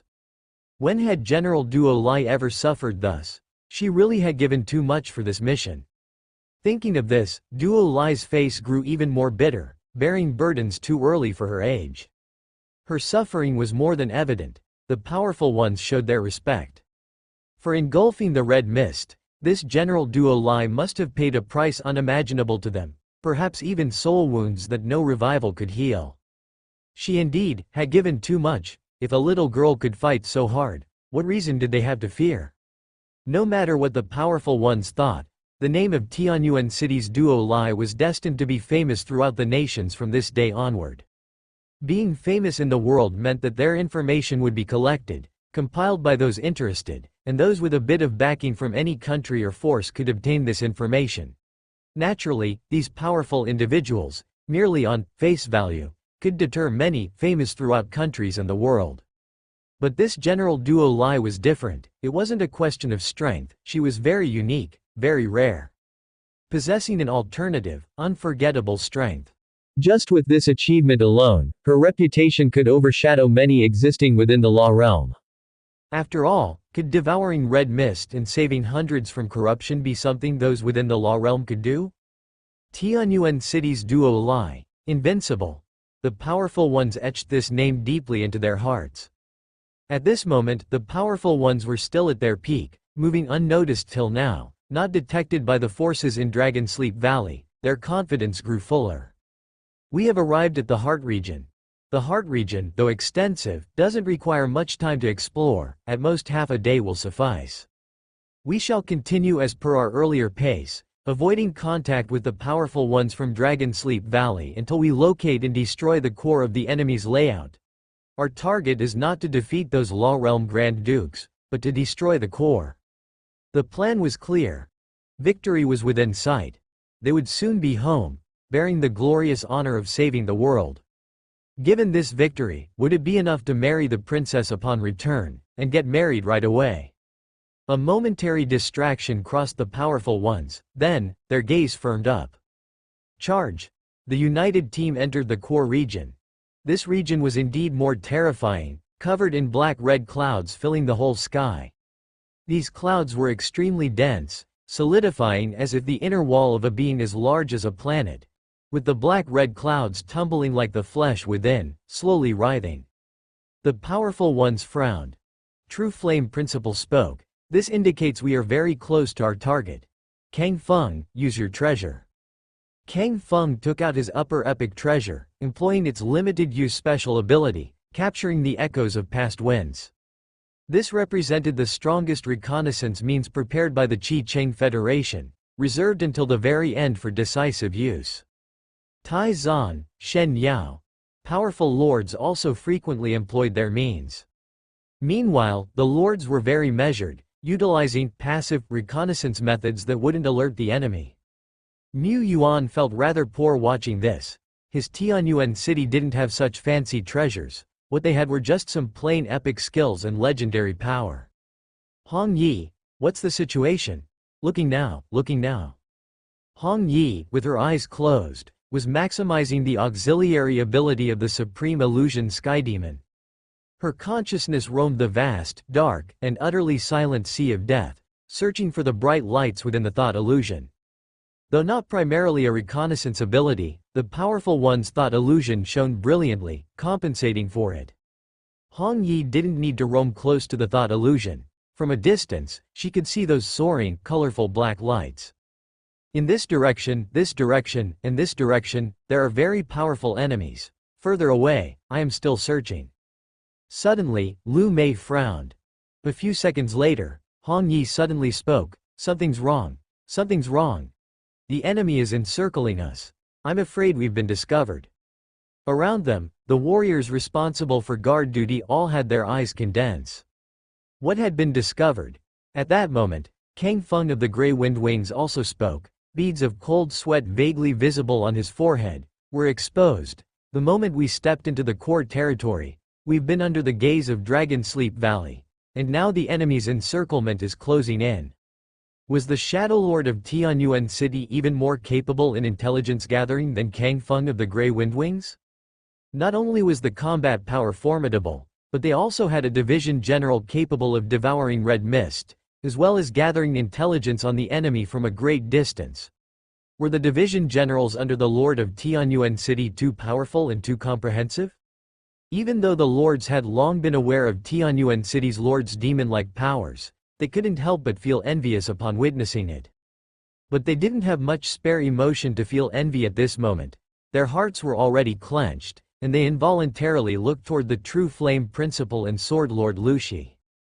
True Flame Principal and Sword Lord Lu Shi exchanged glances, reaching a unanimous strategy through their intersecting gazes. We'll go and stop the High Dukes of the Law Realm. You destroy the core, fast, we still have a chance. Duke Yaoguang. What about my opinion? Seeing that the two from the Law Realm had already transformed into streaks of light speeding away, he thought about it and followed suit, charging forward. Mu Yuan did not have Uta and Duo Lai join the battle immediately. Right now, dealing with the High Dukes of the Law Realm was not the priority, destroying the core was. True Flame Principal and his companions could not possibly stop all the enemies, and his side also needed to have the power to repel those of the Law Realm. Besides, Uta and Duo Lai were not too far away and could support the three Sword Lords Lu Shi at any moment. They were the trump cards, the surprise troops. Revealing them now would also result in being held up by the High Hunting Dukes. Let's go, we need to find the core immediately. The most likely locations are here, here, and here. Boom, boom, boom. The heavens and earth roared. Shockwaves from the horizon came crashing like tsunami waves. One could see from afar, the High Dukes of the Law Realm, their forms comparable to mountains, perched upon black and crimson clouds above, casting down gazes that sent shivers down one's soul. But in the allied team, there were no weaklings. As in the Shattered Isles warzone, when legendary realm beings were petrified by the simple gaze and coercion of the Ice Burial Duke, unable to move, such things would not happen. The warriors rushed forward like fire and wind. Galloping, dividing forces, converging, breaking through. After a brief but fierce battle, Mu Yuan and the other powerful beings finally found the legendary core. A tree. A colossal tree that penetrated the black and crimson clouds. A withered giant tree. Its trunk bore rust-red spots like rivers of blood flowing, with huge pustules swelling and contracting over the rotting bark.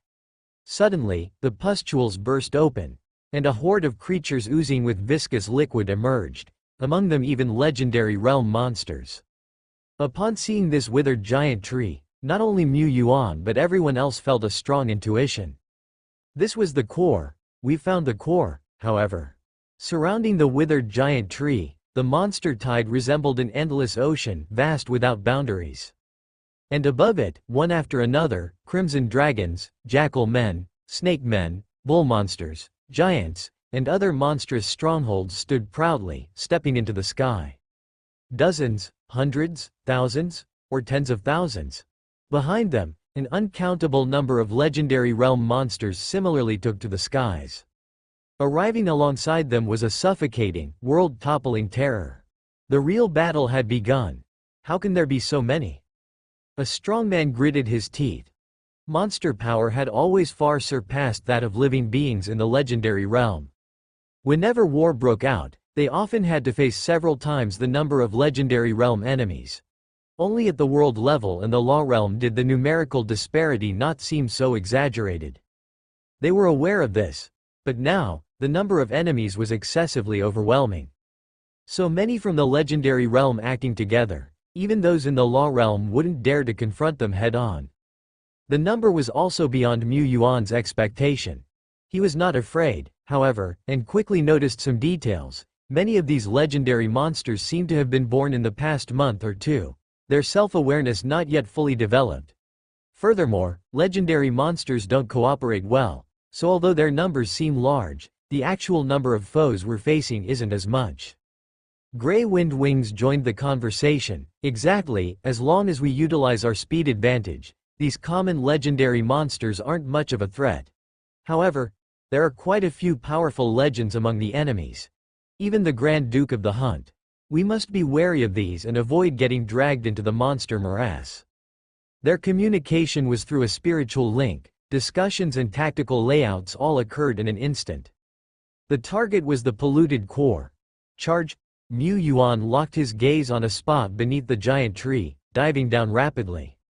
The monster wave, the legendary monsters, roared towards them oppressively. Dragon God. One punch. Uda shouted.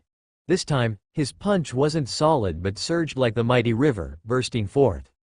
This surging, mighty fist power transformed into a golden divine dragon, flying past beside Mu Yuan. It swept through like a tornado over a swarm of flying mosquitoes. This golden divine dragon, a furious tornado, tore through those legendary creatures, which seemed like dark clouds and controlled the power of heaven and earth, rendering them utterly powerless against the divine creature, obliterating them. Leaving behind a sky full of blood rain. Suddenly, the path ahead of Mu Yuan was clear. Other strongmen also made their moves. Clang, the young sword saint, with a sword that shone brightly in his hands, decapitated the charging legendaries as if they were mere common monsters, their bodies plummeting down instantly. Wind. Kang Feng. A pale blue wind swept across the sky, which wasn't Jun but the world-class strongman, Grey Wind Wings. He shaped wings with the wind, possessing a supreme speed. These wings of wind, sharp as the world's sharpest blade, effortlessly sliced through the bodies of legendary monsters, even splitting a crimson dragon in two. No other strongmen showed weakness. Even the ones among the Union leaders, who were least adept at direct combat, could easily annihilate ordinary legendary monsters in just a few moves. Soon, Mu Yuan tore open a blood path and arrived at the roots of the polluted giant tree. Ding! Ding! Ding! Alert! Do you wish to purify? The urgent alert from heaven and earth sounded while the Lord's seal on the back of Mu Yuan's hand faintly glowed. He immediately placed his palm on what seemed like the earth dragon-like roots, and the next moment, the light of heaven and earth broke through the dense, sticky black-red clouds overhead, shining down on this enormously withered giant tree. However, this light of purification from heaven and earth was much smaller than Mu Yuan had imagined. At that moment, it felt like using a tiny water pistol to squirt at a sturdy giant tree, not useless, but definitely needing more effort. Is it restricted by the red mist land? Or is it because the polluted core itself is too vast, too high in rank? Honestly speaking, the shine of purification wasn't small, but since the withered giant tree was incomparably huge, numerous times larger than mountains, it seemed rational that the light of purification, which previously enveloped the root of corruption, the nest of filth, and the heart of corruption, couldn't cover the entire withered giant tree. Wind God sigh. Mu Yuan adopted the Jun template while a chess matrix spread around him. Atop it, translucent figures resembling his form emerged. This was the epic skill he had created himself, Mind Chessnet. Lord Shepherd chanted, reciting the wind truth as the figures on the chess matrix also began to chant in sync. One after another, carrying immense erasing and cutting conceptual power, the size of the wind god slashed down. Whoosh, whoosh, whoosh, whoosh, whoosh, whoosh, whoosh. The space cracked. The crevices were bottomless. The legendary realm monsters that were brushed by it were frozen in form, and the next moment, they dispersed into countless grains of sand. This was the terrifying sigh of the wind god. However, these powerful conceptual power strikes left only shallow gashes on the withered giant tree. His strike could definitely destroy an entire column of pollution in one hit. Yet, even with 100 slashes, it seemed he could not sever the least conspicuous roots of the withered giant tree. Duo Lai, you try. Alright. Duo Lai leapt forward, space cracks spreading behind him like a pair of giant black wings unfurling. Super invincible space cleaving forbidden slash, heave ho. The entire heaven and earth trembled with this strike. Countless monsters were pulverized, and the chaotic flux of space voraciously devoured everything around. However, this strike only tore a trace thousands of meters in range and tens of meters deep, still insignificant compared to the sky-piercing withered giant tree. Is it really impossible, then? Mu Yuan felt somewhat disappointed, but it was, after all, within his expectations. The core of Dragon Sleep Valley's layout this time, how could it be so easily destroyed? Like the heart of corruption, they could barely destroy it with brute force, let alone this higher and much more substantial polluted core. Only by relying on the world's own power of purification could they truly annihilate this immense withered giant tree, entwined with the utmost ominous decay. Duo Lai also extended his hand to press against the withered giant tree, activating his hero power. Soon, one by one, the strong members of the allied team followed the path they had torn open, rushing to the front of this corrupted giant tree. Each placed their hands upon it. The Lord's seal, hero power were successively activated. Those strong enough to join this allied team, to raid the inner lands of Dragon Sleep Valley, of course, most were either lords themselves or possessed the status of heroes. Even the young sword saint, Golden Elephant, these two, independents, also possessed hero power. They were equivalent to wild heroes. As the powers of the lords and heroes manifested, tearing through the black and crimson clouds, the light of purification that fell from the red mists above also grew significantly stronger, enveloping most of the main body of the withered giant tree. The bark, which even conceptual power found difficult to damage, began to peel away inch by inch. However, compared to the vastness of the withered giant tree, these damages were still insignificant. To completely purify this polluted core, they would still need a considerable amount of time. We'll engage the enemy in a defensive formation, just hold out for a while, and the victory will be ours. An old general shouted. This was also within their expectations. Various powers and great nations had provided top-tier defensive and enchantment treasures. At the moment, there were 3 epic-tier war fortresses, arranged in a pin shape, standing upon the earth, enclosing a section of the roots of the withered giant tree. Mu Yuan also summoned the epic mage tower, draping it in streams of brilliant light. Then, the tower transformed into an infinite firepower artillery battery. Controlled by Mu Yuan's avatar inside the tower, the blazing sun dominated the sky above, with thunderfall pouring down, annihilating a multitude of monsters, turning the surrounding dozens of miles into scorched and blasted wasteland. As expected of the Lord of Tianyuan City, Lord of Tianyuan City had hardly any public battle records, but people unanimously believed that the Lord of Tianyuan City, able to nurture and teach one strongman after another, must also be a supreme powerhouse. And they were right to believe so. Even if borrowing the power of the epic mage tower, the extent of power the tower could unleash and the large-scale magic it could utilize still depended on the main controller of the tower. Yet, while this blazing sun and thunderfall could extinguish masses of monsters and even those from the legendary realm, they could not stop the truly mighty ones. A giant dragon swooped down from the sky, its massive maw opening wide to swallow all the surrounding thunderbolts. It forged a path, with hundreds of legendary realm monsters stampeding behind. Its Duke of Hunting food purple lightning thundercloud. His true body, transformed from a purple lightning dragon, was a flesh and blood dragon, innately mastering the power of thunderbolts. In several other directions, powerful beings at the Duke level emerged from above the withered giant tree, cutting through the blazing sun and thunderfall, launching their attacks.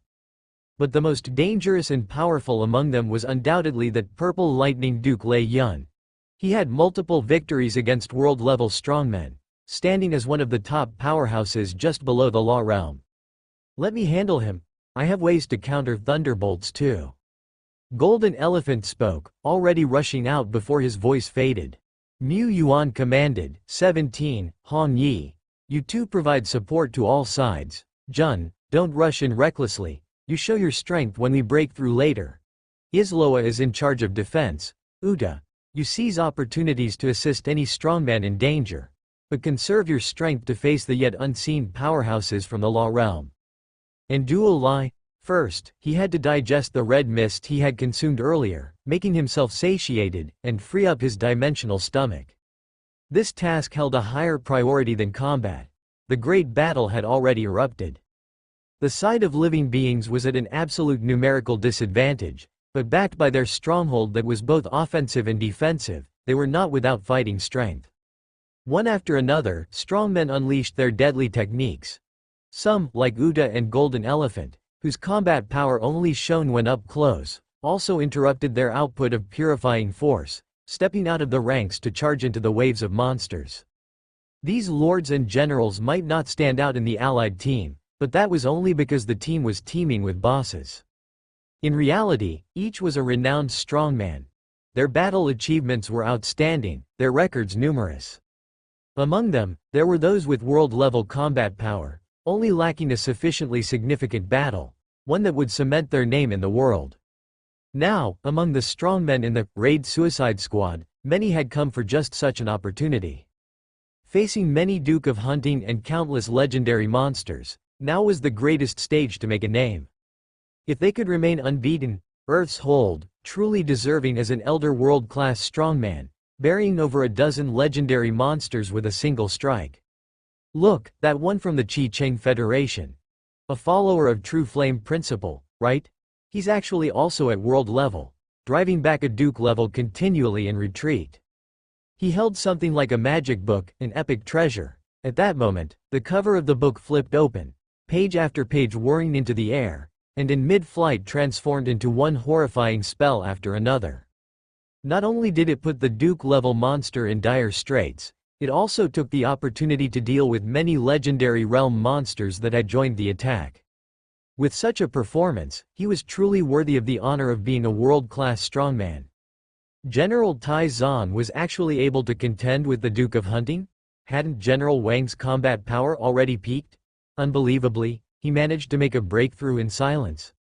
At this moment, the one contending with the Duke of Hunting was still surrounded by the pincer attack of several monster legends. By virtue of this battle, General Wang could also establish his name among the world-level elites. However, if we're talking about fearsome, no, powerful, it has to be the Arrow God of Tianyuan City. Arrow God 17 had slain countless monster powerhouses. This included a Duke of Hunting. Indeed, she had slaughtered a world-class strongman. Of course, this wasn't solely the Arrow God's achievement.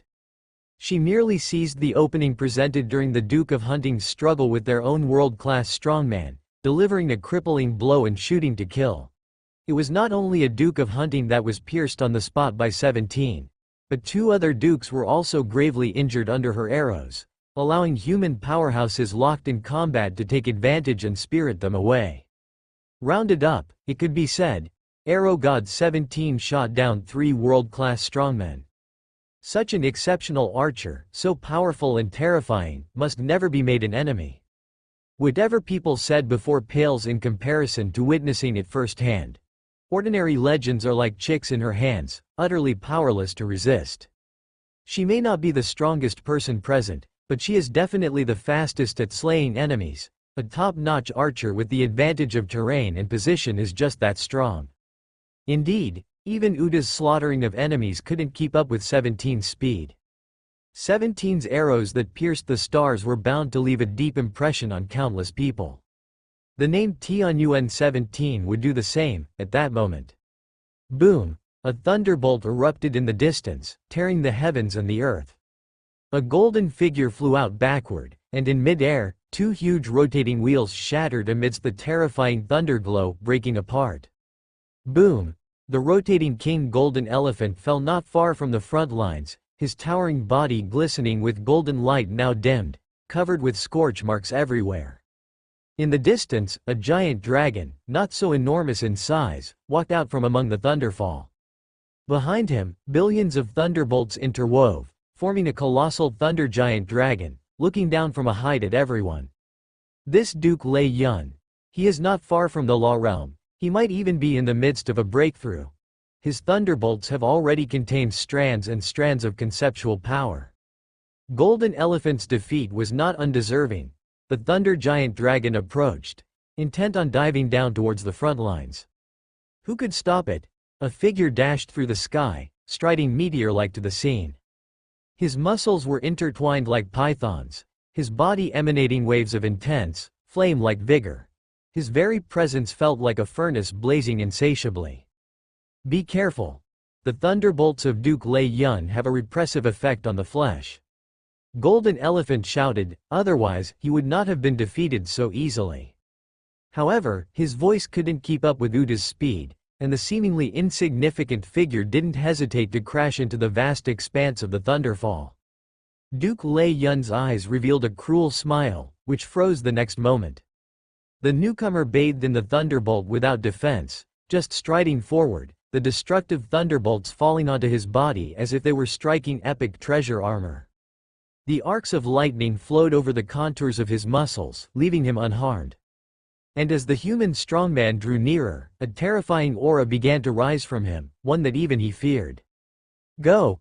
The immense thunder giant dragon, passing through his body, enveloped the minuscule human ahead. This was thunder power he had accumulated over a long period, containing a vast amount of conceptual power. Even beings of the Law Realm would not dare to withstand this attack head-on. The tiny human had no escape. Death loomed, a billion thunders erupted. Within the thunder glow, Uta stood with his clothes shattered, leaving only a black pair of shorts that appeared to be made of indestructible material. A billion thunderbolts coursed over him, clashed, and emitted a terrifying roar, causing his hair to stand on end like a tower. Wait, hang on. This human was not only completely unharmed but even his hair strands were intact?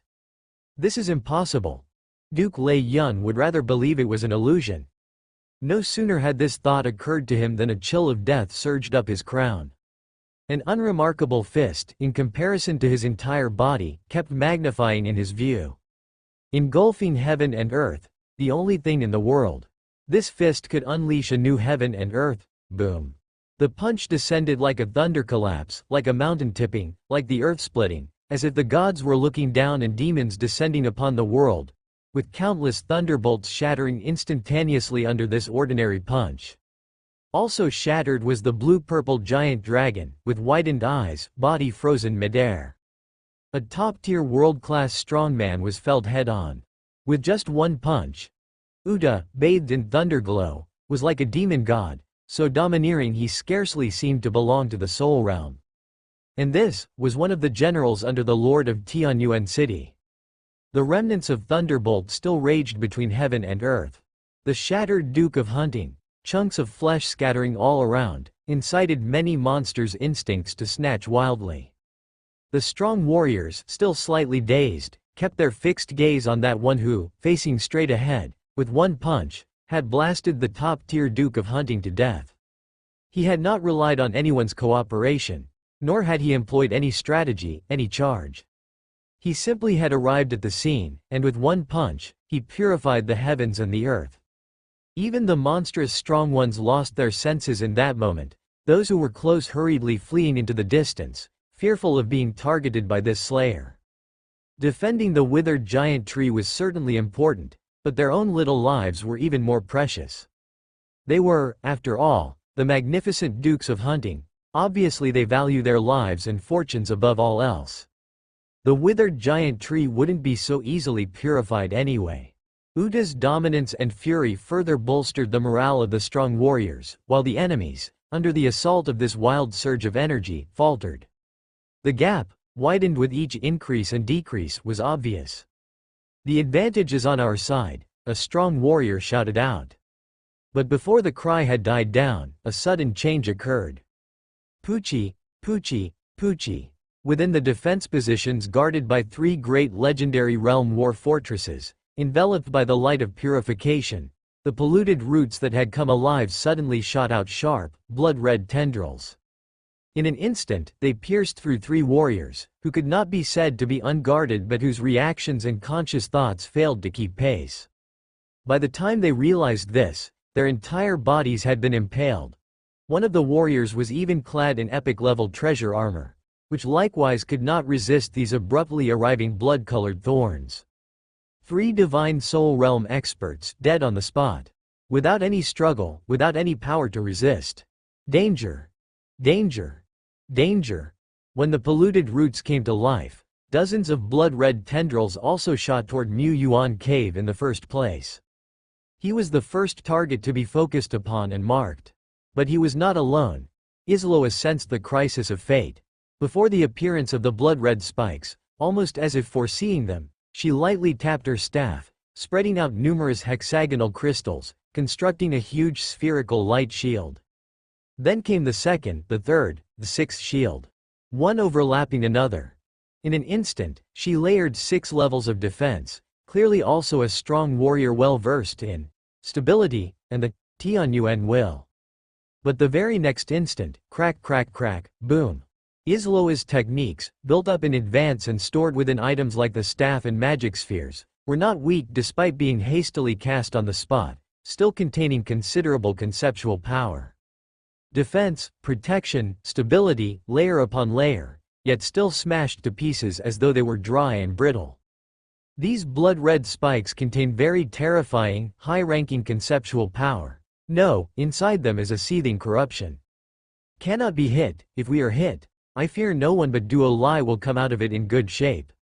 Isloa's complexion changed dramatically. Mu Yuan was not entirely unguarded, but the change still came too fast and too fierce. Fortunately, Isloa had bought some time. Block? If it can't be blocked, destroy it. Death Bone Template Silent King's Bone Maximize. 17 templates 10,000 arrows treasure maximize. Mu Yuan pushed 2 major skills to their extremes. He was not simply borrowing skills, since ascending through the Lord's power, he had already developed a plethora of tactics. Bone weapon tactics were among them. Ripples of space rapidly spread in front of Mu Yuan, revealing a majestic spatial artifact, but emerging from within were not arrows twinkling with starlight, but bones white and jade-like.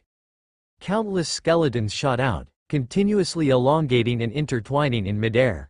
Like arrows, like a net, like a forest. A skeleton forest was born in the blink of an eye, covering the area of several miles in front of it. What grew and pierced within were the Silent King's bones, each containing terrifying power. Bones that could instantly penetrate legendary realm bodies, rendering them withered and dead. But even such bones, before these blood-red tendrils, cracked under the intense pressure, then were torn apart by the blood thorns. Crack!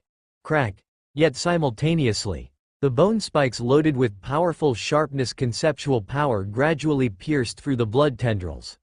Following that, a visible desolate brown spread across the tendrils. The offense of the tendrils slowed down. Even if they couldn't slash these tendrils in a short time, the blood-red tendrils were confined within the skeleton forest. Lord Shepherd drew a great deal of fire, allowing the vast majority of strong warriors to react and dodge in time. However, they still could not stop the vicious advance of the blood-red tendrils. Boom! Space was torn apart. Heaven and earth shattered, elements obliterated. The 3 war fortresses at the core of the battlefield were blown away. In the blink of an eye, the once seemingly impregnable defenses were suddenly shattered. Blood-red tendrils danced. That resurrected piece of the giant tree's root, like a terrifying weapon, blazed through the sky and earth. This, after all, was the withered giant tree's root. Even Duo Lai's full-powered strike could only tear its epidermis, and Mu Yuan did not wish to face its edge back on. He too saw that the enemy needed preparation time to animate the roots and turn them into a weapon, and that these grand trees could not be wielded as arms directly. Stick close to the surface of the polluted giant tree, move the defense lines. This was still risky, but they had no choice but to do so. Otherwise, the light of purification would be interrupted, giving the polluted core a chance to recover. At this moment, many strong people of Tianyuan City were forced to interrupt the output of the power of purification, but Mu Yuan's palm remained firmly pressed against the withered giant tree. Isloa, Duo Lai as well. However, the situation remained dire.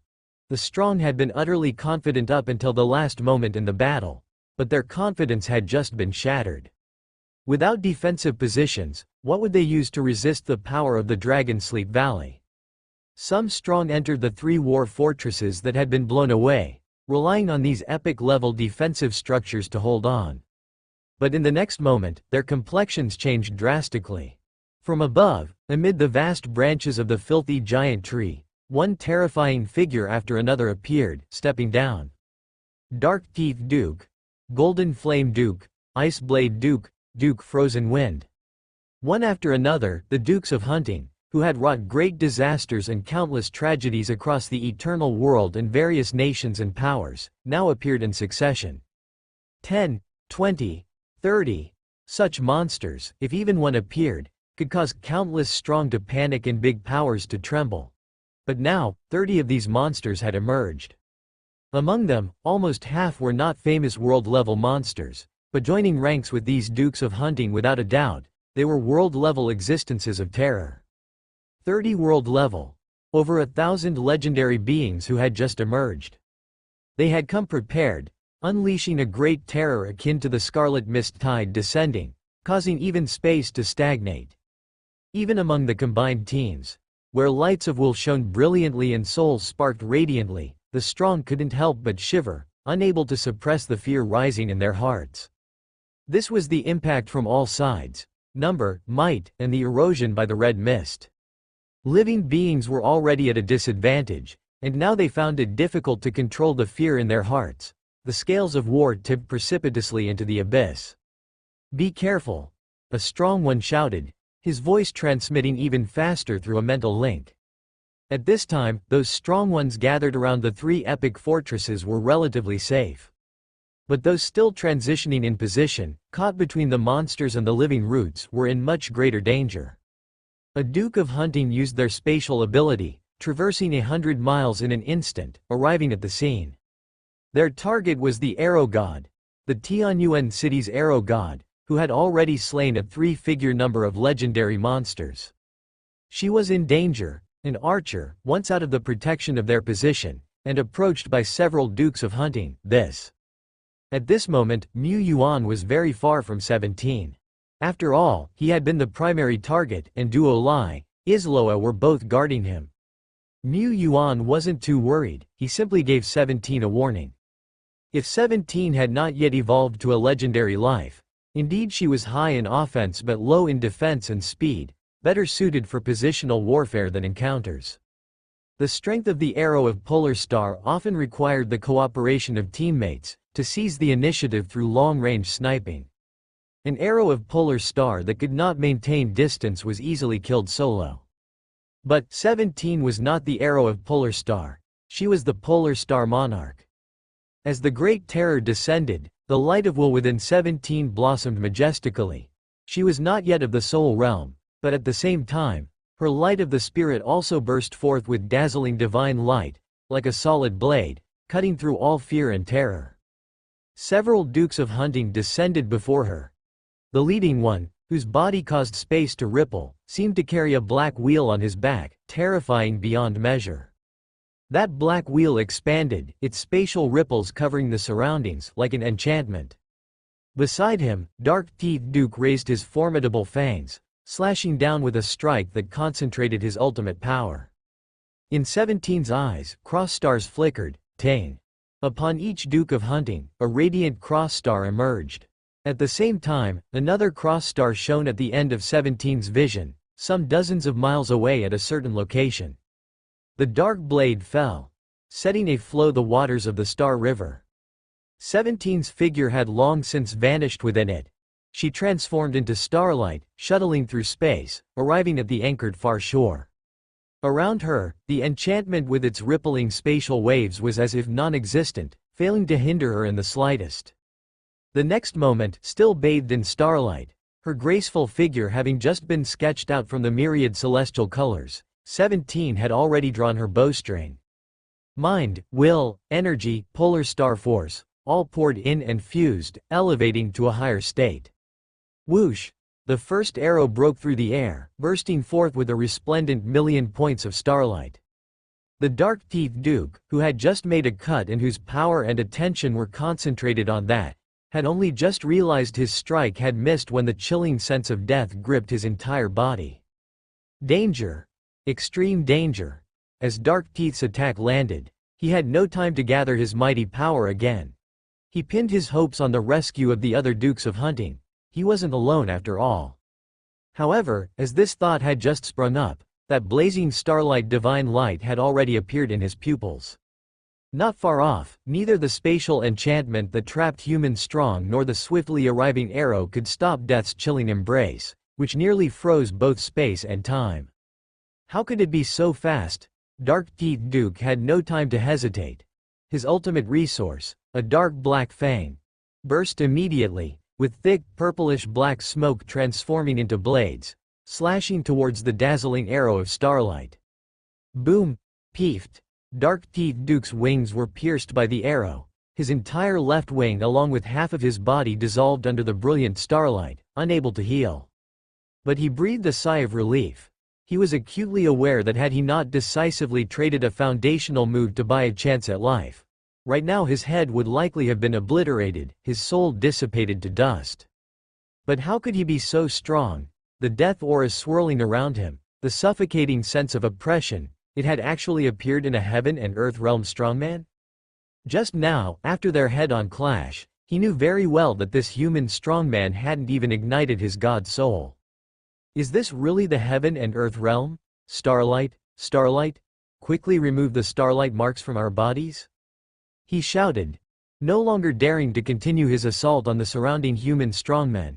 All he could do was tense up, focus his mind entirely on defending against the human strongman's arrows, and try to figure out how to remove the marks from himself. These marks had been violently branded by 17 without any attempt to disguise them. But they weren't something that the Duke of Hunting could easily remove either. Removing them would take time.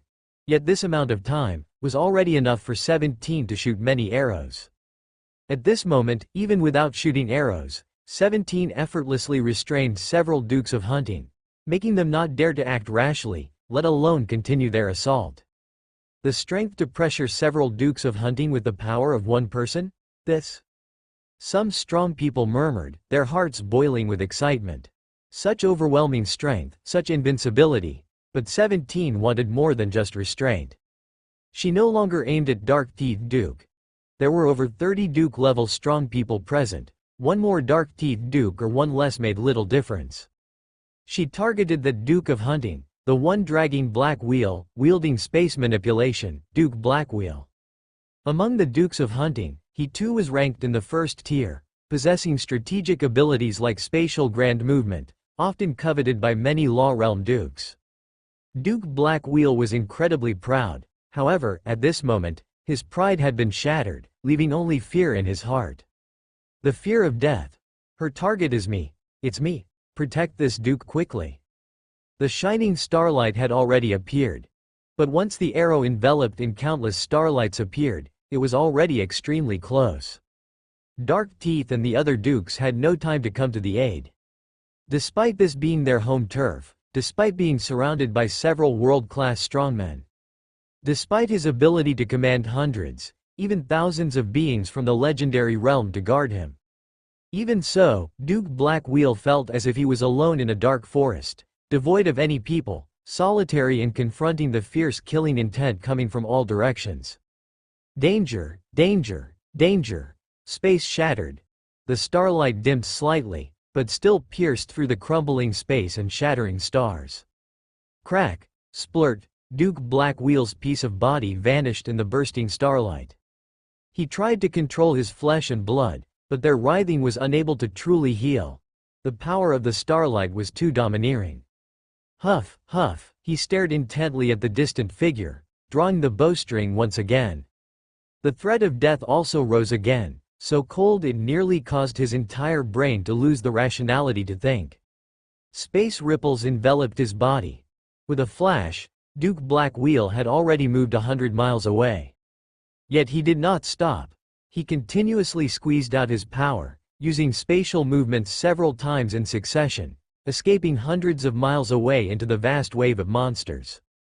By then, he could no longer see the human strongman. Naturally, the human strongman couldn't see him either. It should. Duke Blackwheel's eyes widened, staring blankly at the brilliant starlight in his sight that dimmed the heavens and earth. Boom! A pillar of starlight burst through the clouds. Dark Teeth and several other dukes, watching Blackwheel fleeing for his life only to still fall, shuddered uncontrollably. The other dukes of hunting who had not been marked by starlight also fell silent, quietly retreating further away. It made many of Tianyuan City's strong people widen their eyes. Even those who had witnessed Tianyuan City's strength and knew some about it, were still having their perceptions refreshed over and over. One arrow repels 1,000,000 foes, from amidst the waves hunts the enemy's leader. This is the oppressive power of Tianyuan City's strong people. Sensing that the Duke of Hunting had already died, 17 also secretly breathed a sigh of relief and began to recuperate her somewhat depleted strength due to the burst.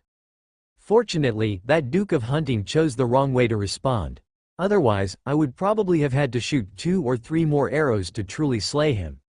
Even shooting such arrows, filled with countless starlight and capable of shattering stars, was no easy feat for her. She had almost given her all. The use of mental power was already at its limit. If she could use arrow that pierces the stars and arrow of no mind as her normal attacks, she could slaughter world-level strongmen like chickens. Even the beings of the law realm couldn't casually slaughter world-level strongmen. Perhaps they could kill 1 or 2 in a short time, but they couldn't, like a grim reaper, target one across a great distance and take them down in an instant. 17 was also roughly aware of her own deterrence power. While she rapidly recovered her strength, she also used the marks of starlight to intimidate her enemies, making them hesitant and fearful. Unfortunately, she could only maintain at most 9 such marks and still had to keep at least 2 as a life-saving measure.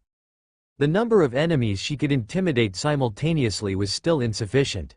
That was just her thought. In the eyes of other Dukes of Hunting and those from the legendary realm, this human was truly the hunting fate death god. She hasn't shot those terrifying arrows again. She must be exhausted. This is our chance to slay this formidable human enemy, said a certain Duke of Hunting. However, no one echoed his call. He himself was only thinking of tricking a couple of fools to act as the vanguard. Me, confronting that human arrow god? That's absolutely impossible. Another Duke spoke. That human arrow god has spatial movement capabilities. Enchantments can't trap her. I think we should avoid this tricky target and deal with others. Octopus Duke is right. That red-clothed female ghost seems to be also from Tianyuan City. Let's start from her. Intimidated by the human arrow god, these world-level strong people were somewhat losing face. After the battle, when the High Duke sought accountability, they also needed an excuse. Hunting a strong person from Tianyuan City for revenge seemed like a good excuse. In fact, they would have preferred to hunt the Lord of Tianyuan City, but seeing how the Lord of Tianyuan City resisted the attack of Filthy Roots head-on and withdrew with composure, and considering the guardian generals around him, he was a tough nut to crack, better left to the High Dukes. They also didn't dare provoke that god-demon like Burly Man from Tianyuan City. Unable to catch the arrow god, they didn't want to be targeted either. Going back and forth like this, with many strong people from Tianyuan City present, was there really only one soft persimmon? Hiss. I've long heard that this Tianyuan City has repeatedly sabotaged our plans in Dragonsleep Valley. I even mocked Pupil Blade and others, thinking that Ice Burial Duke and Firewing Duke were only dukes in name, but having seen them today, the oppressive presence of Tianyuan City's strong was too strong. And the number of Tianyuan powerhouses was too many. A mere miracle territory giving birth to so many strong beings. What if these world-level strong people step into the law realm one by one? It would undoubtedly become a stumbling block for their Dragonsleep Valley to consume the world. The strong from Tianyuan City must not be spared. While this red-clothed strong one is isolated and without support, let's hurry up and strike. At this moment, Hong Yi was rescuing nearby living beings. Dragon Man Strongman Furious Flame Axe Ranla was being sandwiched by two Dukes of Hunting, unable to extricate himself. Using the illusion technique, Hong Yi secretly interfered, helping Furious Flame Axe to grasp the flaws. In the distance, Grey Windwings was nearly trapped in the enemy's encirclement. She too covertly employed tactics, disturbing minds and confusing senses. The illusion technique was inherently good at interference and support. Her legendary power, Supreme Illusion Sky Demon, could directly induce the enemy's mind to sprout miscellaneous thoughts and expose flaws, which was exceptionally covert. Forced to use the illusion technique to kill enemies, it wasn't impossible for her, and Hong Yi also stealthily killed the consciousness of one legendary monster after another using the illusion technique. But dealing with enemies of the same level or those not vastly different, relying only on the illusion technique to extinguish the enemy was troublesome and taxing. Conversely, relying on teammates could achieve twice the result with half the effort. She didn't want to stand out, she just wanted to quietly accumulate assists. Taking full advantage of the on-site conditions is the cultivation a strong person should have. Moreover, I'm also well versed in being stable and low-key. Now, I'm killing enemies silently, and even if the demise of 2 or 3 Dukes of Hunting is related to me, no one has discovered it. Someone as low-key as me will definitely not be targeted by monster strongmen. I can calmly and quietly act from the shadows, making it both safe and efficient. Perfect. Plan successful. Just as Hong Yi silently praised her cleverness, a sense of hostile targeting spread to her. Her expression changed. Following the flow of hostility, Hong Yi instantly traced it back to its source, several Dukes of Hunting lurking in the darkness and preparing to strike. They were concealing their presence, silently approaching amidst the dark luminescence. This was extremely covert. The breath and killing intent were perfectly contained. Yet Hong Yi had a higher dimensional thought detection method. However, Hong Yi, who did I provoke? Am I so harmless and pitiful that I would still be targeted? My kill record is clearly 0? Well, but what she didn't realize was that it was precisely because the Dukes of Hunting thought she was an easy target that she caught their eye. Darkness surged forth. Within the darkness, 1, 2, 3, 4. 4 pairs of gigantic crimson pupils shone brightly like high-beam headlights. 4 colossal silhouettes also emerged one after the other. This darkness that covered heaven and earth likewise swallowed up the figure of Hong Yi. Pairs of eyes filled with murderous intent and mockery descended. Hong Yi narrowed her eyes. Although she found face-to-face combat troublesome, she was, after all, the Shadow Lord. Hurry up, or the other Tianyuan powerhouses will arrive. The Duke of Dark Heaven, who controlled the darkness, spoke. Black sky swallowing sun, the darkness, which at first merely obscured the line of sight, suddenly brought with it a bone-chilling coldness, as if a frozen river was spreading, ready to consume and annihilate everything it touched. The colossal underworld ghost market manifested. 10,000 ghosts let out piercing shrieks.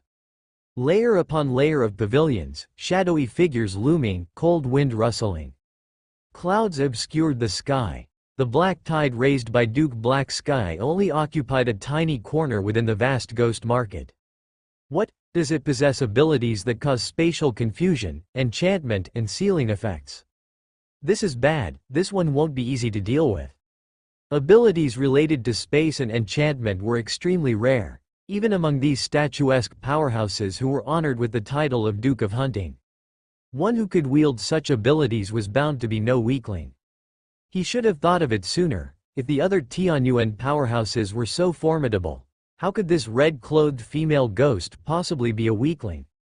Duke Black Sky's heart seemed to skip a beat, throbbing violently. At that moment, the red-clothed powerhouse appeared nearby, atop a pavilion so vividly red it seemed to drip with blood. Duke Black Sky watched on. Their gazes met from afar. Suddenly, an ultimate sense of crisis surged in his heart. Something's not right. No sooner had this thought arisen than the world around him spun rapidly. Vast expanses of white unfurled. A vast space was constructed. Eye of Reincarnation. Boom. Boom. Inside the underworld ghost market, 8 wings and the other 2 separated dukes poured out their power furiously, trying to break through the ghost market. Their attacks were effective. Within the ghost market, buildings collapsed, dissolving into misty ghostly fog, as the bodies of ghosts shattered like bubbles in their screeching cries. But to truly destroy the ghost market, they needed time. A considerable amount of time. Even just to break through the barrier of the ghost market was not something that could be done in a flash. The red-clothed female ghost was no weakling. We must be quick. Duke Black Sky has been targeted by that red-clothed powerhouse. The 8-winged Duke unleashed his full power. Boom. Crack. He shattered one of the barriers. With 8 wings spread wide, he crossed the expanse of the sky, descending into the area where Duke Black Sky was. Dark Heaven. Before he could finish, Duke Black Sky's entire body split open with bursting sounds, blood spraying wildly, God's soul shattering.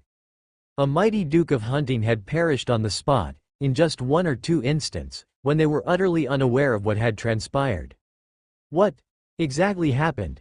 Duke Black Sky, not completely dead yet, had blood trickling from his half-opened eyes, and it seemed as if a blood river flowed endlessly from his mouth. Don't look at her. Her eyes. Leaving these words behind, Duke Black Sky's entire body sank into stillness. Step, step, the other 2 Dukes of Hunting had descended upon the area. Despite the entire ghost market being in ruins, despite their number of 3 Dukes against a single enemy, an intangible chill ran straight to the tops of their skulls. A cold wind blew. The chill became even more permeating. Ladies and gentlemen, since you've come all this way, why be in such a hurry to leave? That crisp, pleasant voice echoed from all around. It was as if the red-clothed female ghost was also circling around them, her shadowy figure already encompassing them. The 8 wings and the 2 Dukes of Hunting didn't dare to look up. The words of Dark Heaven still echoed in their hearts. But how do you think you won't be affected just by not looking at the eyes? Hee hee hee hee.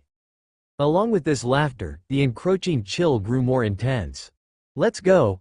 The 3 Dukes didn't dare to hope for a counterattack anymore, just relentlessly bombarding the barrier of the ghost market. The passage of time, in this moment, became exceedingly slow. It seemed to last an eternity, yet also but a brief instant. Bam! Finally, they broke through the barrier of the ghost market, like freeing themselves from a cage at long last. They failed to realize that their emotions had peaked and dropped sharply in a short time, experiencing a roller coaster of ups and downs. Amid such violent emotional fluctuations, wisps of black smoke emanated from within their sea of consciousness. Transforming into one beast after another, figures no less imposing than themselves but more ferocious, shrouded in a terrifying murderous aura. Pouncing, tearing, mutually annihilating, the sky stained with blood. One of the focused Dukes of Hunting plummeted from the azure sky, his body utterly torn and tattered, decaying beyond repair. His death was exceedingly gruesome. Around them, several other Dukes of Hunting and some creatures from the Soul Realm, who were ready to come and take part in the spoils, immediately halted mid-flight. As they watched the Duke of Hunting howl in death, his body like a torn sack, they, too, felt chills in their hearts. Wait, what about Duke Black Sky? Had Dark Heaven also fallen? Hiss. In just a few blinks of an eye, 2 of the 4 Dukes who were ready to hunt the strong people of Tianyuan City had perished. They were still unclear about the details of the battle, only feeling that it was fast, inconceivably fast. The 2 surviving Dukes of Hunting had completely lost their will to fight. Hong Yi, like blood, unstoppable. Just now, the arrow god of Tianyuan City seemed like death itself, able to claim lives in an instant once marked. The current ghost woman of Tianyuan City also seems like death, causing people to perish confusedly without realizing, without understanding. The manner of death was miserable, the method strange. One couldn't see the logic, couldn't discern the cause. They didn't even know whether they were being attacked at this very moment. They had fled so far, but were they out of the ghost woman's range of attack? They didn't know at all. Such unknowns were terrifying. It was as if a huge, invisible dark shadow stood between heaven and earth, casting an indifferent glance their way. The two Duke of Huntings did not know if they could escape this calamity. They only knew that, in the future, if they encountered this ghost woman in the wild, they would abandon all their missions and prioritize escaping above all else. Flee, flee, flee. Hong Yi did not pursue them this time. If she were only up against 4, then she really could have sent all 4 Duke of Huntings to their graves. But there were far more than 4 Duke of Huntings here. Her main task was not to kill enemies but to scout, to provide early warning. During the battle just now, her thought radar constantly scanned the surroundings, never pausing for a moment. Suddenly, thump! Hong Yi's heart skipped a beat. In her view, a malicious intent surged fiercely toward her. A massive thinking entity emerged from a withered giant dragon, falling like a collapsing sky island with terrifying force. This was her visual perspective, to ordinary people. Suddenly, countless thunderbolts converged between heaven and earth.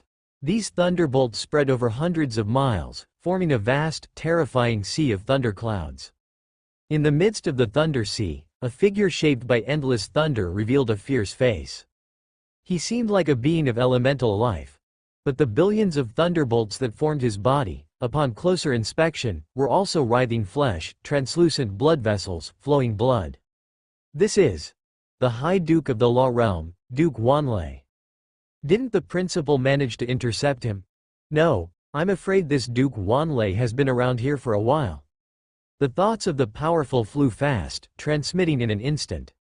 But the newly appeared Duke Wanlei was even faster. He was both thunder and light. Have you ever seen the speed of Thunderbolt? Thunderbolt boomed, tearing through the sky. In a split fraction of a second, thunder glow shot before Hong Yi. Duke Wanlei's immense form appeared. His very existence was billions upon billions of flesh thunderbolts. The thunderbolts continuously tore apart the surroundings, causing space itself to crackle and burst open. A human powerhouse, who just happened to be on the path of the thunderbolt's blast, was merely grazed but sent flying. His body tangled in countless thunderbolts. His skin ripped open, his body severely damaged, his divine soul dimmed. Just a slight touch from the thunderbolt had gravely injured this powerhouse. Is this a Duke of the Law Realm? Peeved, truly terrifying? He was only affected by the aftermath. Hong Yi, however, was the real target of this Duke of the Law Realm. With the dignity of the Law Realm, still he resorted to a sneak attack. It's worth it to truly annihilate a prodigy among living beings. Duke Wanlei chose this ghost woman because he saw that she was not of the divine soul realm. She was merely at the peak of heaven and earth realm. The heaven and earth realm is so strong, she must not be spared. Also because she was merely at the heaven and earth realm, without the resurrection abilities of the divine soul realm, he just needed to blast her to death. This being with boundless potential would definitively die. He had smothered the birth of a future Duke of the Law Realm. Rounded up, he had slain an enemy of the Law Realm. Billions upon billions of thunderbolts enveloped the azure sky. The sky, the earth, space itself were shattered under the thunderbolt, an awe-striking destructive force, the concept of destruction. Just one thunderbolt was enough to totally annihilate a divine soul realm expert, body and soul. And there were billions. When Duke Wanlei struck, it was a killing blow. A killing blow? When did you get the impression that dear mother was foolishly waiting around here? As these words fell, the figure of Hong Yi amidst the billions of thunderbolts had already shattered like a dream bubble. Her giggling echoed between heaven and earth, yet that bright red figure was no longer there. Even in the presence of an extremely formidable High Duke, she still moved without a trace, with ease. Leaving behind, Duke Wanlei's gradually darkening face. Hong Yi easily escaped the ambush made by Duke Wanlei, and she did it effortlessly, without showing off at all. After all, she's always been a low-profile person. Why would she show off? Indeed, she had whooshed out of the battlefield in the blink of an eye. Like 17, who could traverse space along star-engraved marks and reach the other side in an instant, she too could transform into an illusion and shuttle between various thought illusions, leaping and then re-emerging into reality. This thought illusion was a domain that most in the law realm found difficult to venture into. She also possessed the ability of early warning. In terms of preserving her own life, Hong Yi was even stronger than 17, significantly stronger. In such a battleground teeming with powerful fighters, having countless thought illusions to use as jumping steps, not to mention a single law realm duke, even with 2, 3, or 4, she was confident in handling them with ease. This was her home turf. Whoosh, Hong Yi's figure appeared several hundred kilometers away. However, Duke Wanlei was also a top-tier strongman known for his speed. Hundreds of kilometers were nothing more than a blink away for him. Being played, Duke Wanlei couldn't just sit idly by. He pursued Hong Yi. Hong Yi. Plans on track. Of course, she wasn't intending to deal with Duke Wanlei herself. She always remembered that she was merely support. Her task was to lead Duke Wanlei to the right place. This was one of the Lord's prepared strategies from the brocade bag. Next to arrive was Uta, Tianyuan City's top martial artist. Uta bursts with speed but isn't flexible enough to catch Duke Wanlei. The efficiency of pursuit is far less than that of confronting him head-on. Uta's strength hasn't been exposed yet, making it the perfect time for him to deliver a strike to Duke Wanlei. This honor I'll leave to you, comrade. Near Hong Yi, Uta was already approaching, walking on air. Duke Wanlei, transforming into millions of bolts of thunderbolt, surged forward like a torrent. He squinted his eyes. Interesting, you think this can stand against me, the Grand Duke? His voice boomed like thunder, reverberating across hundreds of kilometers. Multiple strong individuals glanced over, their expressions grave. A high hunting duke in his complete form. Can we hold him off temporarily with a war fortress? Without prior arrangements, even a fortress would struggle against a high duke. We must assist the two strong people from Tianyuan City. But what can we use to assist? Both Hong Yi and Uta seem to have some means to handle the high duke. If we go, we'll likely just be in the way. My own reserve can still hold out for a while, you two should make your way here. The speaker was a veteran from the battle zone. Forced to utilize national reserves, he momentarily unleashed the power of a half-step law realm, even obliterating a world-level strongman. But it was a desperate measure. Because he was in a great crisis, he had no choice but to play this final card prematurely. Thoughts transmitted across the Spirit Network. It must be said, the Spirit Network indeed provided many conveniences, secretive and expedient communication, all happening in a flash of thought. Thanks to this Spirit Network, even when they lost their positions and were scattered by the enemy, they could still coordinate seamlessly. Without this network, they would now be fighting individually. However, the advantage brought by the Spirit Network was merely tactical, strategic. When a huge, despair-inducing discrepancy in combat power appeared, all tactics, skills, and plans became meaningless. At this moment, they could do little but pray for the two Tianyuan powerhouses. They also prayed that they could hold off Duke Wanlei for a longer duration. While thoughts transmitted and minds wandered, millions of thunderbolts already spread across the vast skies. Both human strongmen and monstrous strongmen continued to flee into the distance. But there were still legendary monsters that were slow to escape, vanishing within the destructive thunderbolts. This was also why Hong Yi had run towards Uta's location. Uta, who had been fighting in the monstrous tide, had long left the human positions, places crowded with human strongmen. In the surrounding area of hundreds of kilometers, there were hardly any other living beings strongmen. Hong Yi, too, feared coming into contact with these destructive thunderbolts, leaving behind the words, "I'll leave this place to you." She then shattered, disappearing like a bubble. Duke Wanlei. He had used even more sealing techniques this time. How come they were still completely useless? However, this woman, Hong Yi, seemed to only be able to escape by herself and not bring others along. Duke Wanlei was furious. The millions of thunderbolts he unleashed then fell entirely upon the human strongman who was running through the air not far away.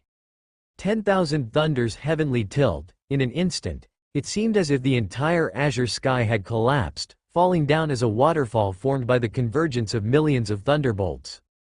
Below the waterfall, the man stood on air, raising his bushy eyebrows, with no fear in his eyes, only an ever-increasing fighting spirit. Boom! The invisible, intangible chains contained within his body, existing as concepts, were violently shattered. 1, 2, 6. 6 chains burst apart. The infinite potential contained within his body poured out almost completely, forming visibly scarlet flames that rose vigorously. This rising blood essence flame even steamed away the crackling arcs of lightning that came surging in. Steam clouding the air, invulnerable to all laws. For some reason, upon witnessing this scene, human strongmen had this thought emerge in their minds. Uda was violent. There was no technique, no artistry, only extreme force.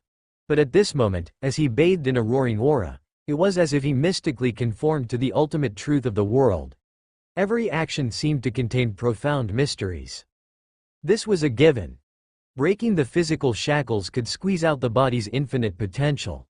But there were worlds of difference between the infinities.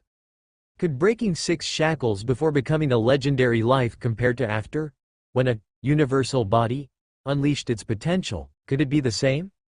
They weren't even on the same scale, at the same time. Armor spread across Uda's knotted muscles like black water. In the blink of an eye, he was completely enveloped in a set of tight black armor, leaving only a pair of eyes burning with orange and gold flames, shining with endless brilliance. Uda gazed at the endless curtain of thunderfall before him. He murmured. The murmurs grew from soft to thunderous. A serious punch, billions of thunderbolts cascaded down. At the same time, the punch that had gathered all of Uda's fist power exploded forth. Bang! The endless thunder that fell from the azure sky shattered. The thunderbolts, infused with immense conceptual power, like ordinary lightning, were crushed by this terrifying punch. The waterfall ceased, and in the sky, a giant punch-shaped hole appeared as if the heavens were severed with this punch. This was the power of Body Universe's fist-suppressing concept. Duke Wanlei couldn't believe it. Isn't he in the Soul Realm? Is he a Law Realm being? Only a being of the Law Realm could possibly wield the vast conceptual power to break through the billions of thunderbolts he had unleashed. But even if you were a Law Realm being, his eyes were firmly fixed on the distance. The punch was incredibly powerful, but aimed only forward.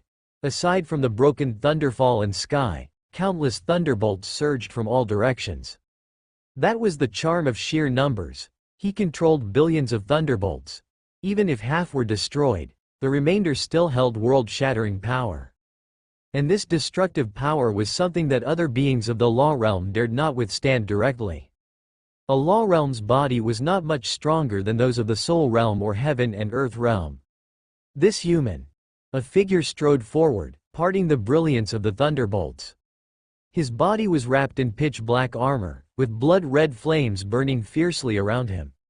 The destroying thunderbolts pierced through the blood flames, raining upon the black armor and sizzling crisply. Duke Wanlei. Duke Wanlei. He was scared now. Impossible. Absolutely impossible. He wouldn't have been so shocked if it were a clash of forces or an evasion through unique means. But to withstand it head-on? Unthinkable. Epic armor couldn't withstand his conceptually powerful killing blows. Even if it could block them, the destructive power would penetrate through the armor and into the wearer's body. Weakened though his thunderbolts might be, they could easily obliterate a physical body. This is irrational. If Duke Black Sky and Duke Black Wheel from earlier could hear Duke Wanlei's thoughts, they would undeniably agree. Yes, far too irrational.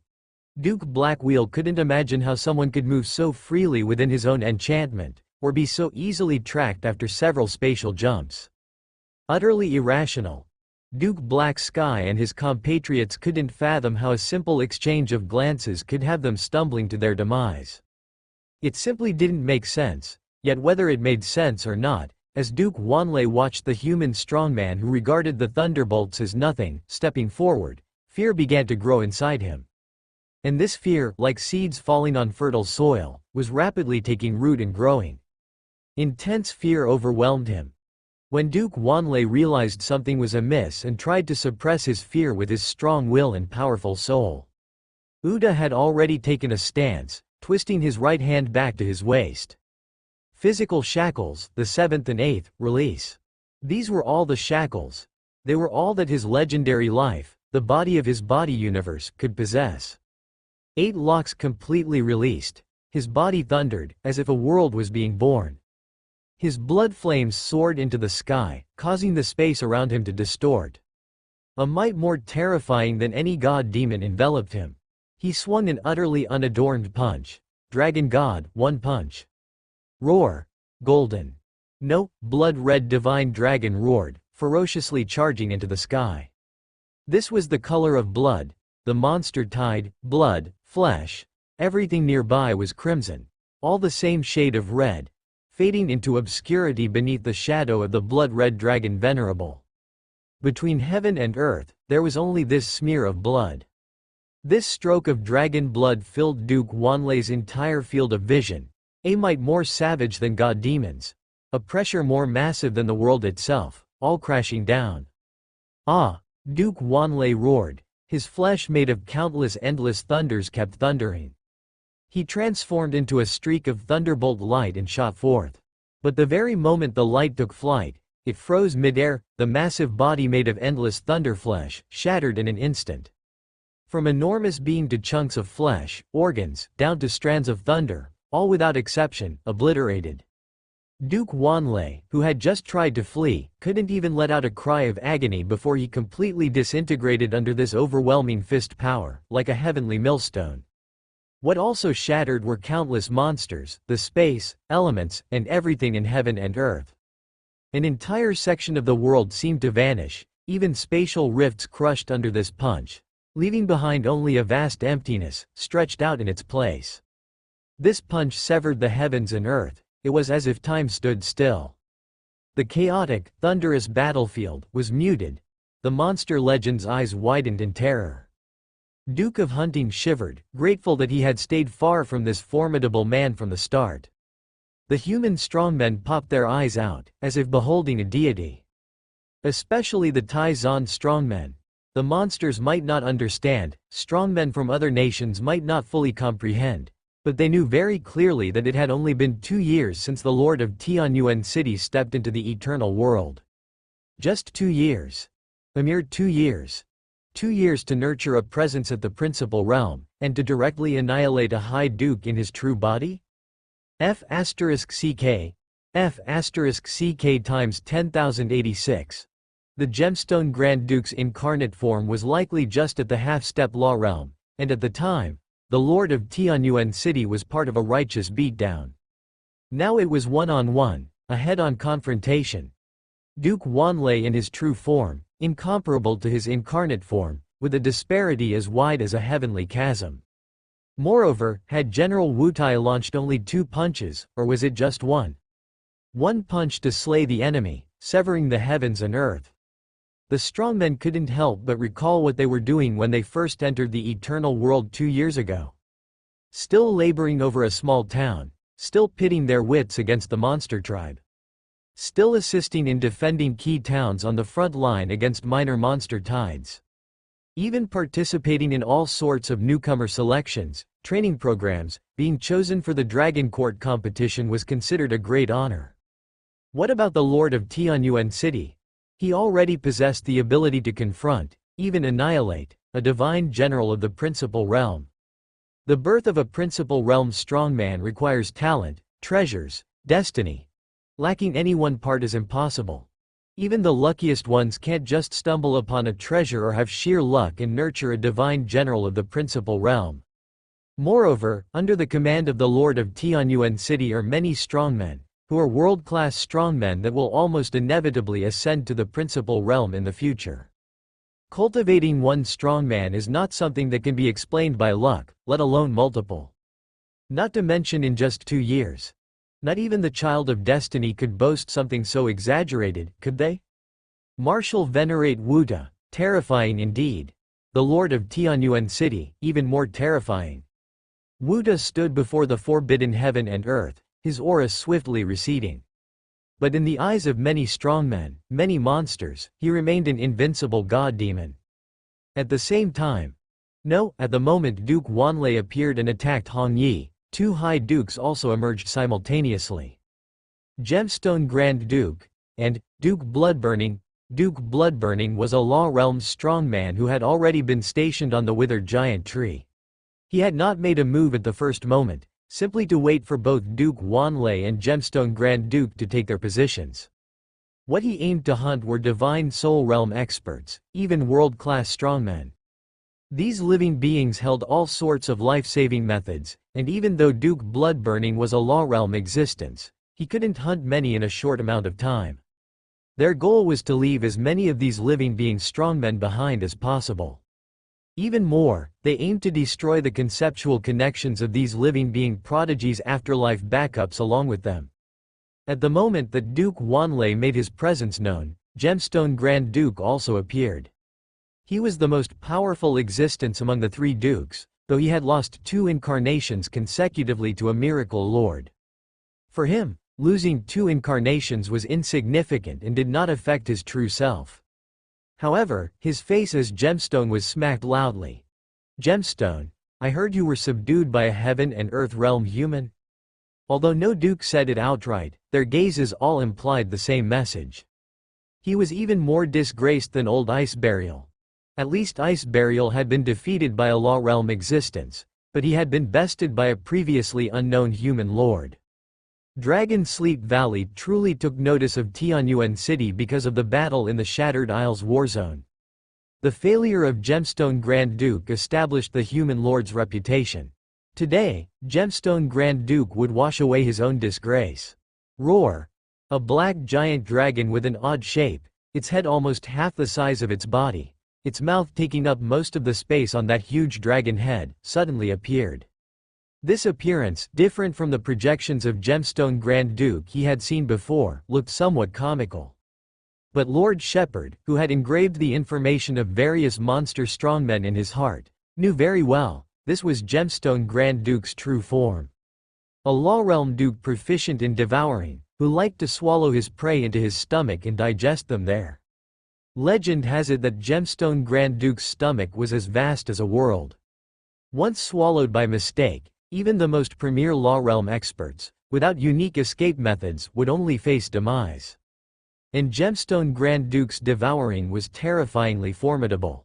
Even top experts were extremely wary of it. "He's here."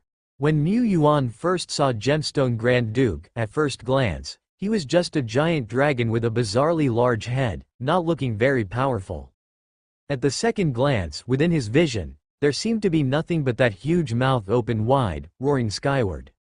At the third glance, the giant mouth expanded endlessly, like an enormous vortex wanting to devour heaven and earth. Terrifying air currents swept across the skies and earth. Grass, earth, countless monsters rose up, being swept into the vast, bottomless vortex with a rustling sound. Then, even the powerful monsters from the legendary realm could not resist this terrible devouring force, being swallowed with screams of terror. Quickly, living beings strongmen were also swept up.